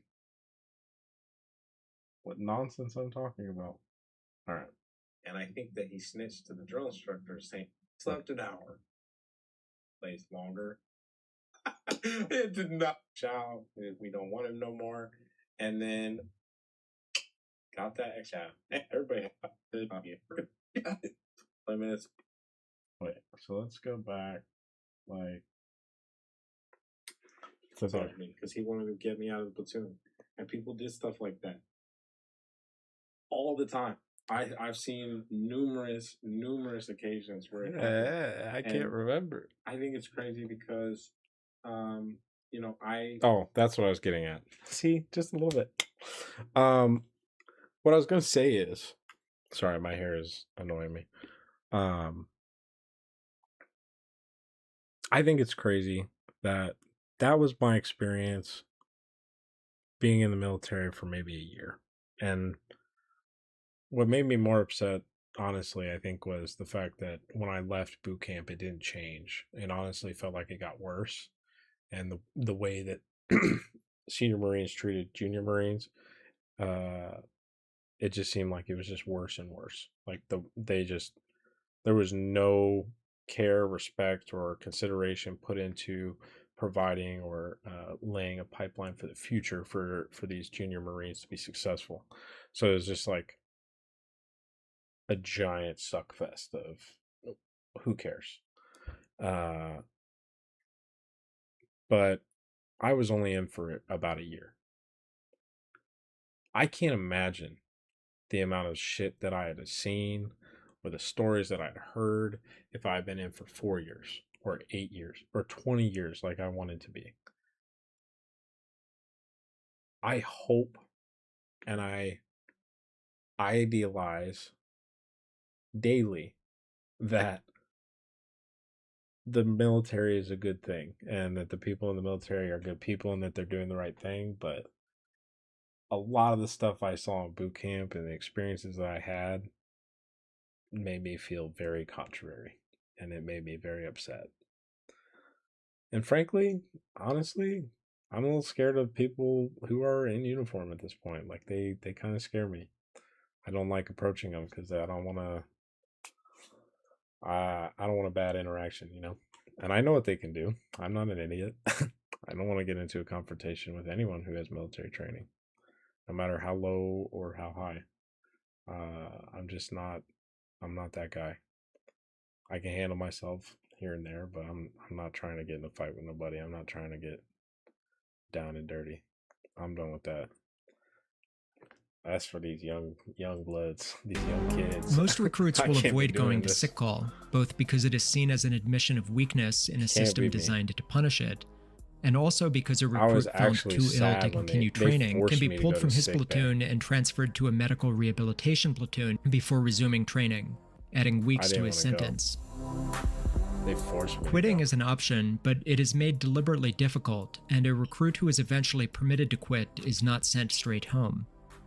He is instead moved to a separate holding platoon, where unfit recruits are processed out on a slow administrative timeline that can take over a month.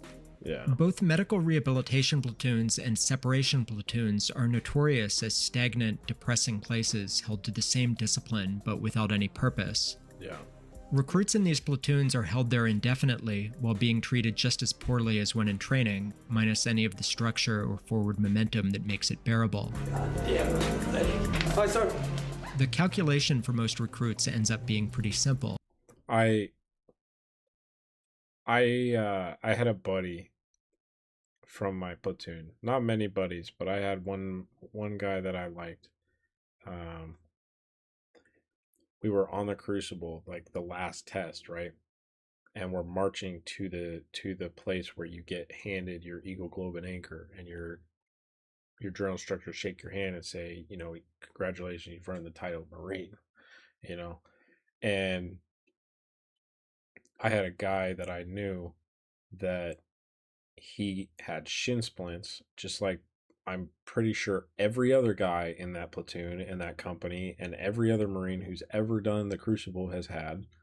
He had shin splints, and unfortunately, he was one of the few guys who had shin splints so bad that his shins broke and shattered, and he had to do recovery for that. And he was crying because he felt that he had let people down, and they ended up giving him the title, even though he didn't complete the march, because of who he was, and he deserved that. In my opinion, he was a great guy. He deserved that. But he talked about when we linked back up at the infantry training school, he talked about this experience of being at this recovery platoon. And again, he didn't go up to the top, and he didn't get the handshake of Marine, but he was a Marine. And he talked about how when he was in these platoons, they still treated him like a recruit. They still treated him like shit, and they still didn't give him any respect. And that is, in my opinion, extremely disappointing, because right here on these uniforms is where U.S. Marines and your name goes, right? And you have to earn that, because your name is not worth being next to the Eagle Globe and Anchor, and not worth being on this Marine uniform until you've earned it. So my boy is walking around with those and still getting hazed like he's a recruit. That made me upset, and that's appalling that these guys who are literally trying to recover, trying to heal and get back into it, nothing. Just desperation and despair. And I've heard that a lot of the guys who do get into these platoons are more likely to separate than anything. They're more likely to separate because they can't sustain this endless hazing process that they endure while being trapped in these platoons healing. Because let's be real, you break your leg, who knows how long it could be recovery time? Who knows? It could be months, it could be weeks, it could be years. I knew a guy in the infantry training school who, during his infantry training, broke his legs. However, it was much worse than the guy I knew.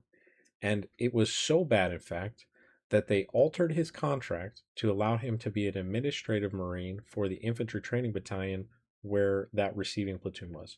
So he was a permanent Lance Corporal for the rest of his contract, serving under these guys with bum legs, because he broke them on a march. And it's like,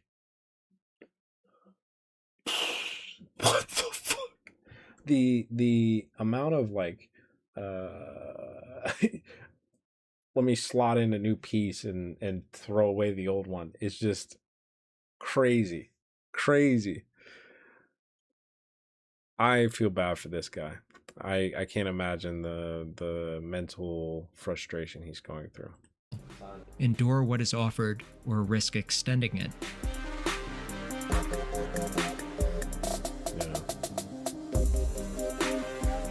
During the first few weeks of training, the pressure is constant. Under these conditions, the personality contracts into something small and defensive, concerned exclusively with avoiding attention and surviving until lights out. Yeah, pretty much. Eventually, the tension begins to thaw somewhat.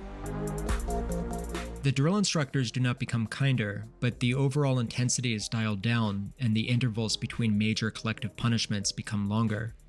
The effect this has on the platoon does not occur all at once. Some recruits remain entirely in survival mode. Others cautiously begin to emerge from it, which creates a peculiar kind of social friction. One recruit may venture a small remark to the recruit next to him. The other recruit may stare straight ahead and pretend not to hear him, or hiss for him to shut up before someone hears. Shut up. We're talking. Shut up. Like even this. You see this? This is another example. Recruits have to wear their collars like this because it looks stupid, whereas the real Marine collar is open and outset like this in a triangle. You got to earn that. You have to earn that. You have to earn the boot bands around your boots. You got to earn your boots. You can't wear boots until you've earned your boots. So you're wearing these fatigues, and you're wearing your scoots, your Skechers shoes. And it's like you got to earn everything. But then once you've earned it, might as well not earned it. Because there's no difference between the when you did and the you danger didn't. has begun to recede. For the other, it remains immediate and absolute. On Sundays, religious services are offered, and which one a recruit chooses to attend is as much about personal faith as it is about tactics, because church means a temporary break from the drill instructors and a precious opportunity to nap. This is one thing that he had way different experience than I did. My drill instructors were the only ones that I really knew that were like this, and I appreciated it. It was that they didn't fuck with us on Sundays. Sundays was their day off. Sundays was our day off. And our senior drill instructor did not care if you went to a religious service. But that if you were not going to a religious service, you were going to be in the squad bay and you were going to behave yourself and you're not going to act a fool. And from the beginning of boot camp to the end of boot camp, I don't remember any of us losing that privilege. I don't remember us losing that privilege, which I appreciated, and I thought that was a good thing because it gave me time to what ultimately just became pouring my sorrows and toxic hate and my feelings and everything that I was just going through into these letters to people that I was writing to. And I feel really bad that I wrote those letters, but like I needed to get that stuff out. Maybe I should have just kept it for myself, but like, and I wish I did at this point, but man, it really allowed me to decompress. And the other thing was, it allowed me to get ahead for the week, and like make sure all my gear was squared away, make sure that I was high and tight, and make sure that I didn't have to worry about anything that other guys would be worrying about throughout the week. And that's something that personally I've carried through to this day. And I think that a lot of military guys, there's a lot of things that they pick up in the military that stick with them for the rest of life. And that's one thing for me is like Sundays have largely become something that is very protected to me, not because I'm religious. And frankly, I'm not. I'm more agnostic than anything, but it's become a ritual of preparing myself for the week, giving myself an opportunity to relax and debrief. And I think that's healthy and I like it personally. May not be for everyone, but like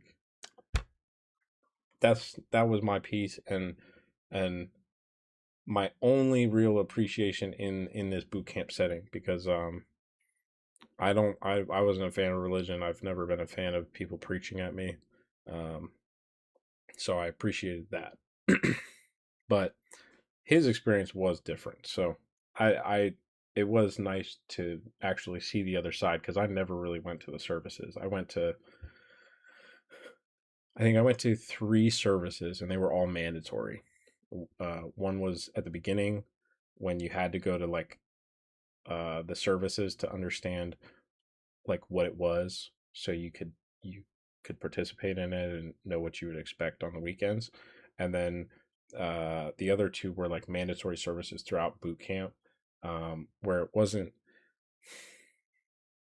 actually, one wasn't a mandatory. One was like One was a hijack. We had a drill instructor come into our barracks, and they're like, "What the heck are you doing in here?" And they're like, "You should be at church." So they took us to church, and then when we got to church, actually kind of similar to what this guy's about to say, he's like, "Do any of you guys believe in God or want to be here and participate in this genuinely?" Because some of us were talking during the ceremony, and he's like, "Okay, cool.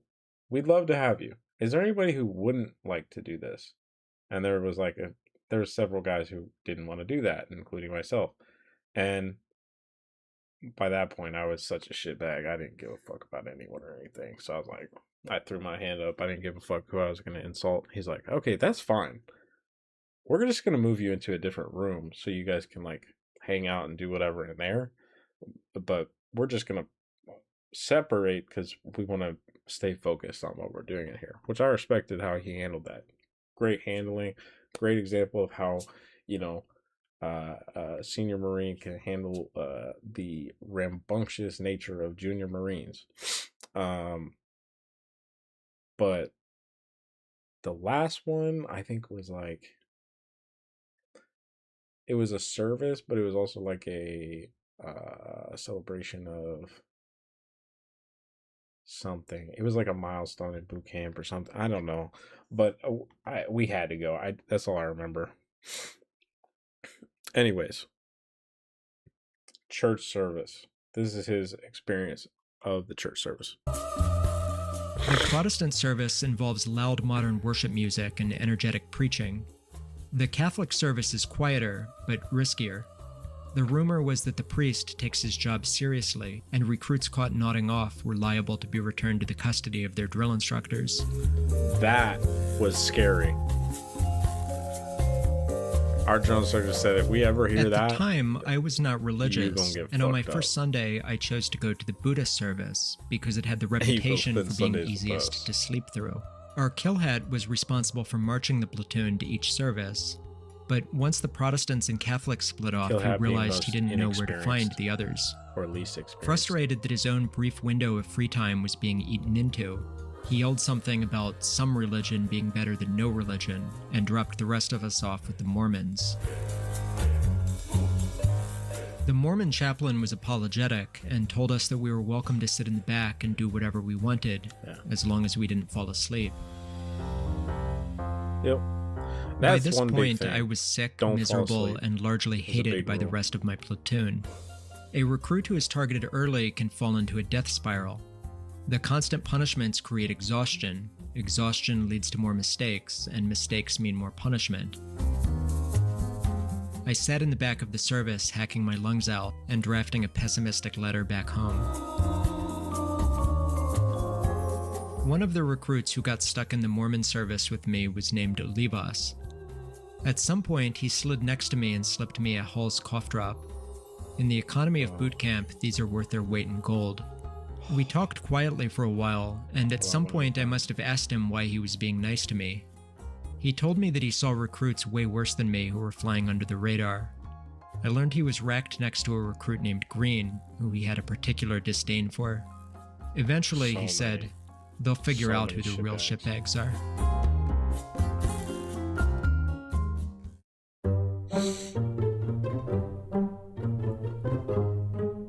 Honestly. The economy of boot camp is basically a permanent shortage of everything. Essential gear goes missing constantly, and the only way to get something back is to take it from someone else.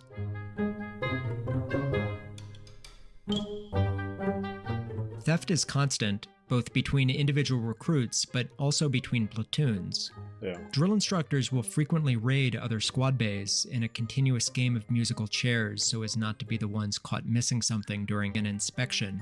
Yeah, we do that shit a lot. I mean, not a lot. It is from these drill instructors that recruits will learn the preferred military euphemism for this practice. Gear is never stolen, it is tactically acquired. Implicit in this is an understanding that whoever you acquired it from probably acquired it in this manner from somebody else anyway. Yes. A common saying in the Marine Corps is that there is only one thief in the Corps. Everyone else is just trying to get their stuff back. Yep. That's when they do the tornadoes and everybody's stuff get mixed up. Yeah. Through a combination of getting to know the recruits in my immediate vicinity while at the same time doing whatever I could to show more visible effort, I slowly began to salvage some of my reputation. The drill instructors no doubt noticed this, but they did not care. A recruit who earns their attention early will never lose it, and I continued to be singled out and IT'd as much as anyone else. But true to what Olivas had predicted, the platoon was beginning to identify other problem recruits, and the abuse was being distributed more evenly among us. The recruits closest to me in the squad bay were beginning to learn that, whatever my deficiencies as a recruit, I at least had a sense of humor and didn't complain much.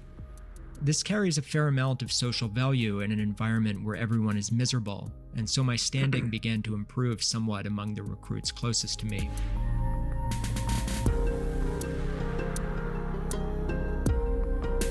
The scribe, unfortunately, was not one of them, and he continued to put me on 2-hour firewatch shifts nearly every night. It's bullshit.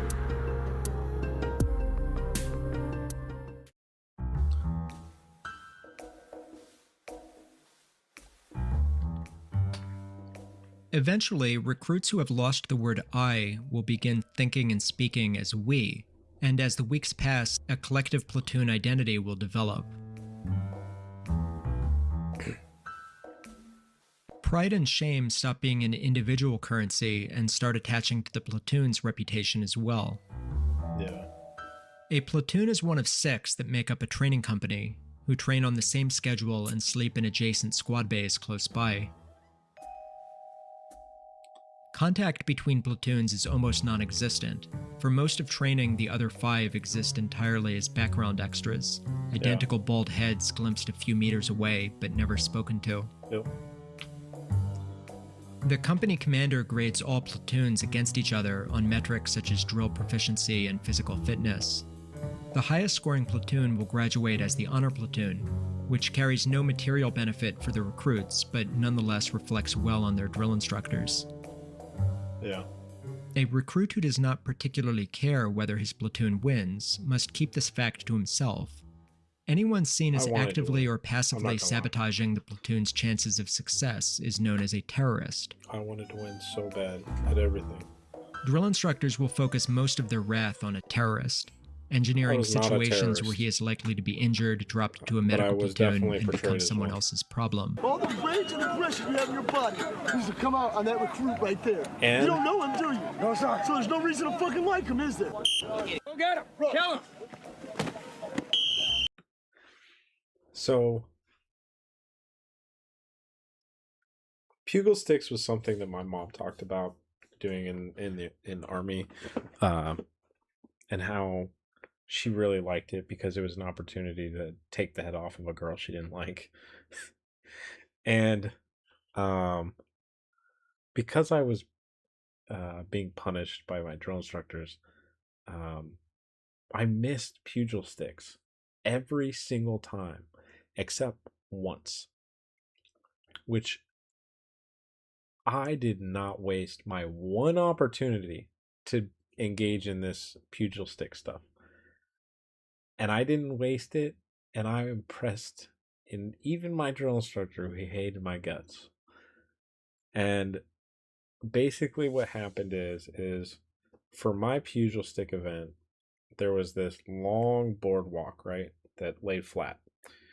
And it was wide enough for 2 guys to stand with a pugil stick comfortably, but not wide enough that you want to walk past them or could walk past them if they don't want you to. So our drill was 2v1s. But the ultimate goal of the drill itself was to be the last man standing on that boardwalk. Well, I had stood in line watching these guys fight 2v1 over and over and over again, and watch the one guy get splattered off the edge, and then the two guys go from being, you know, right next to each other to and going right at each other and attacking each other, right? Well, if you got knocked off of the boardwalk, that was it for you. My drill instructor, my senior drill instructor, was there, and he was talking a lot of shit, especially to me. Well, I came up with myself an idea, and that idea went a little like this. I happened to be on the side where it was a 2v1. So, my plot went like this. I can't handle someone who's going to just be standing right next to me, especially the big-ass dude who was placed right next to me by the drill instructors, because ideally, they wanted him to fuck me up. My senior wanted him to fuck me up, right? He placed every person. So, I came up with the idea, I'm going to attack the guy right next to me first, because the guy away from me, because both are threats to me, and the guy who's farther away from me is less of a threat to me now than the guy standing right next to me. So, like these guys, they blew that whistle, and I started by making a hard turn and launching this guy off the platform. He literally flew off the platform. He didn't fly far. It was, you know, he fell off of it maybe a couple feet away, like a couple feet distance between him and the platform, you know. But he flew off the platform. I chucked him off. And then I turned and made a square body with the guy in front of me, and I battle charged this guy like a lunatic, like a devil dog, and I fucking thrashed and beat his ass off the walkway, and I won. And as I was walking off, and the gear was being and the football helmet was being taken off of my head, my senior drill instructor said, "Damn, Bischoff, you fucked him up. Go get him. Give him hell." And he said that he was proud of me to other drill instructors.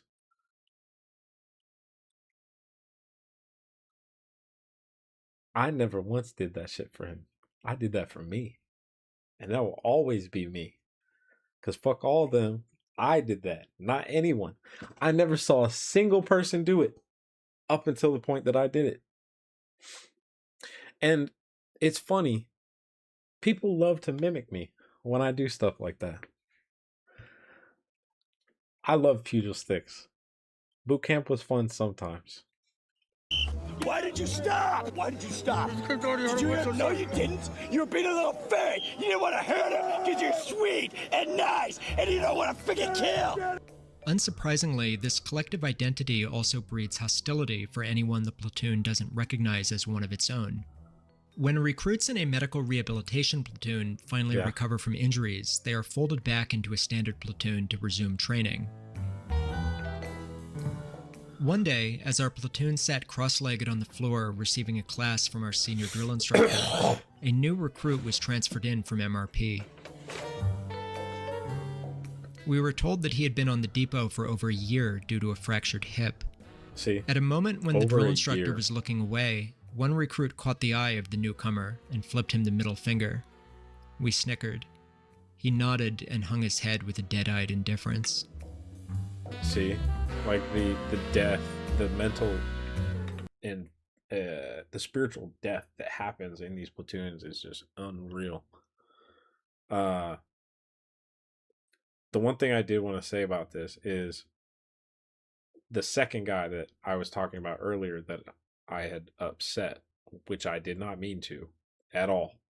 I never meant to upset anyone in boot camp, to be honest. I just meant to keep spirits up.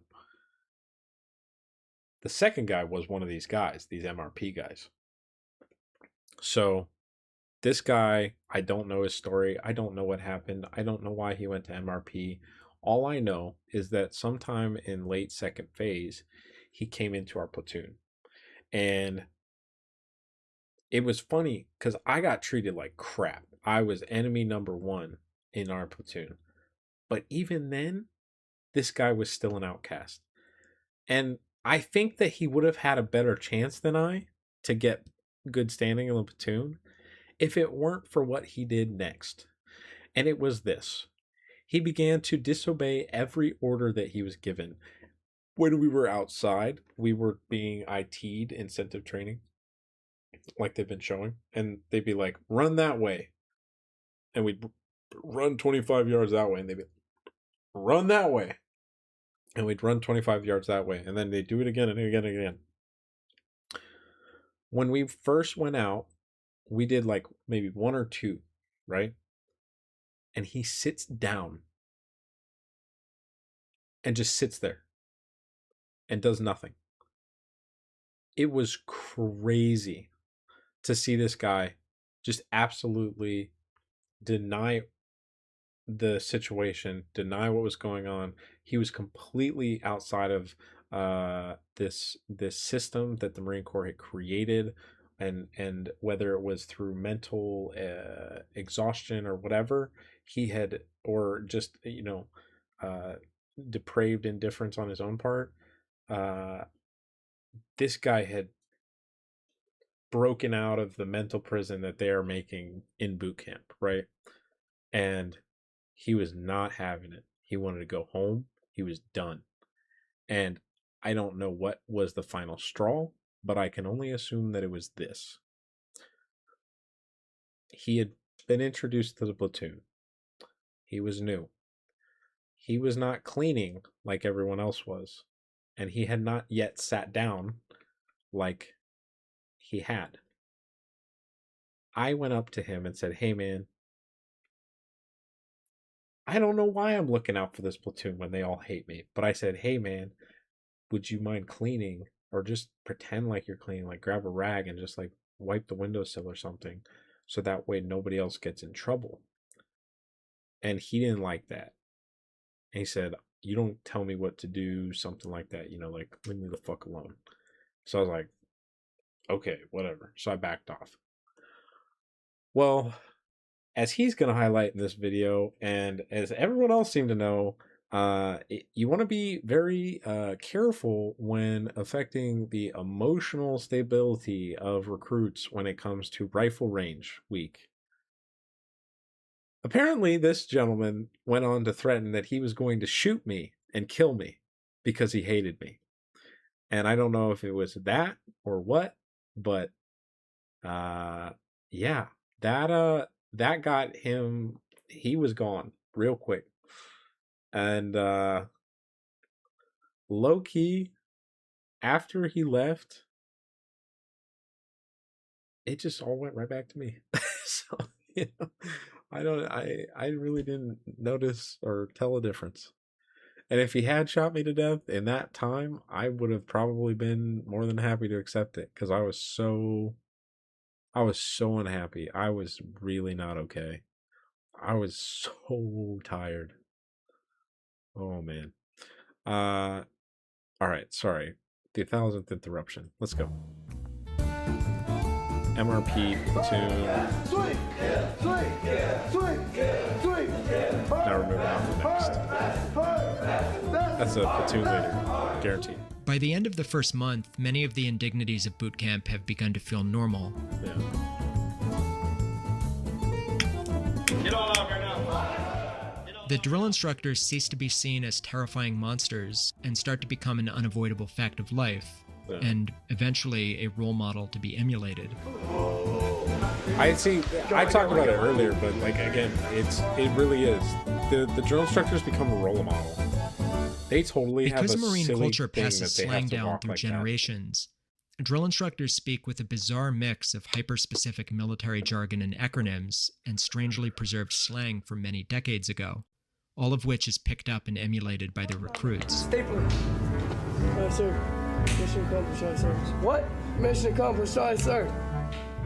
A loose thread sticking out of a uniform is called an IP, which stands for Irish IP. Pennant. IPs are also said to be terrorists because they sabotage uniform inspections. Yes. Lots of terrorists. A recruit who marches with an uneven, bouncing gait is told to stop diddy bopping. A slow or weak recruit is said to be heinous, which many recruits and in fact drill instructors have misheard and will continue to mispronounce as anus for their entire career. When giving direction, a drill instructor may remind recruits that it would behoove you to listen closely, which is also frequently mispronounced or typed in written orders as it would be who of you. That's so dumb. A perfectly made bed or starched and ironed uniform can be said to be either squared away or tight. A flawlessly executed drill movement is also tight. Anything a drill instructor thinks looks cool, for example, a Punisher skull tattoo overlaid with the American flag, is also said to be tight. Yeah.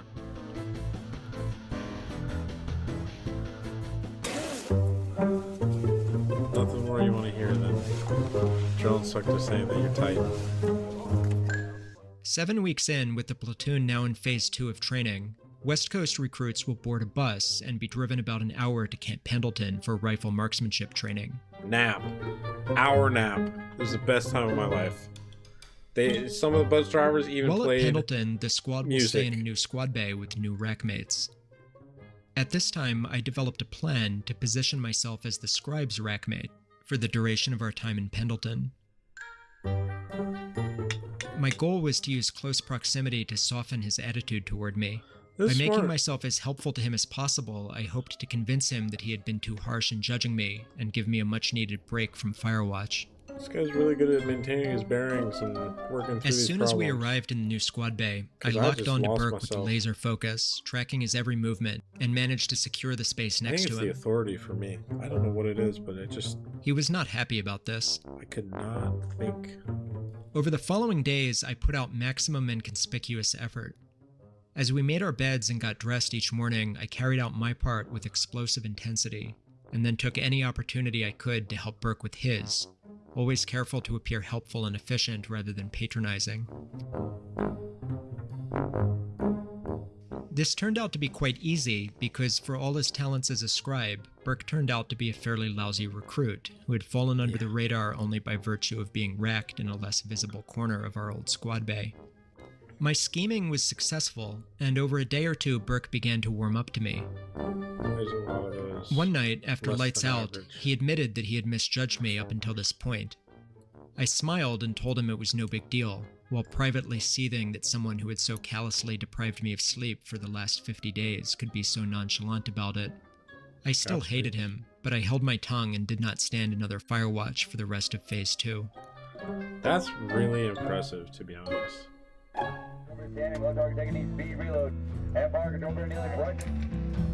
Over the next several weeks, recruits will spend most of their day out on the range learning to shoot their rifles. By the standards of boot camp, it is a fairly laid-back time. Yeah. There are obvious risks in providing 600 exhausted, depressed recruits with live ammunition. Accidental discharges are not uncommon, so to keep stress and confusion to a minimum, drill instructors are kept away from the range, and the marksmanship instructors generally treat recruits gently. You know, I always thought it was funny to watch the actual drill instructors, because like these range... Oh, Jesus. Sorry, I had a plate that I almost knocked over. I had these, there's the range instructors who are obviously nice and like they're taught to be a certain way with the recruits to make sure that they're, you know, of sound mind and stable mind. And it's funny, I don't think they provide similar training to the drill instructors, because during shooting week, the drill instructors, honestly, it's like someone put a muzzle on them, you know? Like, they're obviously going to fuck with you and keep doing stuff to maintain that presence and that authority and that you know, illusion, you know? that they're always there, they're always watching, they're always going to catch you, they're always going to get you. When you're doing things that are wrong. And during these weeks when you're shooting, they just get like really quiet, you know, and it seems like they don't know how to act almost. Like it's like the brute guy from Guardians of the Galaxy, who's just like so brutish, and that things don't make sense to him a lot of the time because he's so like literal and objective about things. And they'll be like, you know, so it's like, it's really like trying to get to know your drill instructor for the first time without getting to know them at all. And they're like standing, it's, I don't know like a equal comparison or a good metaphor. Like I'm trying to think of one, like maybe it's like, I think a good one could be a metaphor for drill instructors during shooting week when they talk to recruits is, it's like a boyfriend or a husband talking to a ex-husband or ex-boyfriend of their, you know, girlfriend or spouse. Like it's just it's an awkward conversation, you know. It's, you know, you don't want to necessarily get into too many details about too many things because you don't want anything to come out or any emotions to flare up, but you've been told that you need to do this, so you're doing it. So it's like they're like, so like, what do you learn out there on the range? What do you? And then they'll like ask recruits questions about what they're learning, and then the recruits will talk to them, and they're like, I'm sure that some people have at least seen this clip where there's like a drill instructor talking to a recruit about what the hardest thing about recruit training was. And he's like, I got blisters on my feet. And he's like, oh, you got blisters on your feet? I'm at the docks. And he's like, what did you do to take care of that? What did you do to help take care of that? And he's like, this recruit got moleskin. He's like, moleskin? Where'd you get that? And he's like, even though he's like asking this recruit question, he's like mocking him and like belittling the things that he does and like questioning the things that he does all in one. And it's hilarious. And it's mirrored in that same situation when you're in shooting week, because, you know, they know that they're supposed to be this scary authority figure who's supposed to be like, you know, dominating your life and existence for 13 weeks, but at the same time on shooting week they're like, you know, I'd rather not catch a fade, so I'm gonna be nice, but let's get to know each other. What'd you learn today? Are you having fun? I remember the range from a quiet but persistent fear that several of the recruits walking around with me carrying loaded rifles might fit the profile of a mass shooter. Yeah. One of these was Recruit Meckler, a notorious terrorist from one of the other platoons, whose name and reputation had already spread to ours. Oh my god. Meckler was very intelligent, but also arrogant and spiteful, and it soon became very clear to me why his platoon loathed him so much. Still, he was interesting to talk to, and although our personalities did not mesh, we seemed to develop a kind of begrudging respect for each other. At one point, while talking about the lives we left behind and what we would do during our 10 days of boot leave upon graduating, I made some offhanded comment about how I'd probably need to take a sheet of acid to process the trauma of it all, to which Meckler responded with an unprompted lecture about the effects of LSD on the brain. Lunchtime on the range comes in the form of a packed brown bag lunch known as a bag nasty, which contains a ham sandwich, a hard-boiled egg, a fruit, packets of ketchup and mustard, and a juice carton. I may be Every wrong. mealtime, the drill instructors would walk the recruits through the same ritual. Unwrap every item, put it into the bag, squeeze in the condiments and juice, and then mush it all up and drink it. This concoction is known as a recruit milkshake. Wherever feasible, I refused to do this and would go through the motions while concealing my unwrapped and intact sandwich to eat later. This would draw. So, when he said this and I heard this for the first time, I was kind of horrified myself, which obviously means I think that at least my drill instructors or the Marine Corps did not want to partake in that process or that activity anymore. But what my drill instructors did do was they would say, they'd have you take it out of the bag one thing at a time. They'd be like, all right, pull out your sandwich. And then they'd be like, all right, eat your sandwich. 5, 4, 3, 2, 1. All right, throw away your sandwich. And I'm not shitting you. They would count that fast. So it'd be like, okay, well, didn't eat the sandwich. All right, apple, out, hand, eat. 5, 4, 3, 2, 1. Bag. And it was in that moment that I was very, very bitter. I became, in those moments on the range, I became very bitter out there. I was not a very happy person. I'm surprised I wasn't the shooter.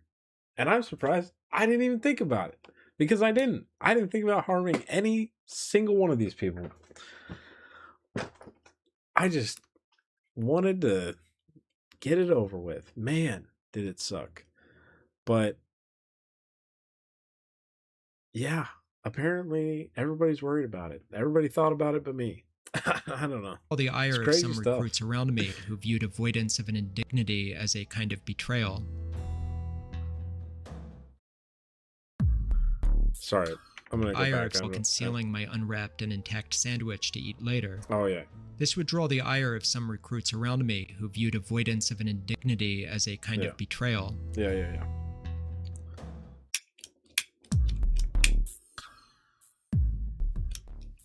One night, while in my rack a few minutes after lights out, I heard my name screamed out from the quarterdeck. Still in my underwear, I was taken to the senior drill instructor's office and placed at the position of attention before him. Yeah. He interrogated me about what I had talked about on the range that day, and it soon became clear to me that Meckler, in a bid to curry favor with his drill instructors by proving how seriously he took military law, had reported me for my comment about taking acid.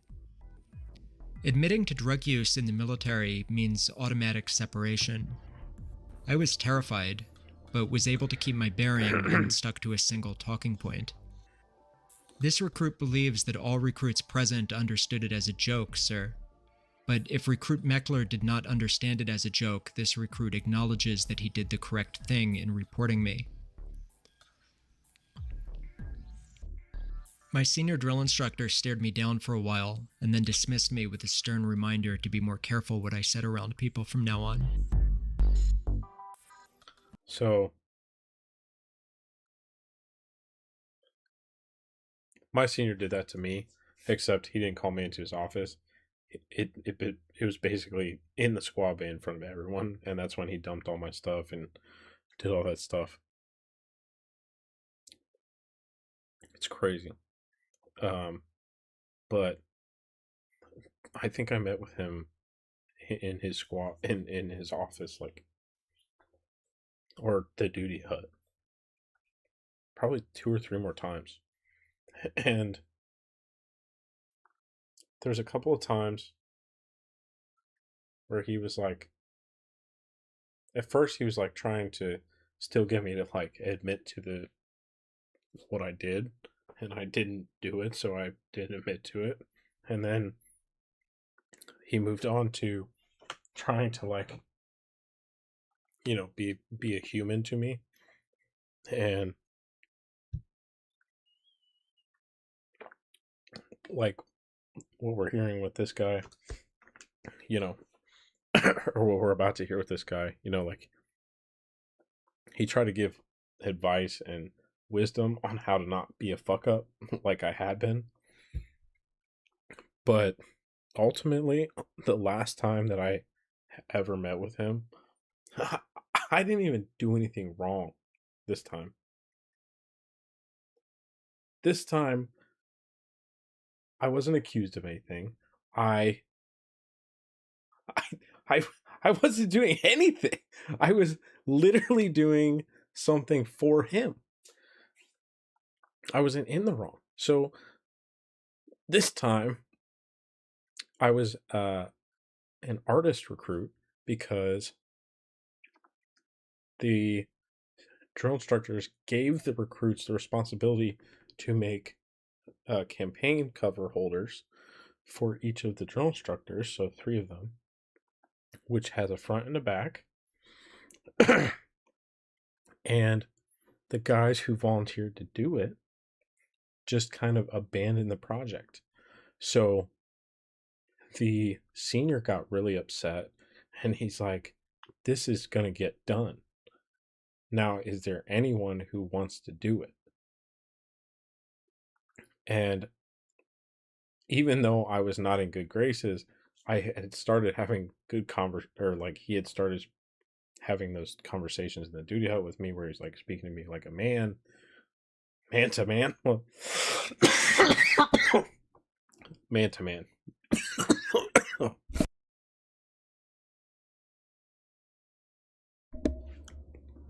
I'm going to go with man to man because I think that better fits it. But I volunteered, and for whatever reason, he allowed me to. That was a billet. Like I said previously, I wasn't allowed to hold billets. So this billet, I was finally holding one, and it was artist recruit.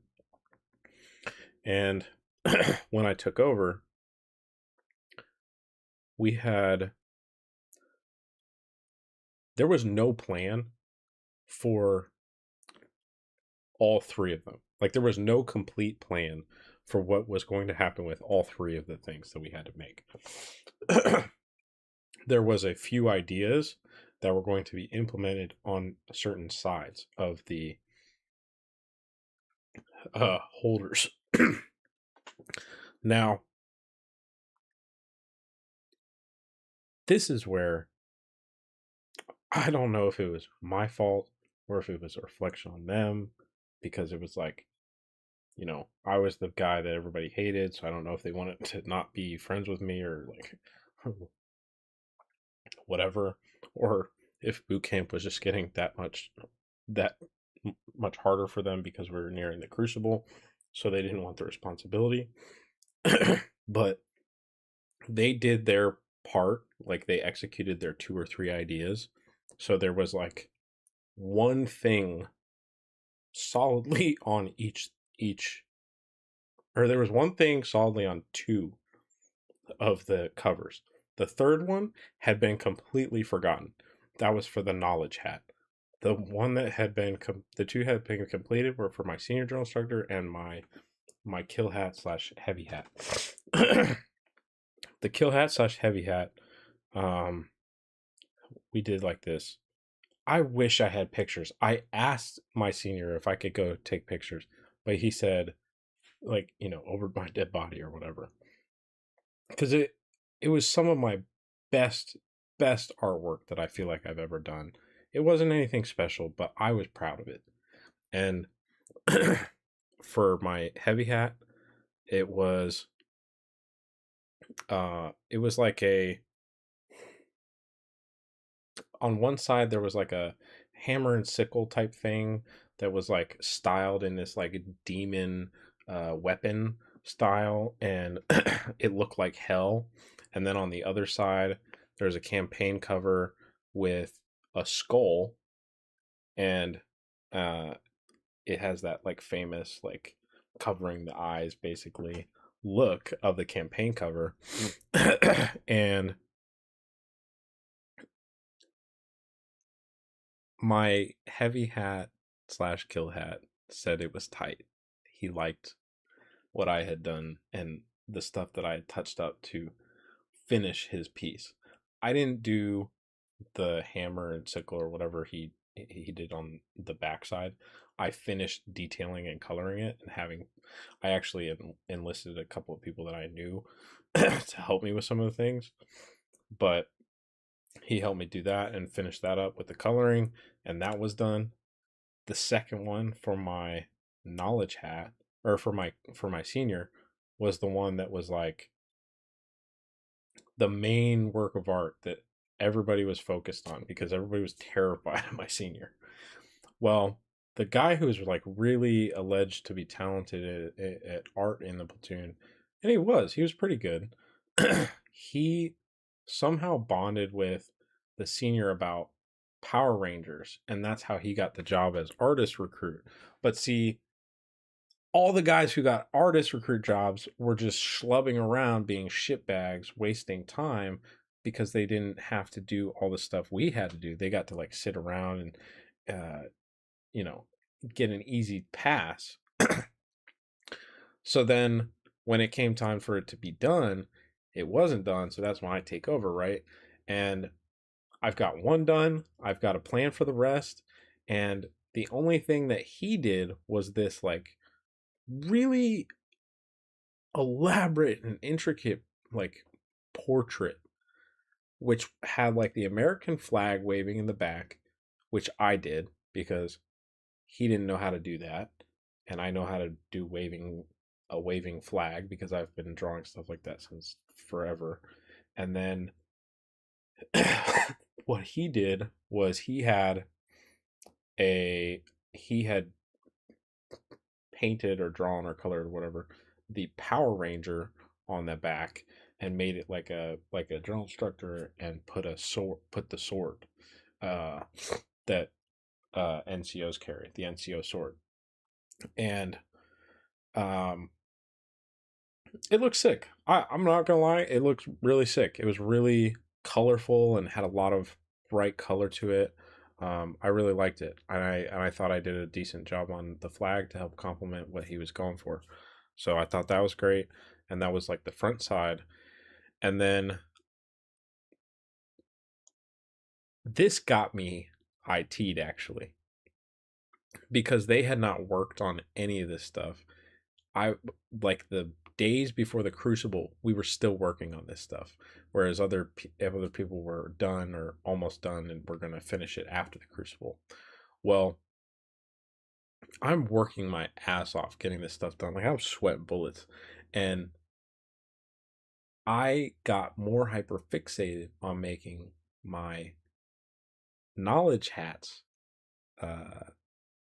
holder because I liked him more, because he was actually nice to me. He treated me like a human being and respected me, and didn't just judge me based off of these flippant accusations by someone who didn't like me. And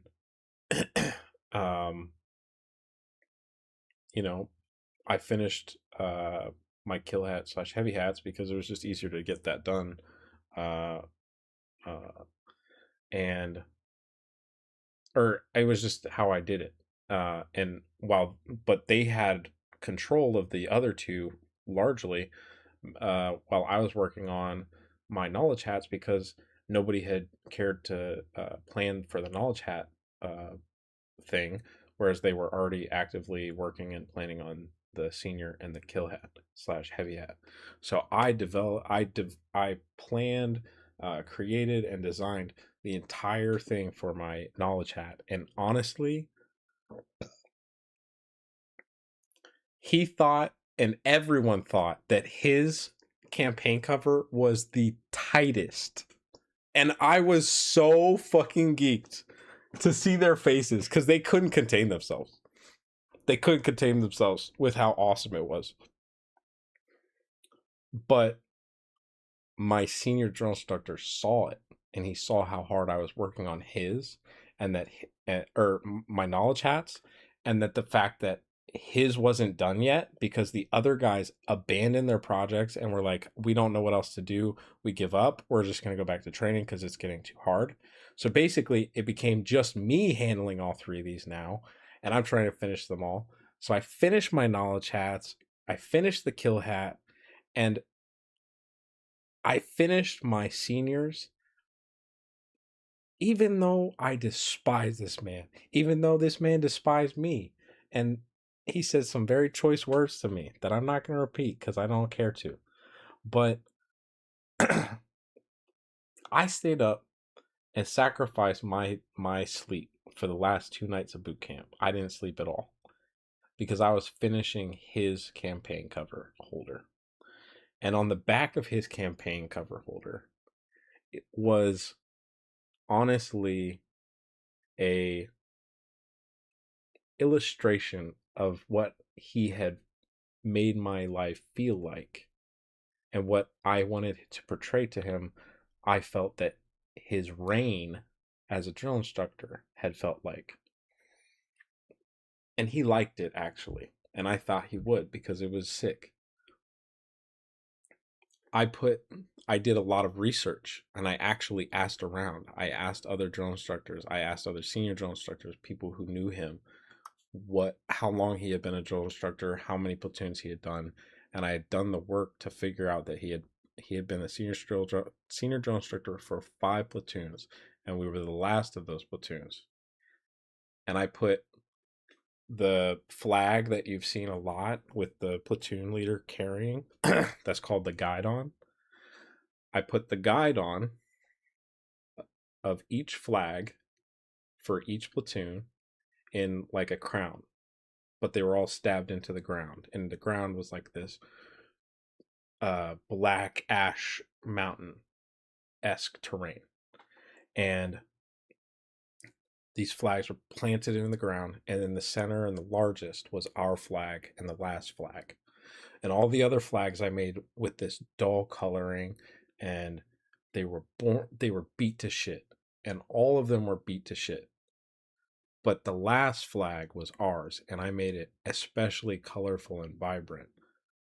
And then on the rest of it, I made this just ominous dark storm just in the background with lightning, and I put skulls at the base of the flags that were stabbed into the ground, skulls and like stones that were piled to keep the flag still.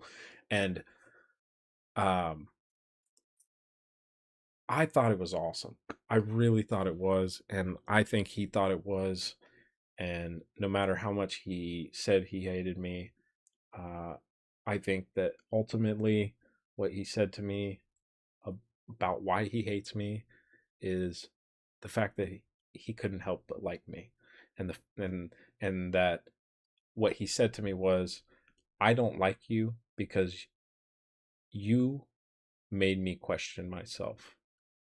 And he said to me, I've never been more wrong about someone than I was with you. But he wasn't saying that in the sense of, oh, I thought you were a thief and, you aren't. He was saying in the sense of, I thought you were going to be a great Marine, and I could not have been let down more with how much of a shitbag you are. That's what he was saying, right? And every day after he said that to me at the beginning, when it first happened, I proved him wrong over and over and over and over again. And I don't know if he'll ever see this. I don't know if he'll ever know what I did, but I did stay up every second of those last nights at boot camp for him. And I remember standing on the parade deck, and we'll see it because this could have been me. I remember standing on the parade deck practicing for our final drill, and I almost passed out and fell and collapsed into the parade deck, which would have fucked my shit up just like it fucked the guy up in this video.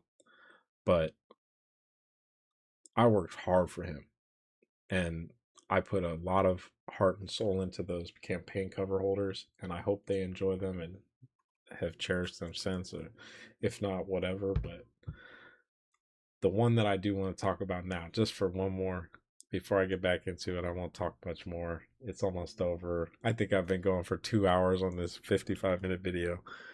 But the campaign cover that I designed for my knowledge hat which was the tightest of all of those campaign cover holders. I like giving gifts that are personal. I like knowing about the person I'm giving something to so I can make it personal to them. So my kill hat / heavy hat, I know he likes drill. I know he likes taking souls. And I know it's not personal for him. He just does what he's told. And I put that badassery into his piece. And that skull that I made, he loved it. He loved it. And same with my senior.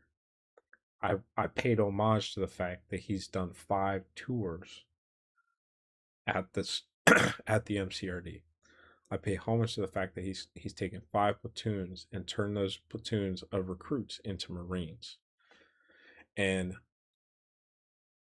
again, I'm not working with much, but I tried to pay that to him, right?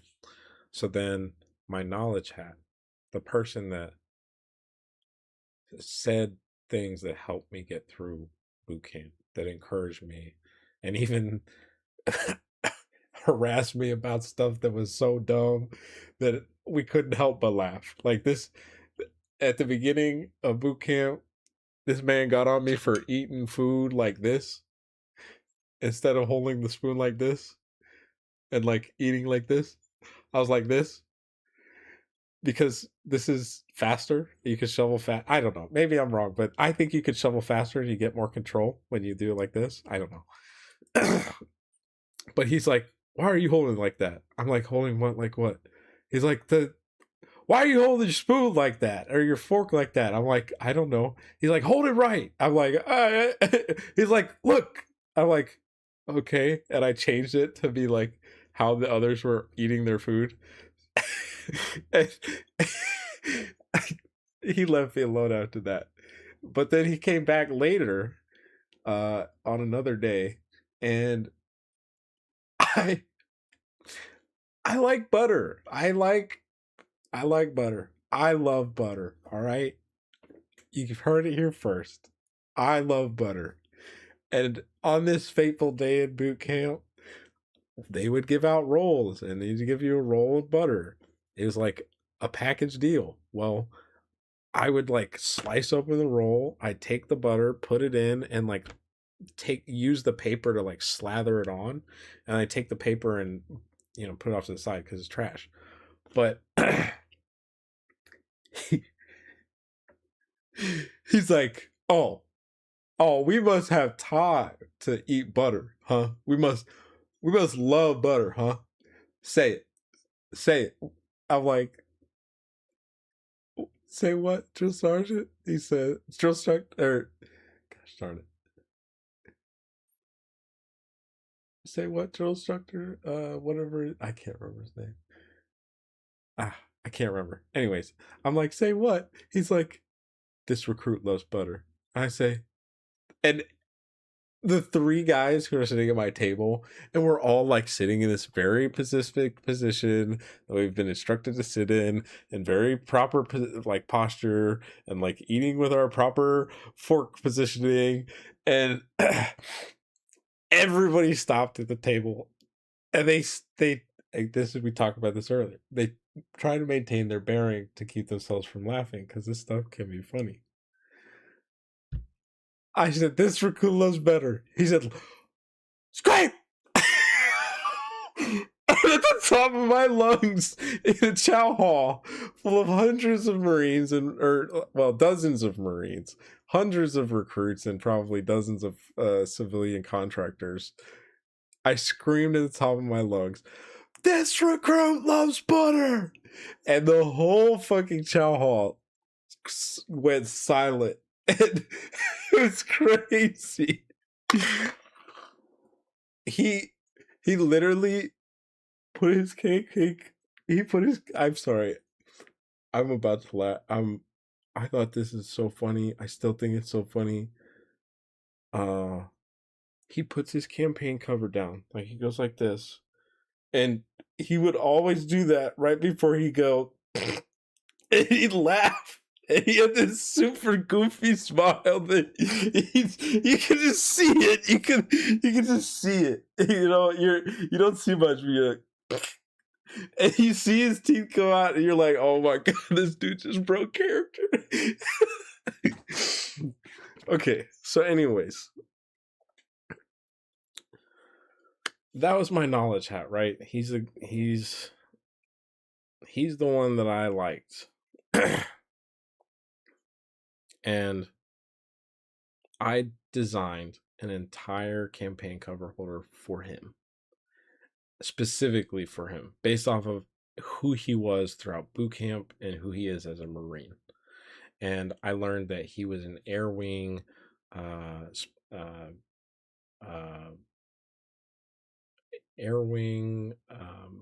chief who would ride on like helicopters and shoot guns, basically. Like he was the gunner on helicopters. And I thought that was sick. And I asked what he did in the air wing because I was curious, and that's what he said. And specifically, he said he worked on the rotary wings in Apaches or not Apaches. No. They are the Cobra. I think it's I can't remember. I don't remember what the Marine one is, but it's like the Marine gunship. He worked on that, and then the Hueys. And at least that, I don't know. That's what he said. So, on the back of his, which was the flattest piece, that's why the back got certain designs and the front didn't. On the back, there was, I drew him, basically. But it's just your general Marine Corps drill instructor with his arms crossed, because this is the, like, there's, if you don't see a drill instructor like this with their campaign cover low like this, their arms crossed, like it is just so stereotypical how they appear. And I even asked guys to like stand there and model their arms how it would be, so I could like get the curvature of the arms and everything properly on how it would set. And I had this perfectly drawn and like colored in Marine Corps drill instructor that was him, right? And behind him, I had the 2 helicopters that he worked on flying out from behind him.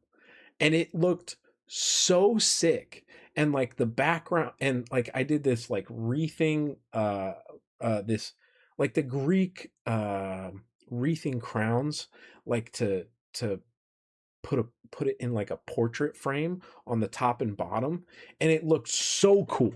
All right. And then that was the one side, right? Paying respect to like paying homage to what he does in the Marine Corps, and like what he actually is MOS wise, because drill instructors, that's not their job. That's just a occupation that a sub occupation that they hold for a certain number of years. So I got that. And then on the other side, that was where I basically depicted kind of who he was as a drill instructor. And he loved to say, eyeballs. And what that means is he's asking for all the recruits to look at him and pay attention. And what happens a lot of time in the Marine Corps and possibly in the military as a whole is there's a lot of sounding off. So what he says is an initiation call. Eyeballs. I'm going to stop being goofy for a second. He initiates by saying eyeballs. Like your eyes. Eyeballs.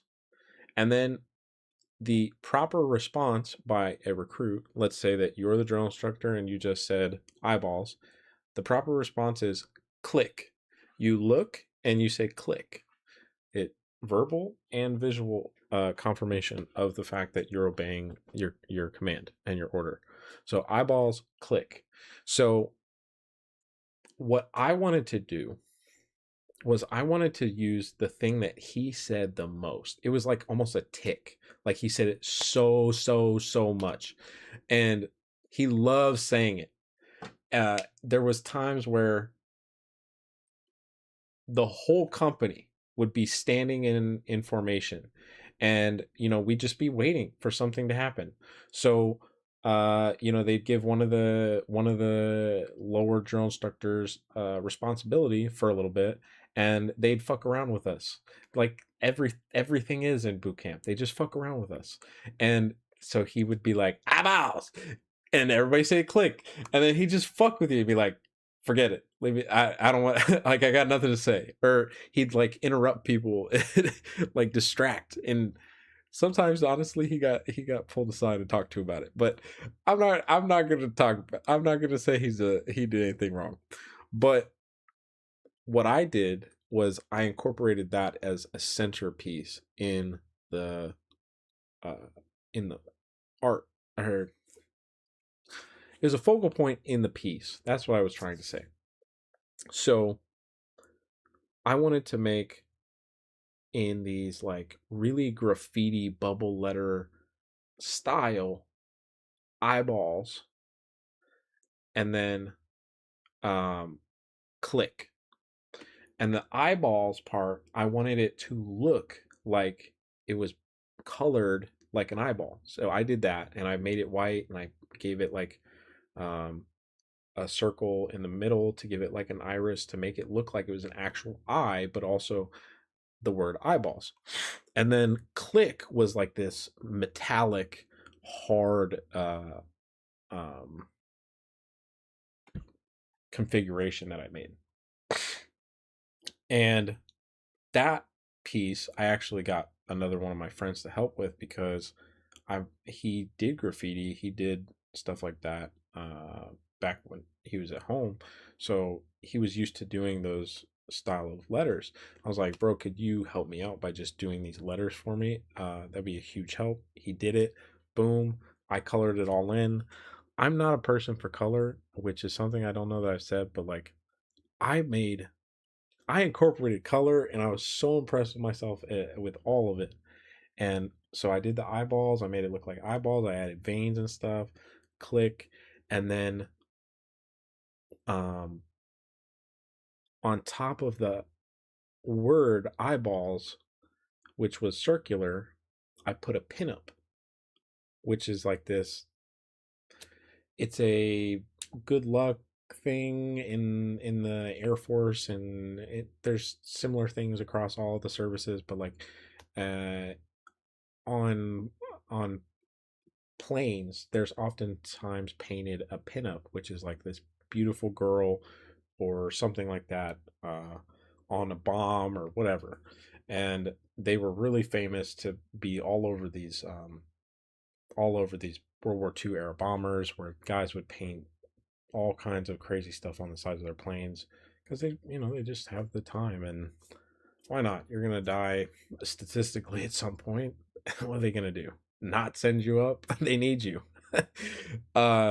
So like pinups became this huge thing in American military culture, and it's like a symbol of just good vibes. I don't know how to say it other than that. Or good luck. There we go. I said it another way. But I put a pinup on the eyeballs, and it looked incredible. I worked so hard on that because I really don't do well with human faces and stuff like that. So I worked around with that, and I toyed with putting that together, and I made it look so good. And then on the bottom, right, I had this, like, again, a broken, like, cracking dirt field or whatever. And in that field, I had put tombstones. There's multiple tombstones, because each of the drill instructors talked about how they would take souls, right? And they would take your soul if you did things that were bad. And there was a few recruits that this instructor specifically just took their souls every chance he got. He was on them. He was taking them outside, ITing them, doing whatever he could to just break them, right? each of those people got a tombstone on the bottom, and I put like, so one guy, he didn't have his shoes on the right feet or something, so when we were running, so he mocked him for that, and like it was just this huge thing.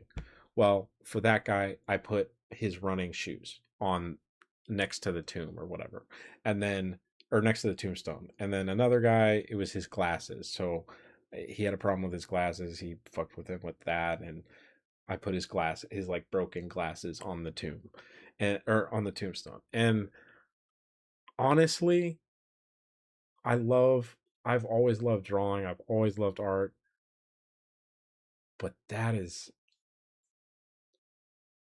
I've never been so proud of some of the art that I've made that I was proud of that. And it's funny because I don't think I'll ever get to see him again. I really wish I got a picture. Like, that would have been so cool. I totally forget what we were talking about here, but let's find out.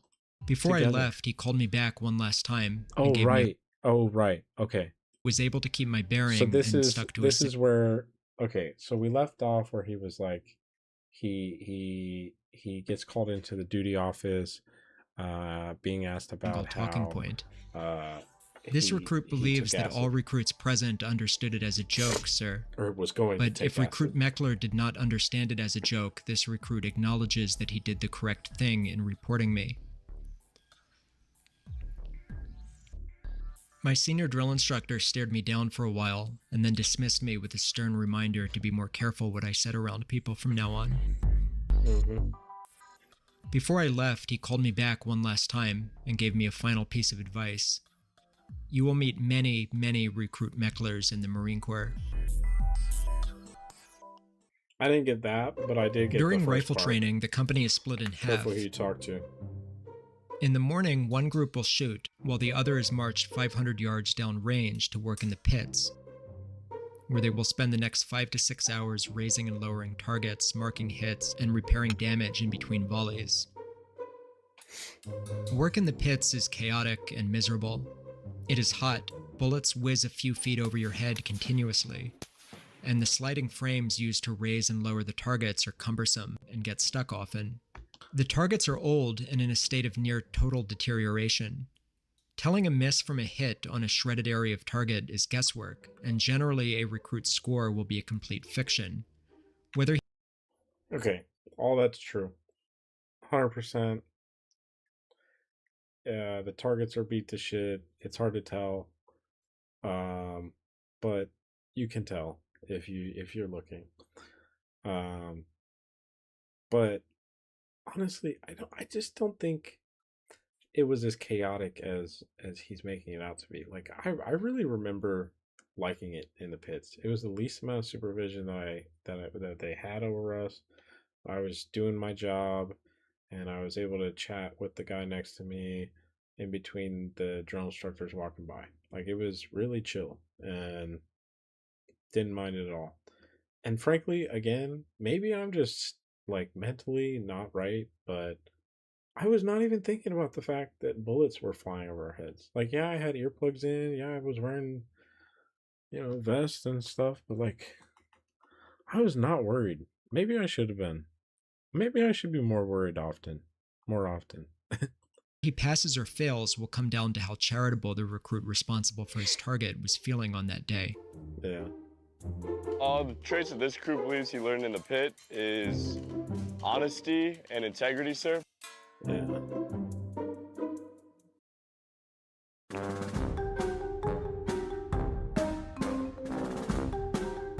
One of the better jobs a recruit can have while in the pits is pasty duty.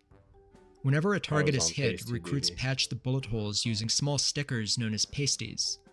They come in 2 colors, matching the white and black regions of the target. Recruits working the targets will shout out for whichever color they're running low on, and the recruits on pasty duty sprint down the line to hand them out. Yeah. By this point in training, recruits with a knack for mischief will have discovered one of the rare pleasures of boot camp. You can often amuse yourself by behaving extremely stupidly. I think everybody kind of realized this, but by this point I was so mentally out of it. I couldn't imagine doing anything other than just leaving. And everyone will assume that someone is forcing you to do it. My partner and I on pasty duty conspired to split our inventory so that I carried only the white pasties and he carried only the black ones. I wish I had. Then, starting from opposite ends of the long line of targets, we began marching up and down the rows, stopping at each target individually to snap 90 degrees to face the pit crew, screaming, "White pasty recruit" or "Black pasty recruit" reporting for duty at the top of our lungs. Recruits who called for us because they actually needed pasties in that moment were ignored and forced to wait their turn as their targets were shot to tatters.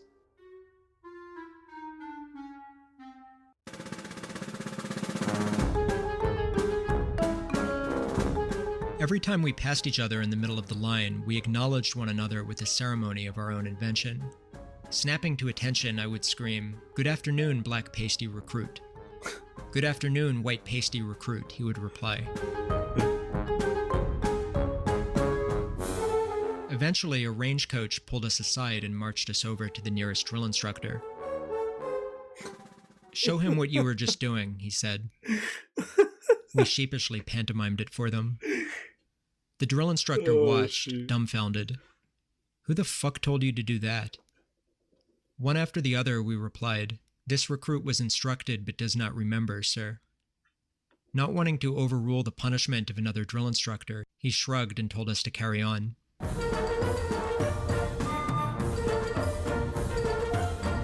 That happens. That happens a lot.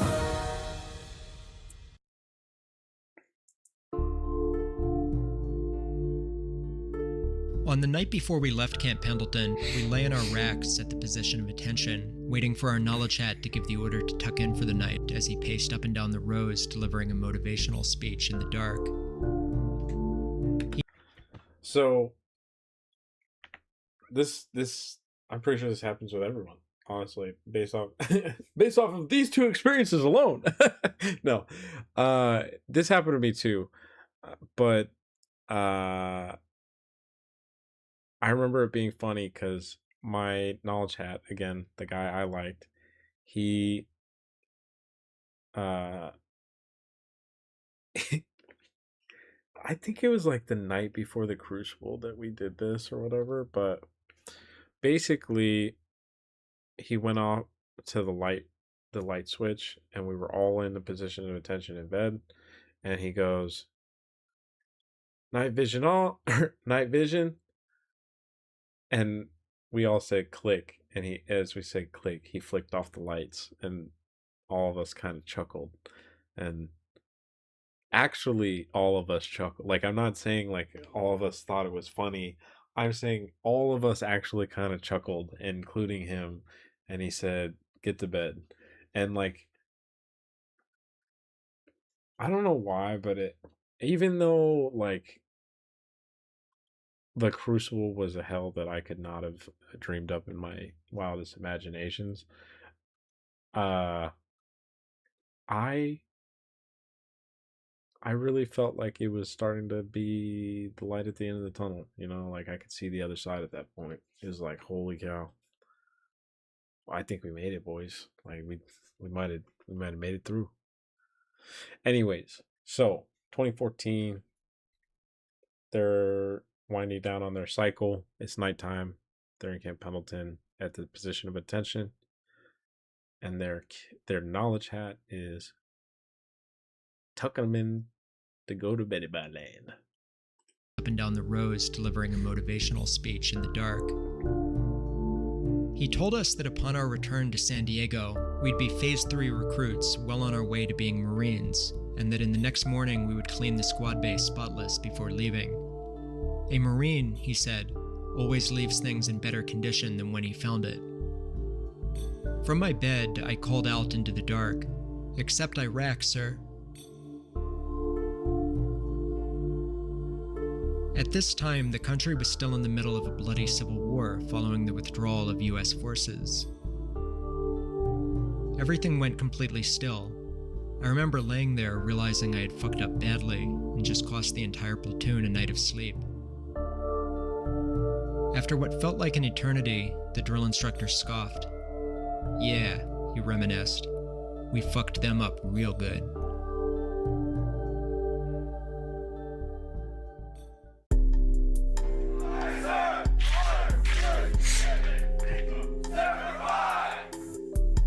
At some point during training, the platoon will be gathered up for a time-honored tradition that every Marine I have ever met has experienced some variation of. The particular details always vary, but it involves an announcement of a major terrorist attack and subsequent declaration of war on ISIS, Iran, North Korea, or whichever geopolitical adversary happens to occupy the current news cycle. I actually don't remember this happening. I really don't. I'm not gonna lie. Now, by the time that this would have happened, my mental capacity was completely gone. So it's possible I dissociated and wasn't even paying attention. So maybe it happened with me, but I don't remember this. But this is interesting, and I feel like I've seen it depicted in movies plenty of times. But yeah, it's interesting that they do this. The recruits are told that the president has declared a national emergency. Those who enlisted as reservists are being switched to active duty, and everyone will be reassigned a combat role. Training will be accelerated, and upon graduation, the platoon will be deployed to the front lines. It is at this point that the recruits are told that anyone who does not feel ready for this can privately tell their senior drill instructor and will be processed out with an honorable discharge and full benefits. All of this, of course, is a lie. And any recruit who expects in good faith that the institution hold the terms of the enlistment contract it signed with him will be exposed to the platoon and shamed mercilessly as a coward who lacks the Marine Corps' 3 core values of honor, courage, and commitment. This just sounds so familiar. While nobody in my platoon fell for this, I've always found it noteworthy that any recruits shamed in this way are the ones with the courage to ask the institution to honor its own commitment. In addition to various physical fitness and marksmanship evaluations, recruits are also required to pass a written knowledge exam as a requirement to graduate. Every answer comes from the book that recruits have been memorizing for months, but drill instructors will also typically procure a copy of the answer sheet in advance and hand them out to the platoon along with the test, teaching them another common refrain in the Marine Corps: if you're not cheating, you're not trying. Yeah, they did that for us. Every platoon got a copy. I swear, if they weren't stealing them, they were handing them out intentionally. The final weeks of training go by quickly. I think I scored like they are just as chaotic and miserable as the rest, but there are a few surprises by this point. 10 maybe. Training culminates in a 3-day event known as the Crucible, where recruits hike for 45 miles under a full load of gear with little food or sleep. Along the way, they are stopped frequently for hazing sessions, which come in the form of teamwork challenges and other ordeals. Yeah. The Crucible is generally depicted as the defining trial of recruit training, and the thing that recruits fear most. Yeah. I don't really have much to say about it. It sucks, but time goes by quickly. Yeah. Honestly, I was surprised it went by so fast. That's all I have to say. After a final hike to the top of a mountain, recruits are given the title of Marine in a small ceremony. Actually, I do remember the day we hiked out to do this. There was a guy in my platoon who, I swear, we were like less than a couple of miles from the place we were going to stop at. It was like probably a 5-mile hike, maybe a little bit more, maybe a little less. one of the guys in my platoon stepped on a rock, rolled his ankle, and that thing swelled up to the size of a gosh darn apple. And it was bruised black and purple. It was crazy. Oh my God. It was horrifying. And honestly, sure, I get why they don't want anyone to help him other than, like maybe the docs that are following behind in the little Humvee with the water buffalo. But like when he fell, I immediately went to pick him up and I was yelled at to leave him. And that really irked my nerve. 'Cause it's like we're really just leaving our guys down in the dust. Not a care in the world. All right, mission first. Let's go, I guess, right? Let's march on. And I did. I didn't fucking question him. That's for sure. I kept going. I wasn't proud of that. That made me upset, but man, his ankle was fucked up. But yeah, this was a day. It was a day I'll probably remember till the day I die. Starts in the pitch Drill black instructors morning. award them their Eagle Globe and Anchor, shake their hand, and address them as Marine for the first time. This is an emotional moment for all recruits. Most of us teared up a bit. I tried not to. A row ahead of me, I watched our don't wanna knowledge show them hat anymore. drop Recruit Green's EGA in the dirt, while muttering that he hopes he gets blown up by an IED. I half expected that, to be honest. I expected that to happen to me. A few days later, the company graduates in a ceremony attended by their families. This was awesome. One recruit fainted from heat exhaustion, smashing his man. jaw on the concrete as he went down. That could have been The formation me so held until the easily. ceremony concluded, as the crowd screamed for someone to help.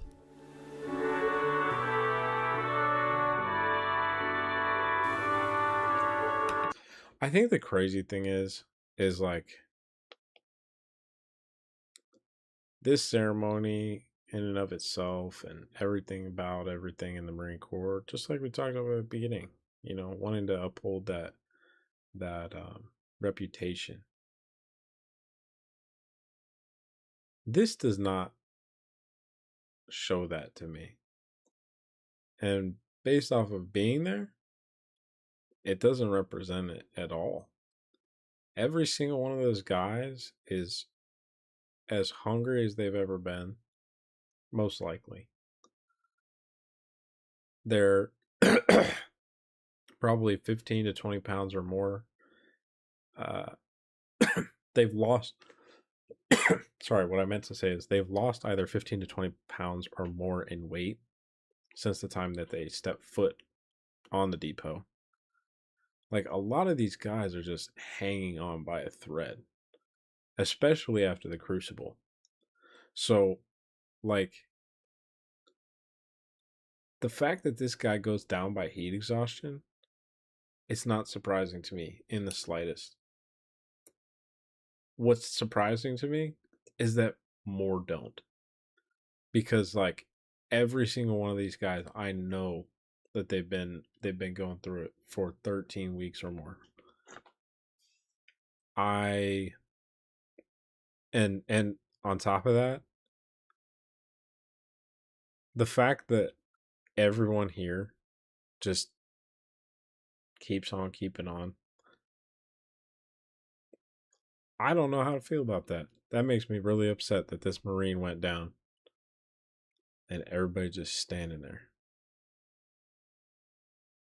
And that happened right here. Recruit fainted from Right. heat exhaustion, Boom. 5408. smashing his jaw on the concrete as he went down. Like, clearly he's not okay. He's not getting up. Right? The formation held until the ceremony concluded, as the crowd screamed for someone to help. The crowd is screaming for people to help. He's got to complete his turn.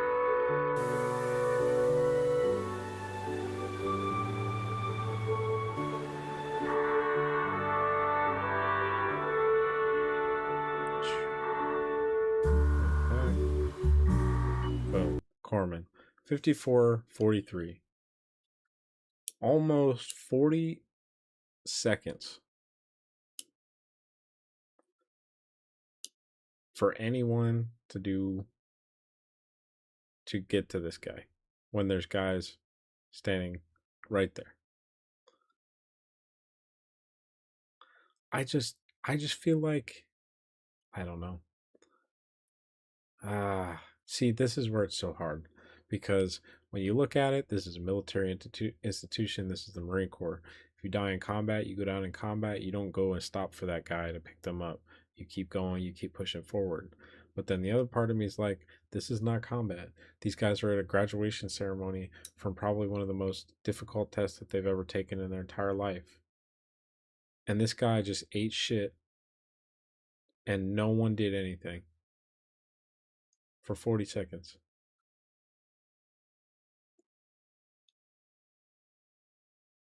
And frankly, it looks like he really busted his jaw up. Like, he looks like he's bleeding profusely right there. And I don't know whether to be proud or disappointed in how steadfast all of them held in their formation and held to their marching orders. This is crazy to me. Even having been a part of it, even having almost been that guy. I literally was so tired that night, or that day, after having stayed up all night for that drill instructor's thing to be finished. I fell forward and I caught myself with my foot.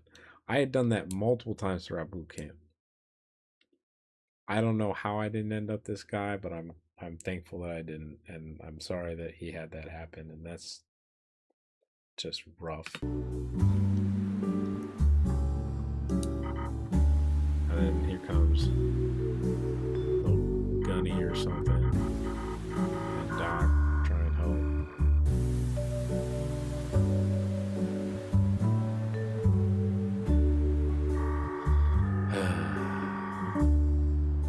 Thank you to the film and combat camera guys from Camp Pendleton and the Marine Corps.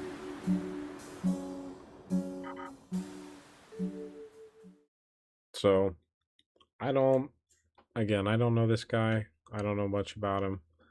I've only seen the one video, but I would definitely give him a subscribe and a like. I very much enjoyed and appreciated watching his video and him talking through his experiences, you know. Let's take a look at the comments real quick. Pinned. Lost things.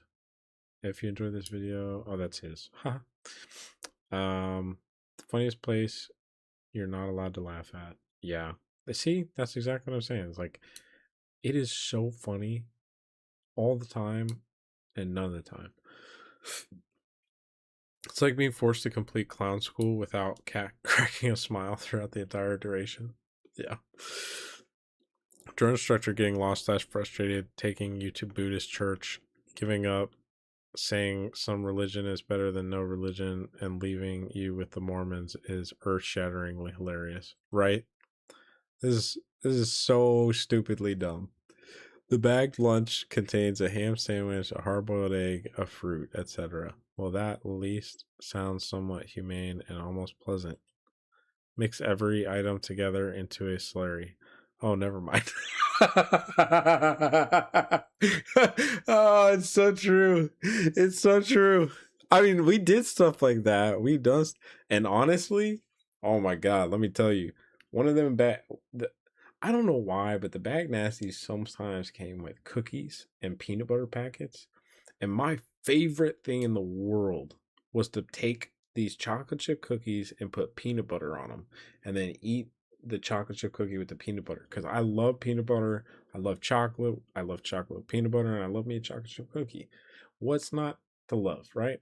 So I was eating these for weeks because these bag nasties at Camp Pendleton.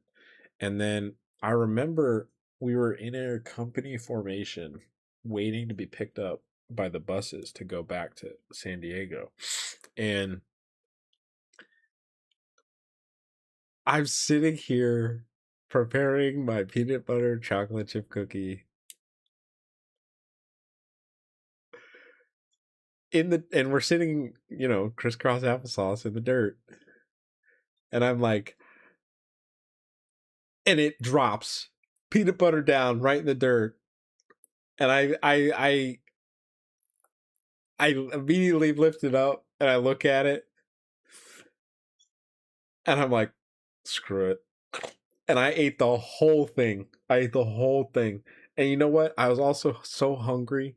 And by the time that the Crucible came to an end, that so in the Crucible they give you like a couple of MREs to last you the 72 hours or whatever the event duration is, and then they gave us 2 apples the last day, which was the very early morning before the hike from where we were like sleeping to the top of the mountain to the back. So we ate 1 apple right before we marched, and then right before we ran up the hill to get our EGAs, we ate our other apple. And there was this like older Marine, I think he was a sergeant, gunnery sergeant, first sergeant, something. He's walking up down the lines trying to encourage the recruits, and he's saying, eat up, you gotta, blah blah blah blah. And I'm like, I don't know why or how it got brought up. I don't remember at this point, but something was brought up about how you could, someone was like, well, you can't eat the whole apple. And he was like, well, yeah, you can. And I was like, you can?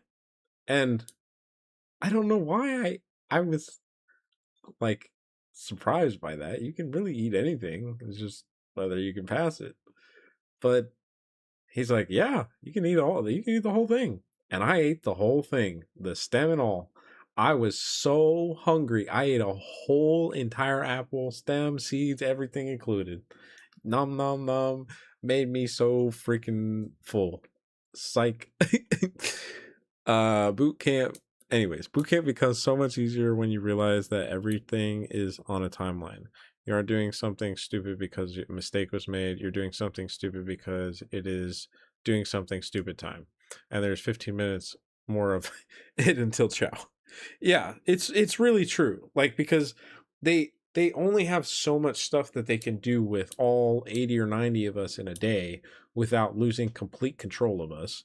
And if you've got, an hour or 2 of in-class instruction and 3 hours of planned and guided exercise of some kind, whether it's obstacle courses or McMap, that's like 5 hours in a 24-hour day. And since you only let us sleep like 6 to 8 hours at night, we're at 11 hours left in the day. So subtract 3 for mealtime and you got 8 hours of fuck time, whatever and wherever you like it. So, there's plenty of time for fuck time. And this guy knows it. And if anybody's going to boot camp, this is what you need to know. He's right. It's just time for fuck time. And there's a lot of time for fuck time because that's what boot camp hopes. That's what boot camp's about, and that's how they indoctrinate you into their way of thinking and way of living. It feels like it's just a speed run of being traumatized by an abusive household to make you want to hurt people. Yeah, I can attest to that. That's true. That's another great way. Like, that's even better way of saying it. The description of contemptuous civilians in authority over recruits was spot on. Oh yeah. Amen. Holy shit. the bit about civilian contractors is so accurate, as though the recruit has personally inconvenienced them for requiring the services they are paid to provide. Yeah, no, they really do act like that. They really do.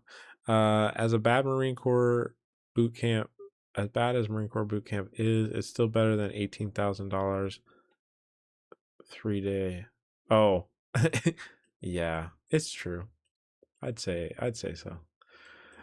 Crazy how all the war movies have chiseled badasses while real war is nothing but kids. Really makes you think. You know, that is extremely profound, Nicholas, but I'm not sure how you're directing that commentary to this video. I don't know, maybe I'm missing the link. Marine Corps boot camp is stupid. They won't even argue this. They will just be like, hoorah, and finish their cran. Yeah, the Marine Corps really, like, it's actually kind of funny. I've been paying attention to the there's been like a lot of what's that called, like committee hearings. There we go. There's been a lot of committee hearings about, you know, the recruiting shortages, what the military needs, what they don't need, money, blah blah blah blah blah. And all the other branches are like, oh, we, you know, the kids of America are not in good shape, and you know, the blah blah blah blah. And the Marine Corps is like, we don't have problems. We're not experiencing a recruiting shortage. We have just as many people as we need at all times. We're fine. Are you gonna change anything? No, we're not changing anything. It's the Marine Corps. We're not gonna change anything. And it's just like this. It's how they always seem to approach everything, especially in the political realm. It's interesting to hear them handle or deal with politicians. All right, we are at 6 hours and 20 minutes. I don't even want to guess how long the raw footage for that react is going to be, because that was a long time. It was a 50-minute video, and man, did I make it long. But good video. I really liked it.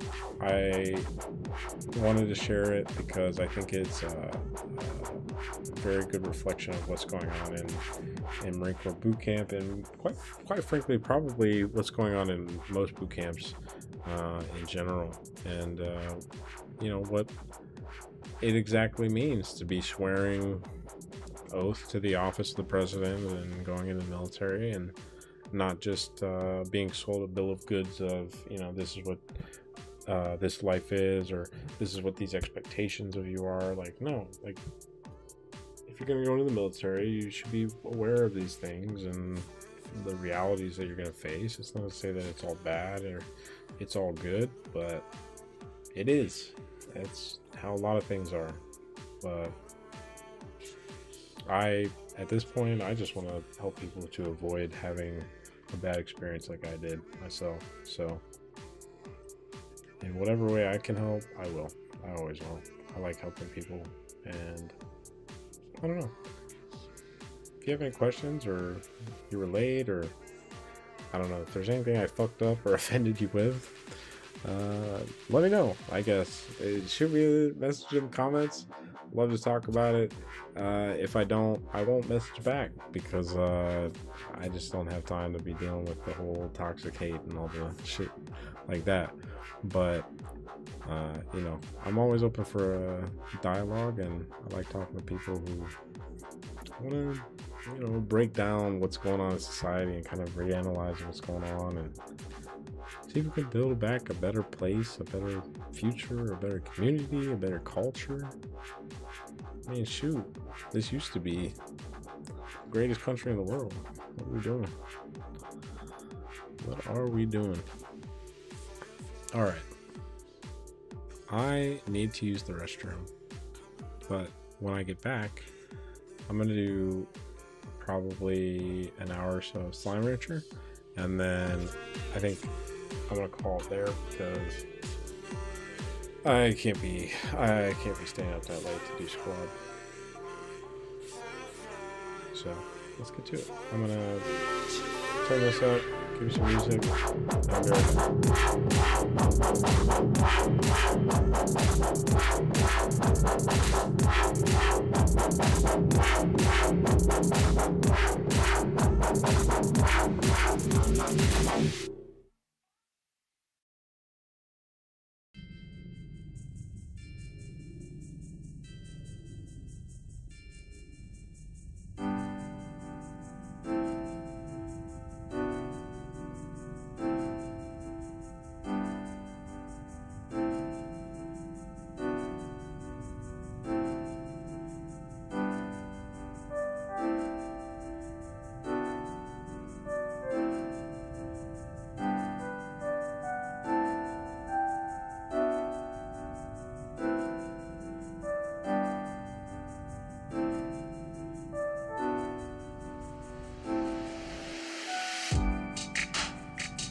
be right back.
driving me crazy.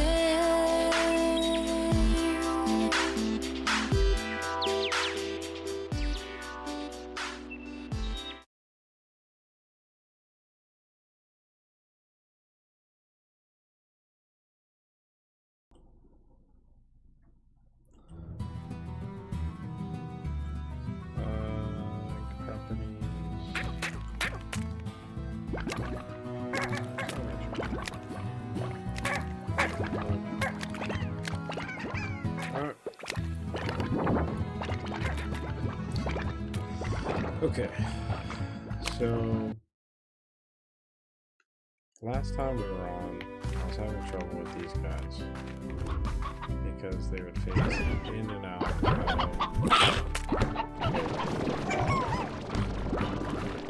see, I think they're already went out.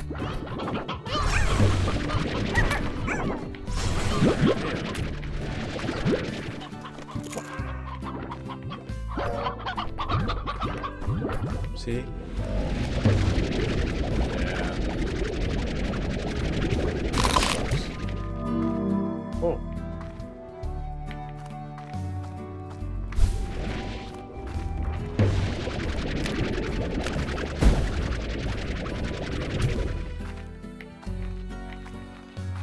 But I do have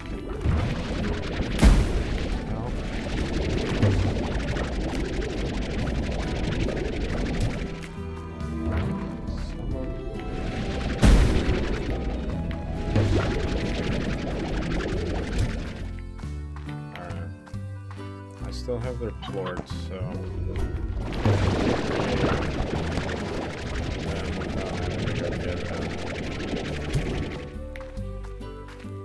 but I need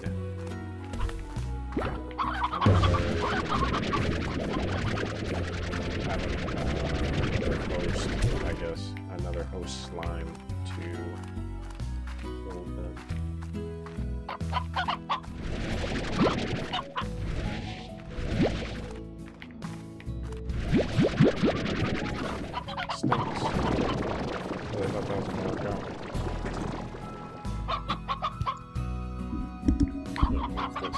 Real quick.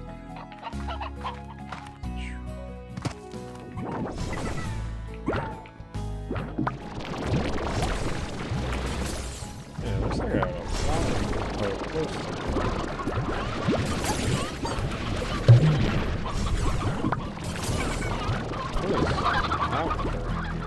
Such a mess.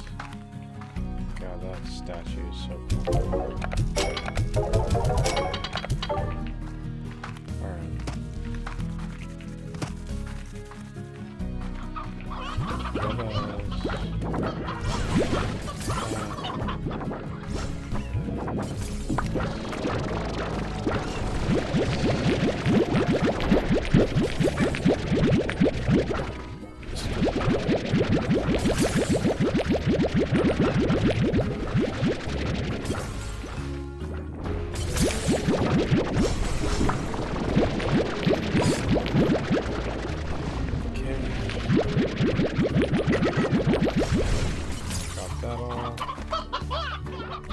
I think I have enough money.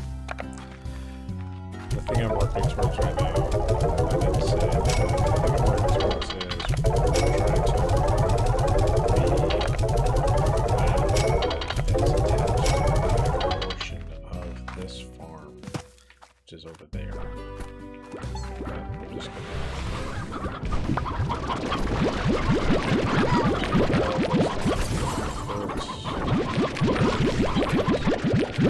tidy and together. Alright. Come back here.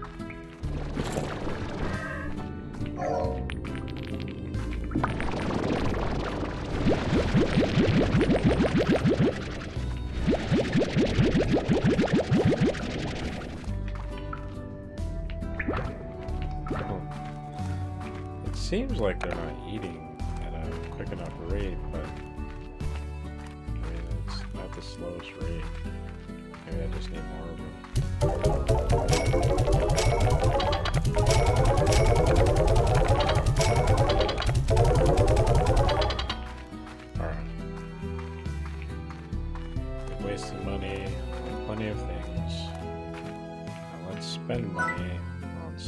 useful.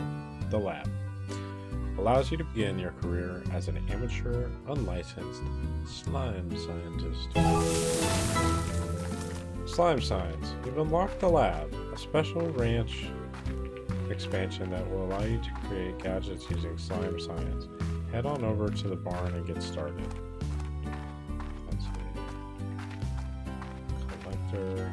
Oh, this is what this tunnel is. I see.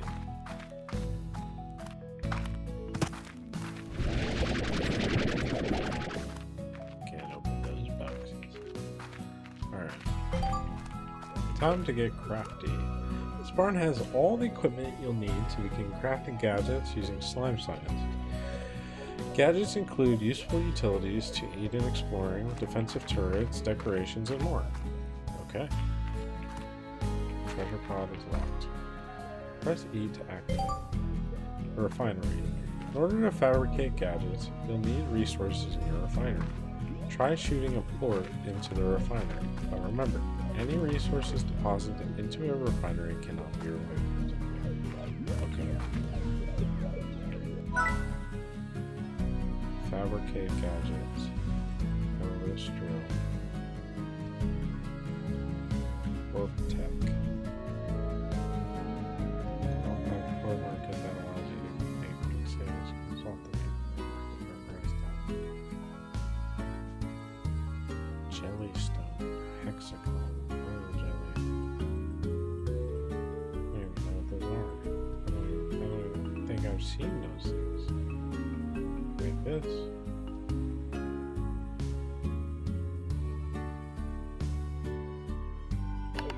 Okay. Interesting. Fabricator. Oh, this pump. Builder's shop.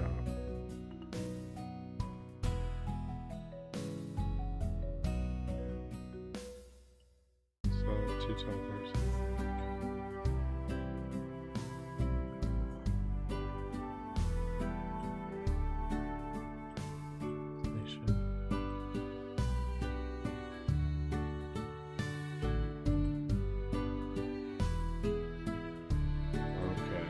So I need to pay to unlock these blueprints so that way I can fabricate them over here. And this is just a harvesting refinery.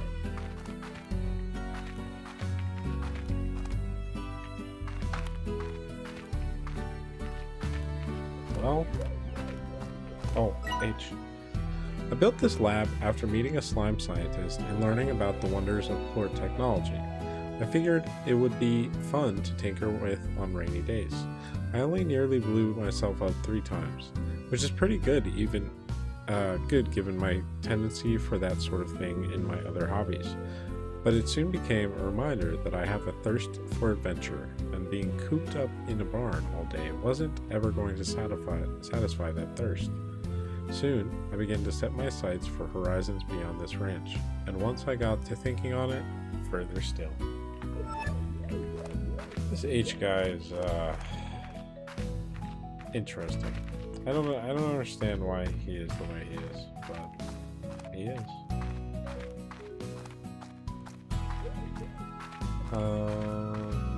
I think I need to go get a port. Oh gosh, pit of my stomach fell.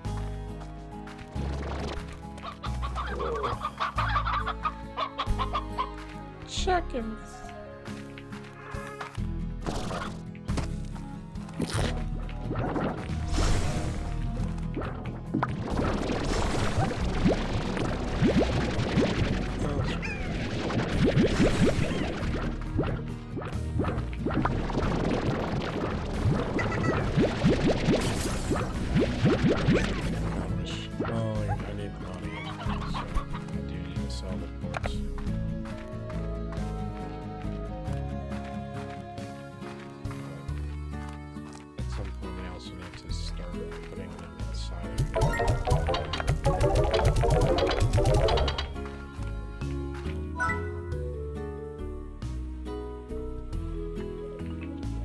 Alright, cool.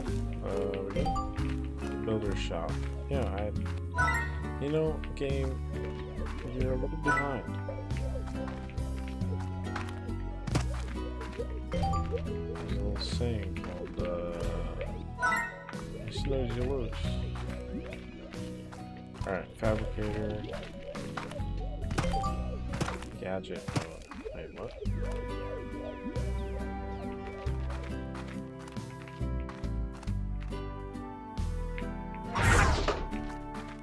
Halt?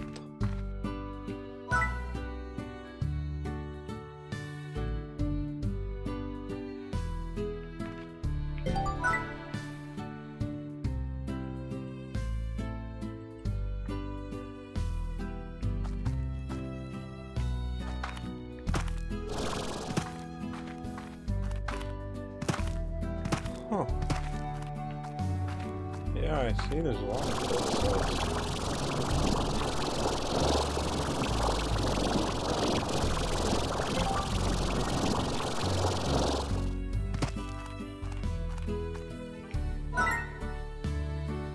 Okay. Done.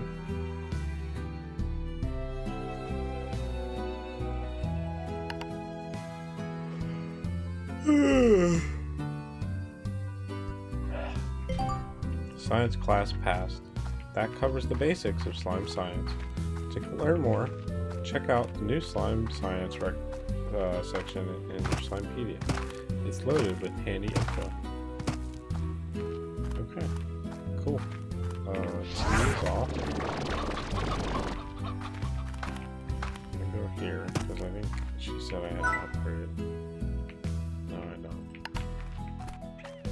Okay, let me do my crops real quick.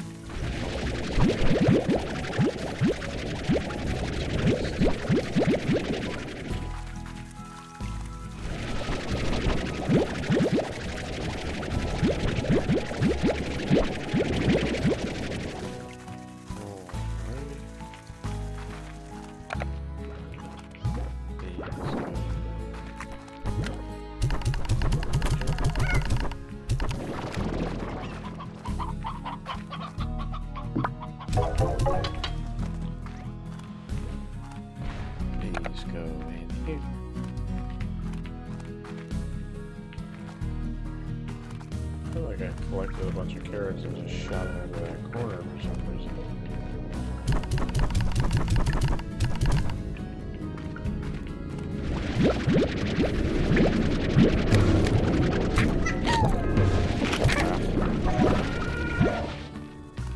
Okay.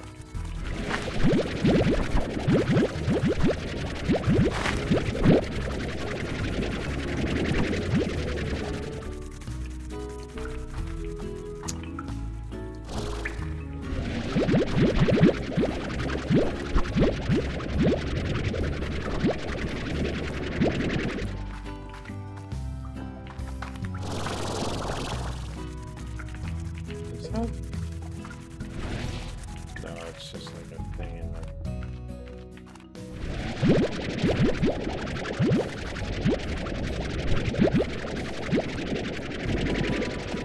Okay. Got tons of carrots for some reason.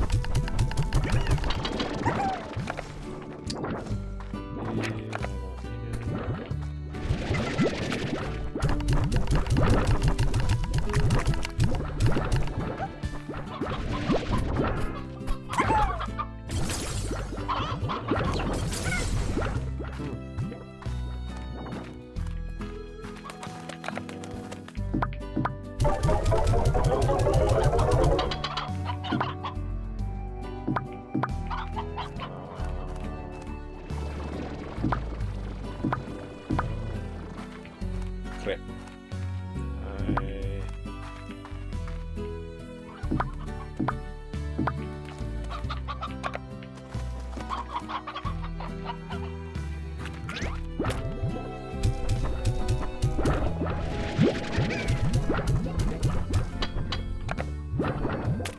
I'm gonna feed the quartz outside. Or wait. Bob. Yes, Bob. I know you want the chicken. let's get the chickens after I get rid of these pogo fruit. Eat, my children! Eat! Alright. What was it about? 4. Why are you greedy like that? Why do you gotta come after my briar hens, bro? You know it takes forever for me to get those.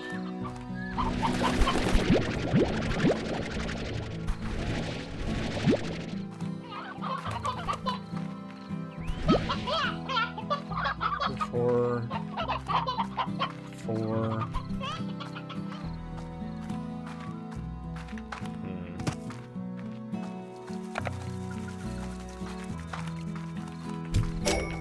Alright. How many roosters are over here?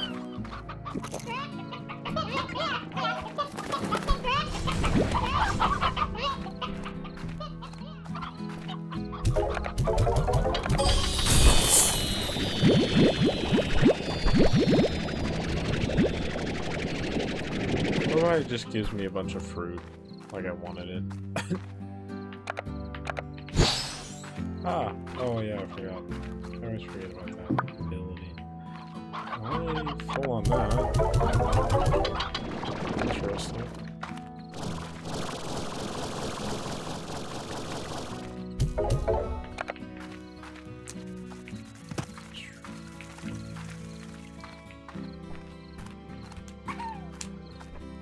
Honestly, I feel like I need to get rid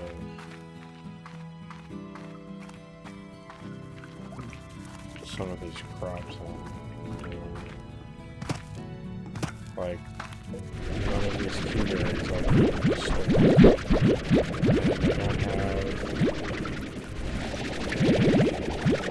corral that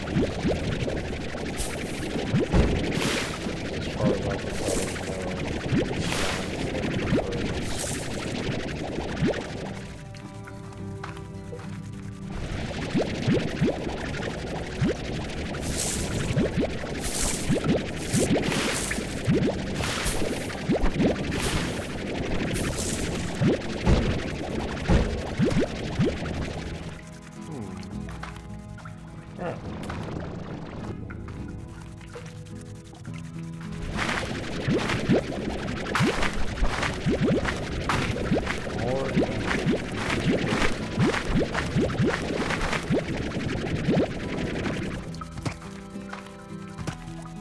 alright, well, let's go like this way.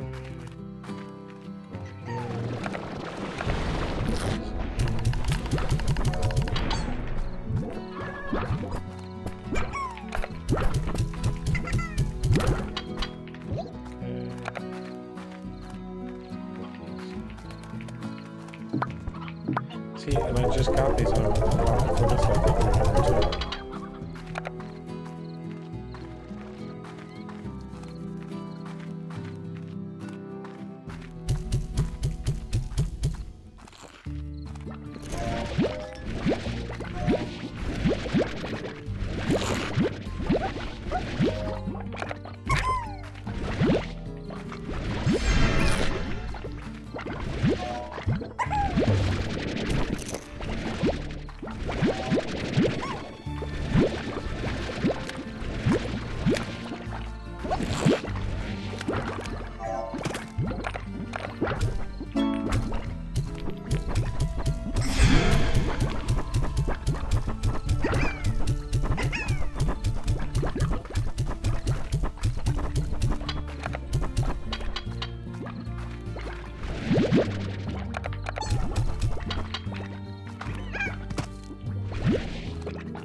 Alright, cool.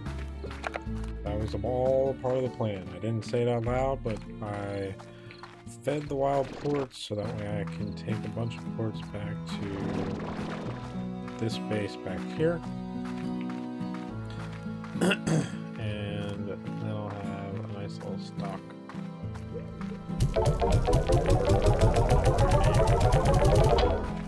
In the immediate future.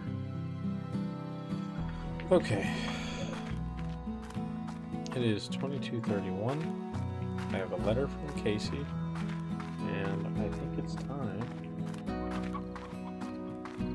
for Beatrix to call the night. Star mail. You know what? I'm actually gonna not do that right now. I'm going to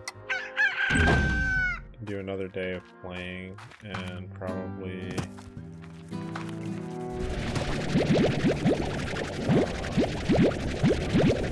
end on that. I'm not gonna lie, I'm a little tired, and it's been a long stream. We've just like 7 hours, so really get up there in time. Rather not be on much longer than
outside.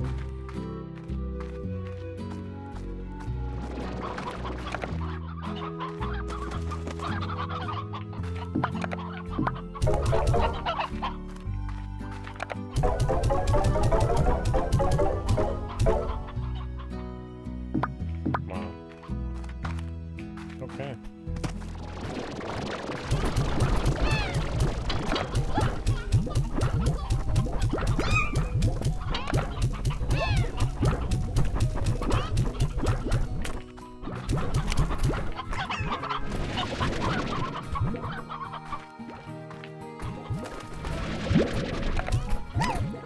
Alright, now everyone's been fed, the crops have been harvested. I'm going to now harvest the floors, so that way I can go and craft stuff. This whole harvest is going to go to crafting, because frankly,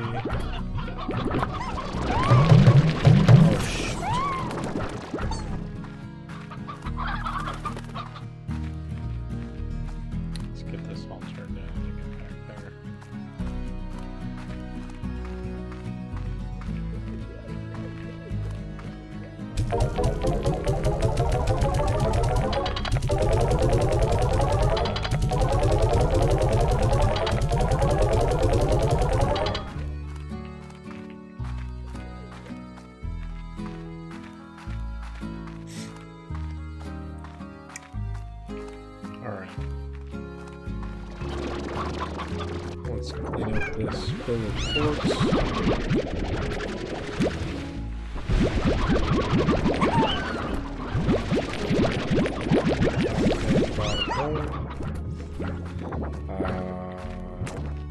Those two are good. I need to go over here and get these.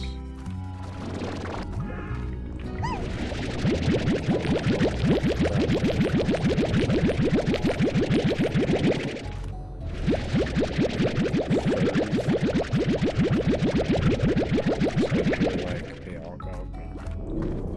Then I'll come back and get those crops. And then after that,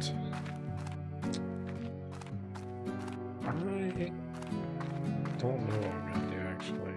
I think Ogden's Retreat is probably next on the docket, but I don't really know how to get there.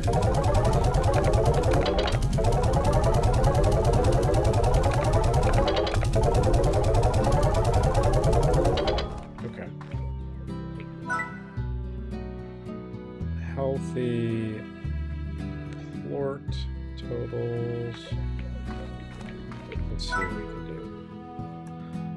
Fabricate. Woohoo!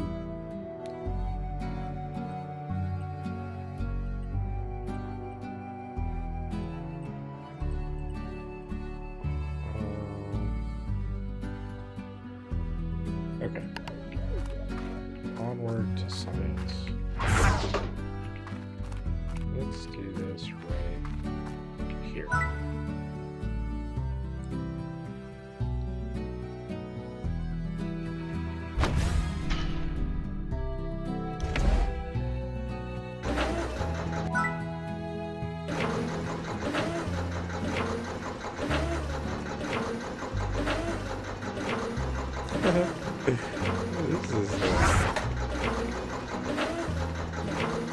This is crazy.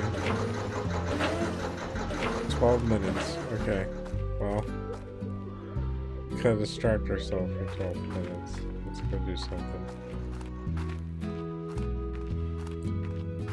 Let's go farm our onions and go feed the crystal slimes.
Thora West. What is she like?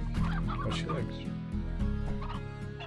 Okay. Well, I can't do that, Nora. Thora. Whatever your name is.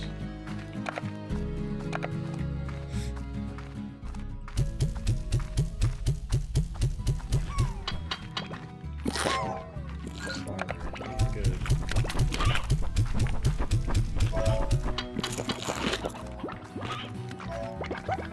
Alright. That's good. So now I want to see Ogden's place.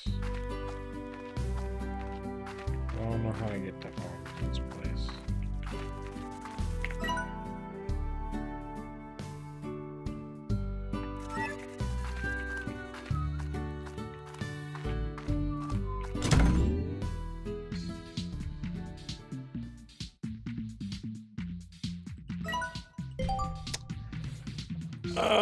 You seem to make a name for yourself. And like I've got a chunk of land on skirts. Treat mine near the wild and learn more. I found the derelict teleporter on your network that I've activated. Ranch, I'll take you right to it. Hope to see you there. Okay.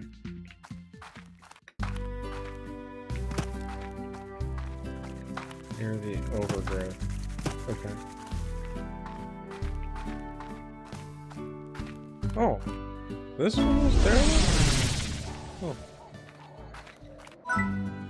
Hi, Beatrix. Thanks for coming down to my retreat and hearing me out on my offer.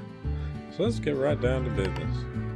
I built this place years ago as a little vacation spot for myself. Later on, I realized that it neighbors a cluster of islands filled with primitive saber slimes. I called these islands the Wilds, and after exploring them, they revealed their true secret, the rare Kuka-Doba fruit. What's a Kuka-Doba? Why, it's only the most delectable, irresistible fruit in the known universe. Well, most people say it tastes like rotten cheese, but they're wrong. Anyway, I soon became obsessed with Kuka-Dobas, but I found myself quickly becoming too old and too slow to deal with the risk.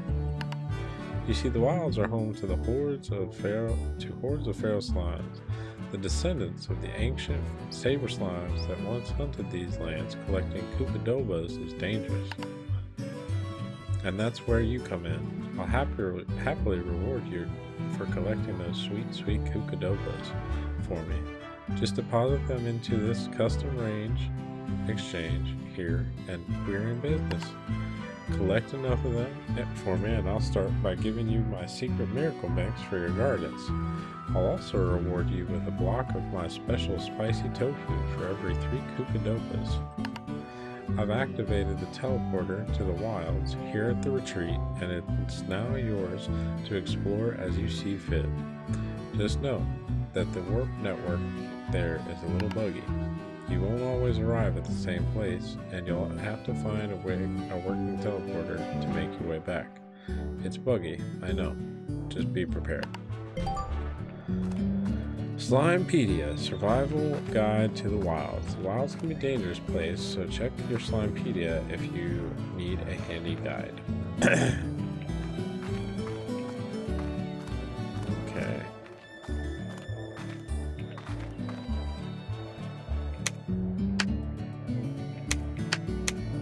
Oh my god. I have a light? I've had a light this whole time? Wow. All because of a misclick.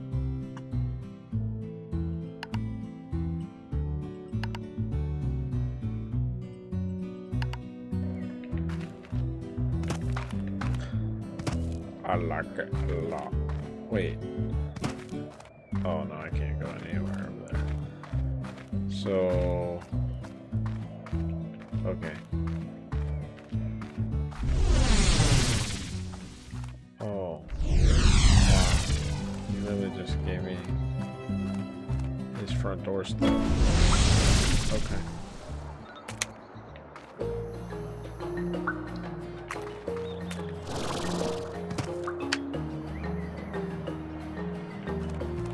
Oh my god.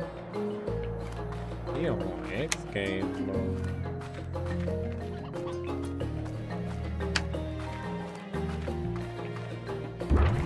Woo! You got it. I found a Kukadoba. Get greedy wrecked, game. Oh, it's expired.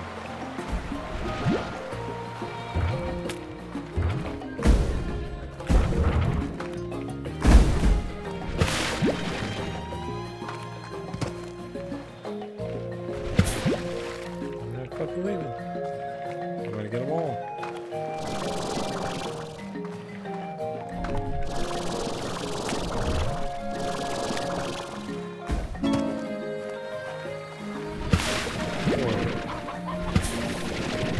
New upgrade available.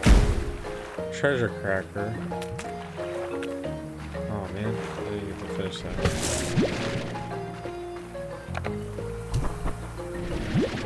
What is this? Okay. Well, apparently I can open the treasure chest now. Or at least some of them.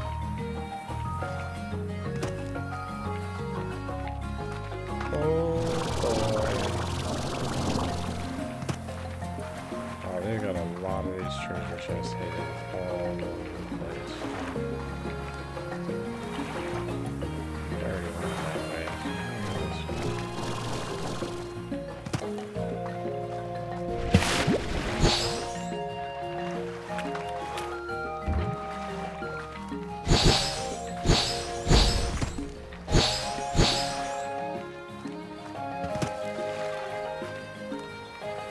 Hi, little chickadee.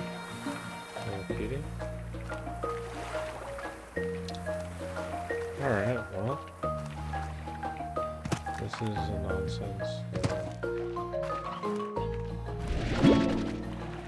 Oh, yes. Thank you, little slime. Let me see if I can feed you more.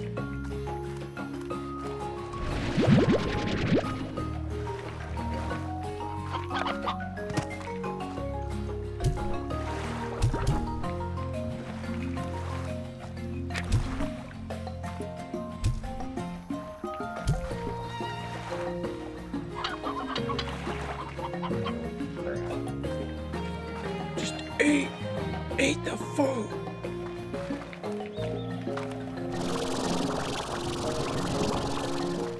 Alright. Back over here we go towards all these demons.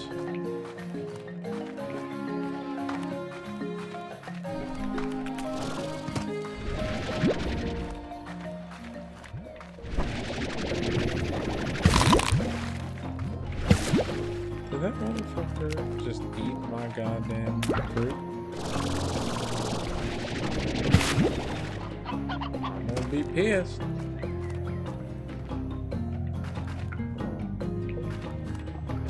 Holy mother of God.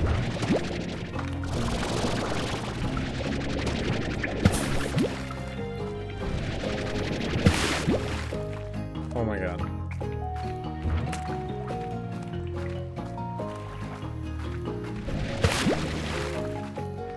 This is a dangerous place, that's for sure.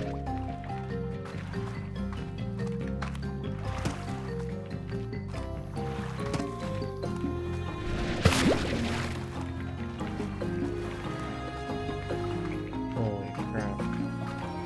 So I wonder if it's the same island, but just different spawns and different exits every time. That's not terrible. I like that concept.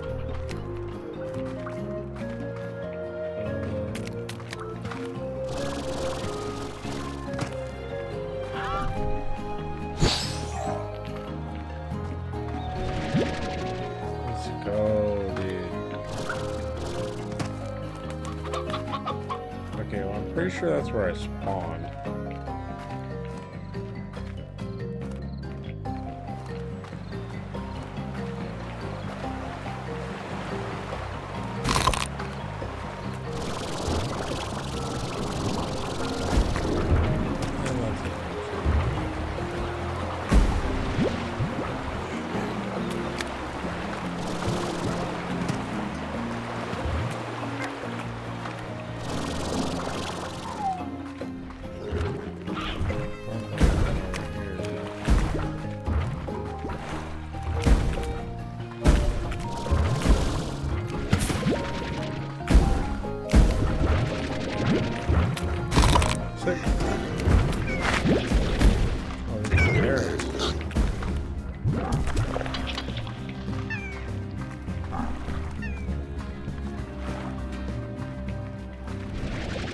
Mother trucker.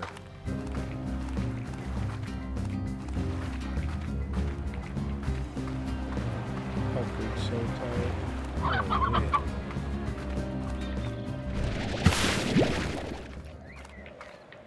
Okay, so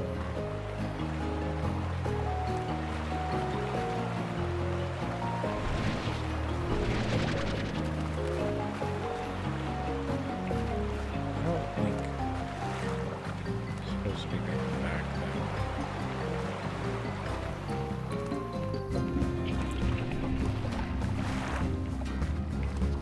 I feel like the portal's over here somewhere.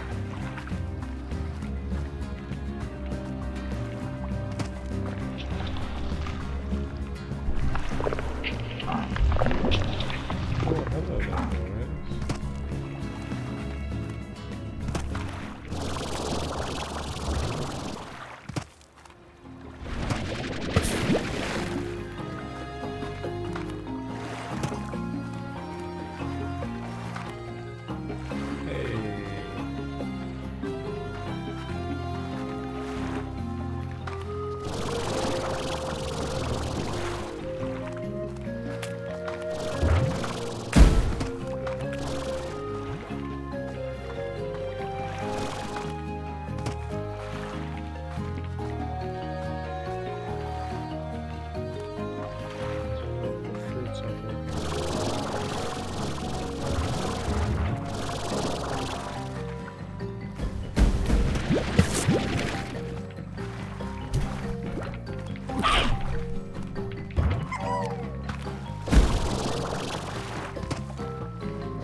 Like that's it. 23. Cucadoba fruit on my first go. And I got 4 saber-tooth horns, which I think is the thing I've been missing. And I got another letter from Casey. Things are good in the hood. I'm not sure where I get my token. Yum. Never quite fills you up.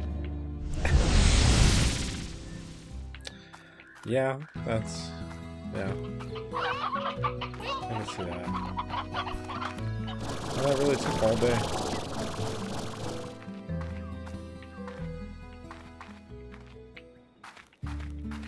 This game really is incredible.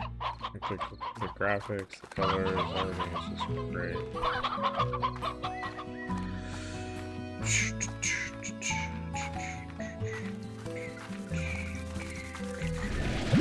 You know, it just feels like someone's been in here doing stuff.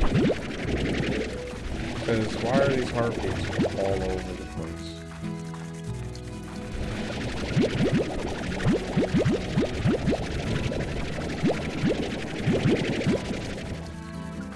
Alright. Sorry, lady. Can't help you.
These are just decorations. Gosh darn it. There we go. And if that's the case, I'm going to take them over here.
Alright, well, that's where that stuff comes from.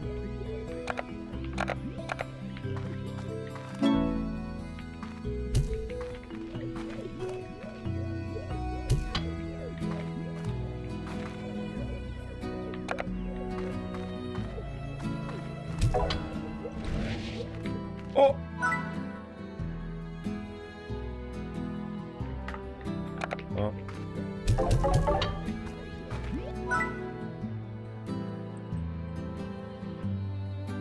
Okay.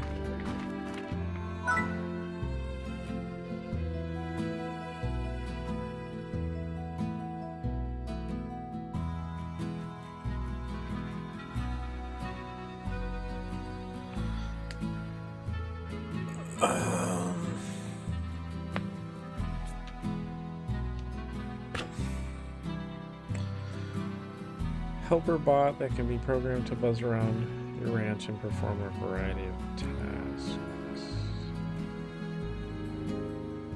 Like what? Pink's helper. Rapidly drains your energy to restore your health. Fixes you up fast. Interesting.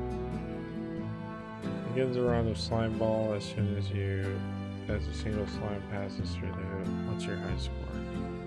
That's hilarious. Pink slime. Sure. Capture records.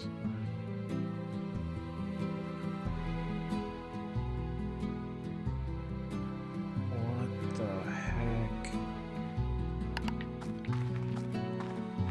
This is crazy. Okay. Well, we're gonna work back to the farm. What in God's name is happening?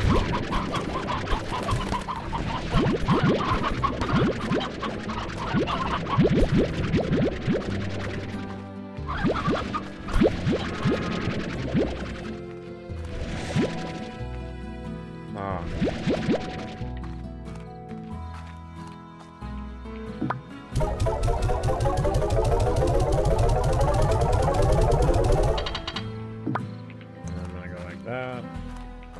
This. I'm gonna go like this. I'm gonna go like this. And sell. Oh, it's already back. I wonder if the drones can take care of this. Because if they could take care of this stuff, that would be huge. Like maybe even like clerks or I don't know, anything to just take anything off my plate. Oh my god. All I do is walk around and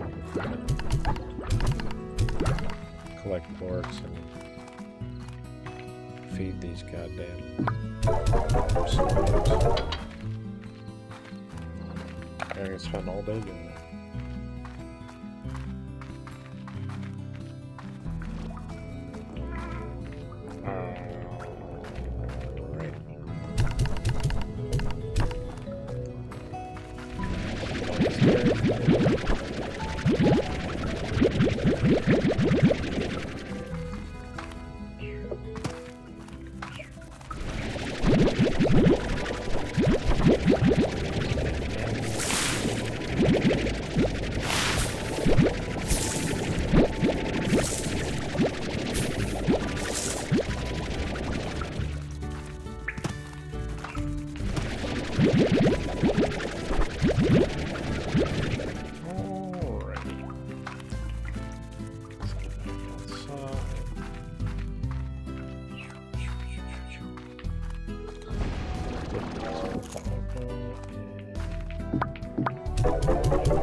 Let's see if I can run to get me some honey slime and then use the portal right over here to the right to come back to the farm and get that quest turned in before it's done.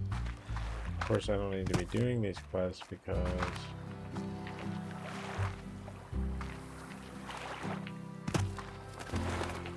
sorry, that just looked different. I don't need to be doing these quests because I make more money doing everything else that I do. If I do it for the game. For the love of the game. And honestly, this next place is a little overwhelming. I don't know what to do with it. But,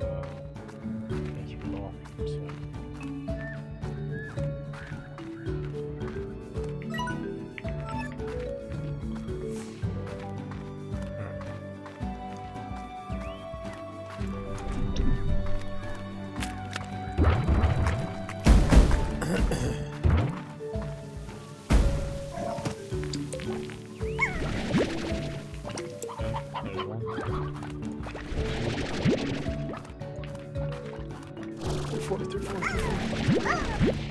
Let's go.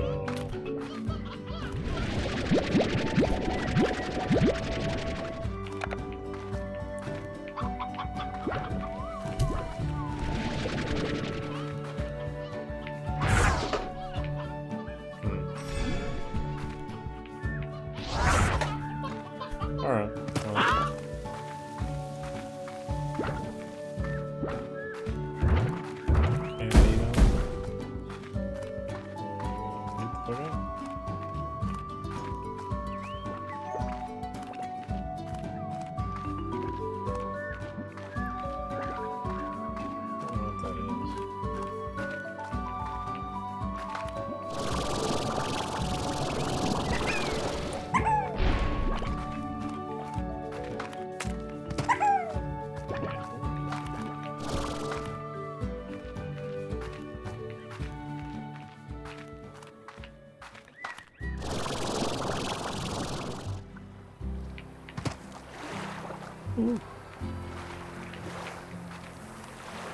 All right.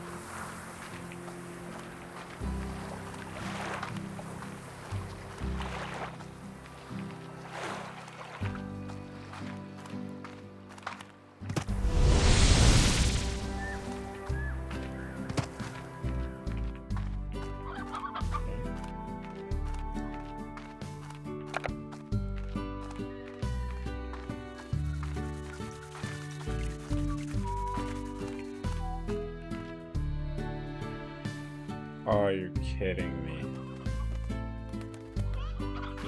You know what? Screw it. And then...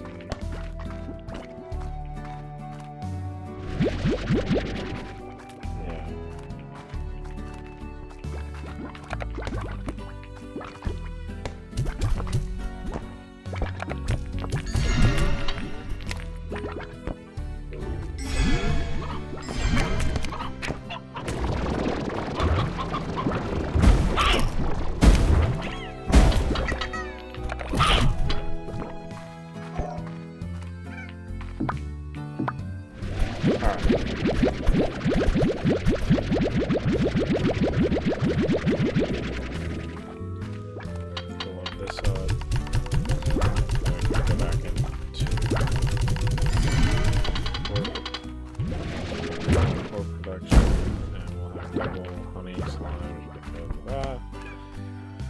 So, we're not missing money anymore. I'd really like to find another baseline so I can switch this out.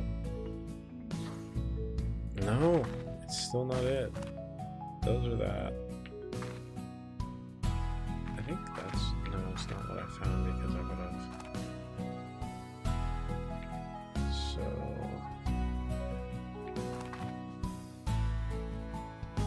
I just don't know what this is. But maybe... come on, dude. Coming home.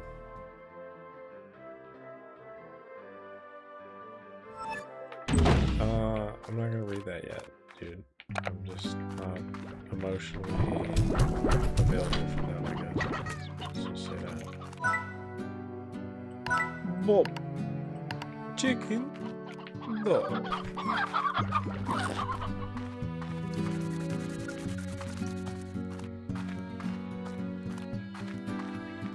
Alright.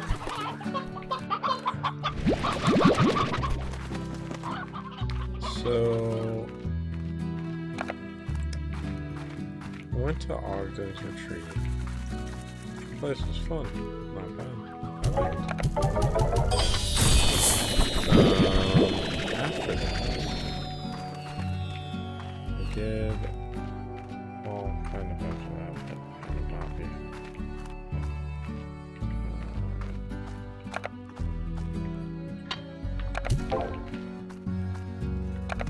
So now the real question is, like,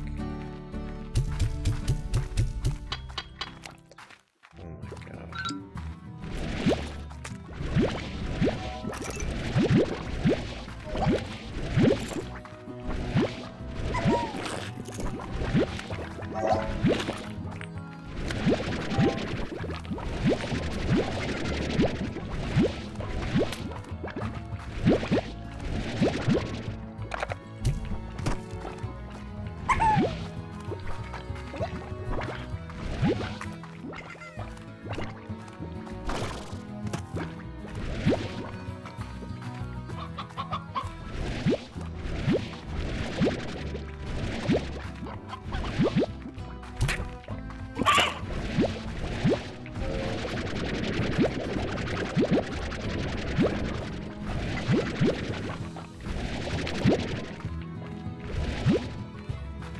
Yeah, Loki is awesome. Kind of like this.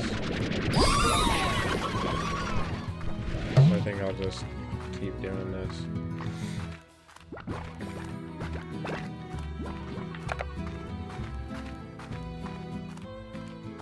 With the pink boards, that is. I'll put these in the silo area.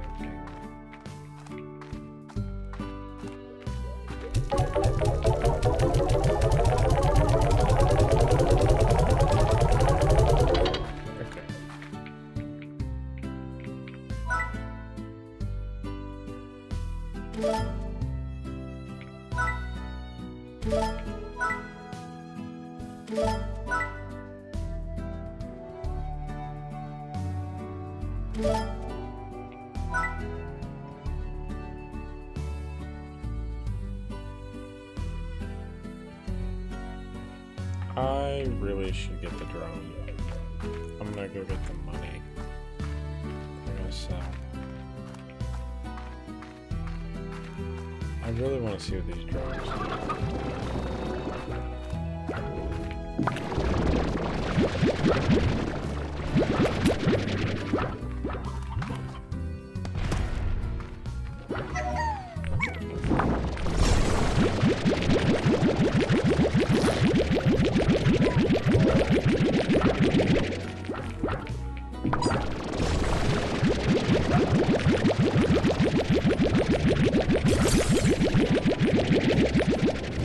based off of this one.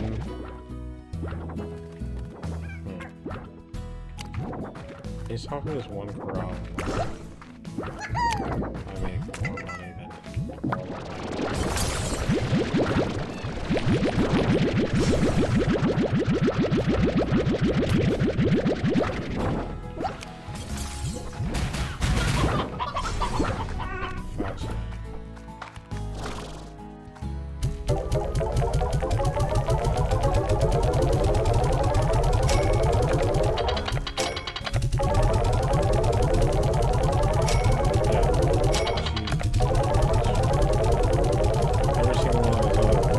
$30 $30 new bucks or more.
Alright, these are all fun.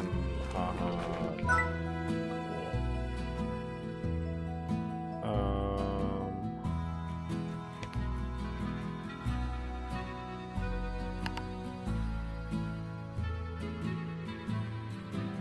Gadgets that provide useful features to aid you in managing your ranch as well as exploring the range. Craft utilities. Drones. Ooh, okay. Drones are a highly useful gadget that can reduce some of the work rancher needs to perform on the ranch to keep things running smoothly. Once we build a drone, simply give it a program using 3 simple inputs. Target, what the drone is looking for on your ranch. Source, where the drone gets its target. Destination, where the drone takes its target.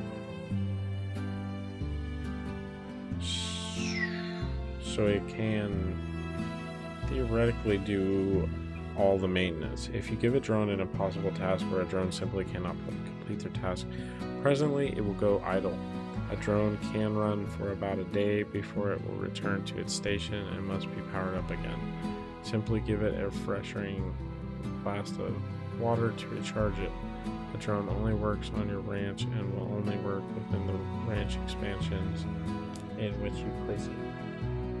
Sometimes a drone will overfill with an auto feeder or silo due to a bug in their software. The 7C Corporation insists this bug is a feature. Oh, nice feature.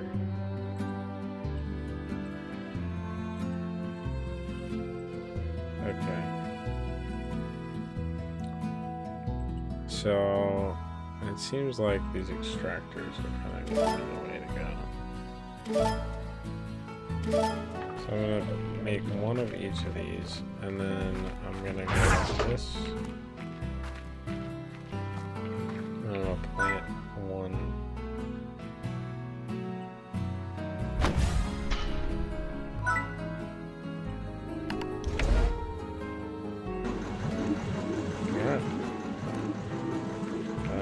This will be this one.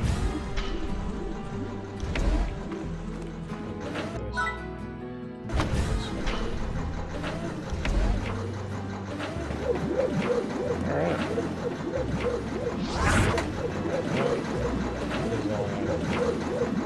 Time limits.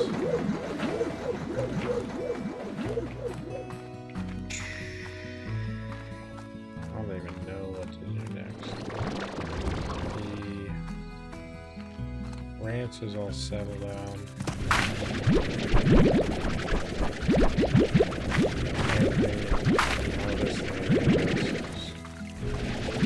Pointless.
This work.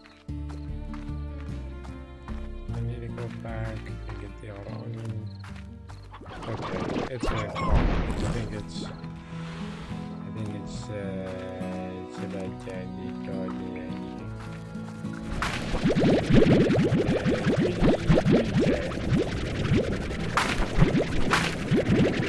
Alright.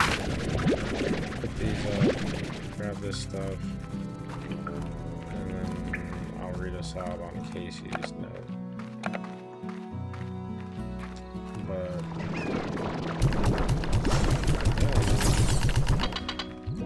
all those retreat is pretty cool. I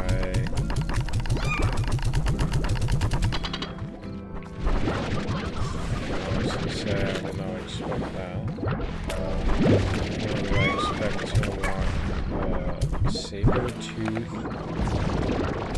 Saber tusk slime, I think.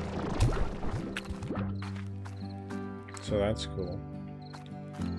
And now all we have left are count it, 4 slimes of this game. 1, 2, 3, 4. There are these 5, but I don't think there's 5 more beyond that. I think it's just 4. Well, of course. There's 7 missing, so.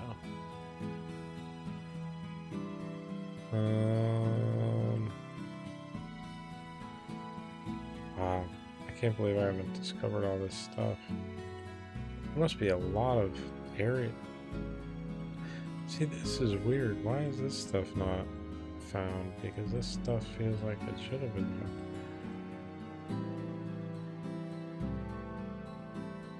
Wait.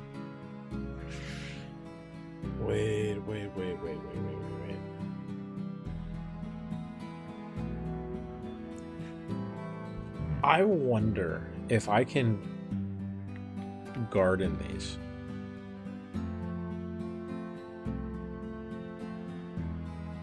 That would be kind of crazy. Going walls. Use a decoration. Simply back them up. Okay. Cool. I'm glad to hear that.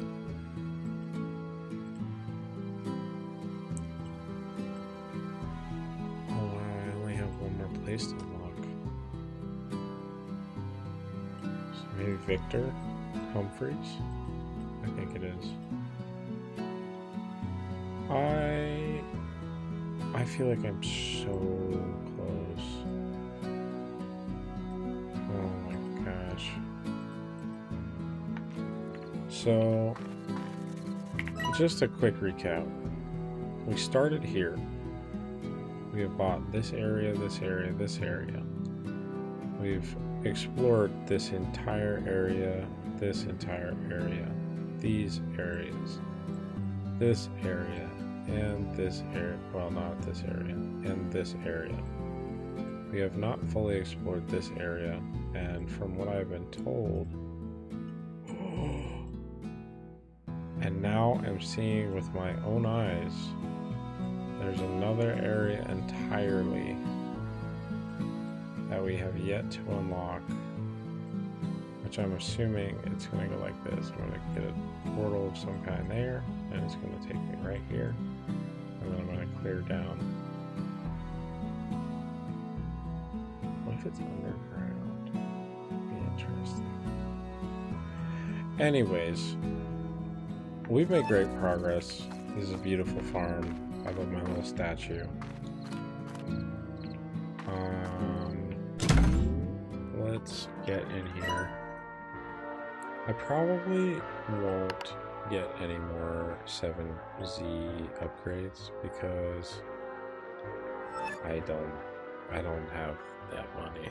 I don't want to be dumping 20,000 into this.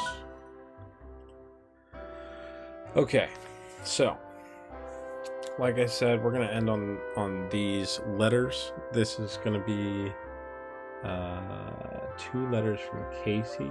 One is regarding Africa, and the other one is saying coming home. And on top of that, every time I'm outside my home, there's this green little thing.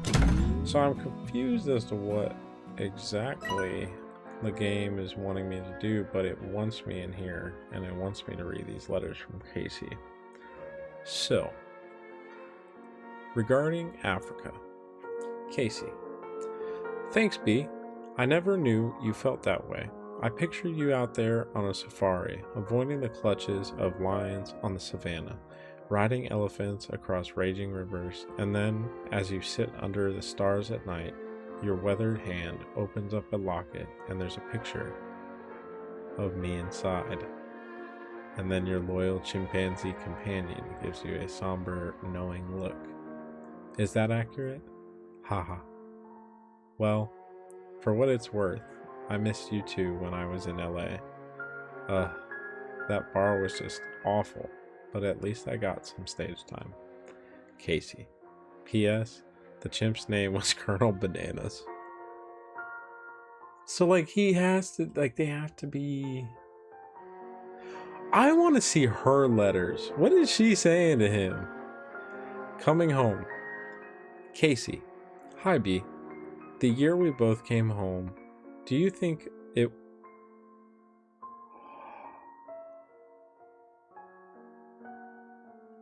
They're friends that never were?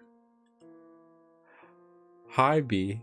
The year we both came home, do you think it ever could have worked?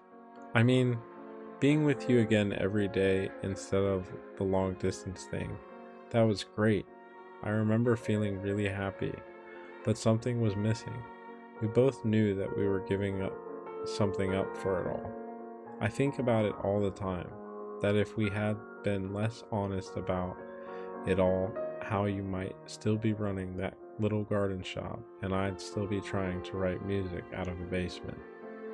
It doesn't matter. I should have told you then what I never did. I should have said it 100 times. Casey. Wow. Some deep stuff from Casey.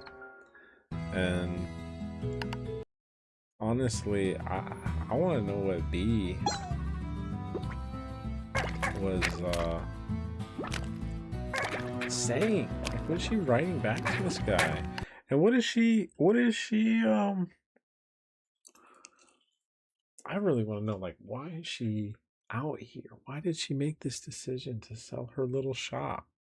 Why did she fly a year in space away from this guy that she clearly has feelings for? There's so many questions. It's so little answers. But you know, I think that's the way life goes sometimes. And I appreciate y'all for sticking with me through all of this madness, through the Marine Corps React video, the World of Warcraft collab stuff, and finally with Slime Rancher. But that's the stuff I like to do. That's the stuff we're gonna keep doing here at the Hairball. And if you'd like to join or hang out, join the Discord, and you know, all that I have left to say. Sorry for that. All that I have left to say is, let me get this right. I don't want to mess this up. Let's see. All right, here we go. All I have left to say is, make it a great day or not. The choice is yours. Peace.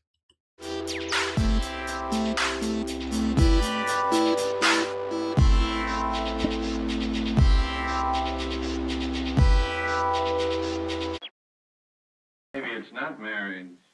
Maybe it's love. Well, whatever it is, pray that it never hits you. I don't know why I do this every time, but I say goodbye and then I'm back. I just got so much to say. Alright, check my boy out. The music you're listening to is by my boy Mald, M.A.L.N. Check him out on SoundCloud. Link is in the description. That is all I got for today. Thank you again, everyone, and make it a great week. The choice is yours. Or, you know, do your thing. Make it a great week or not. The choice is yours. Peace.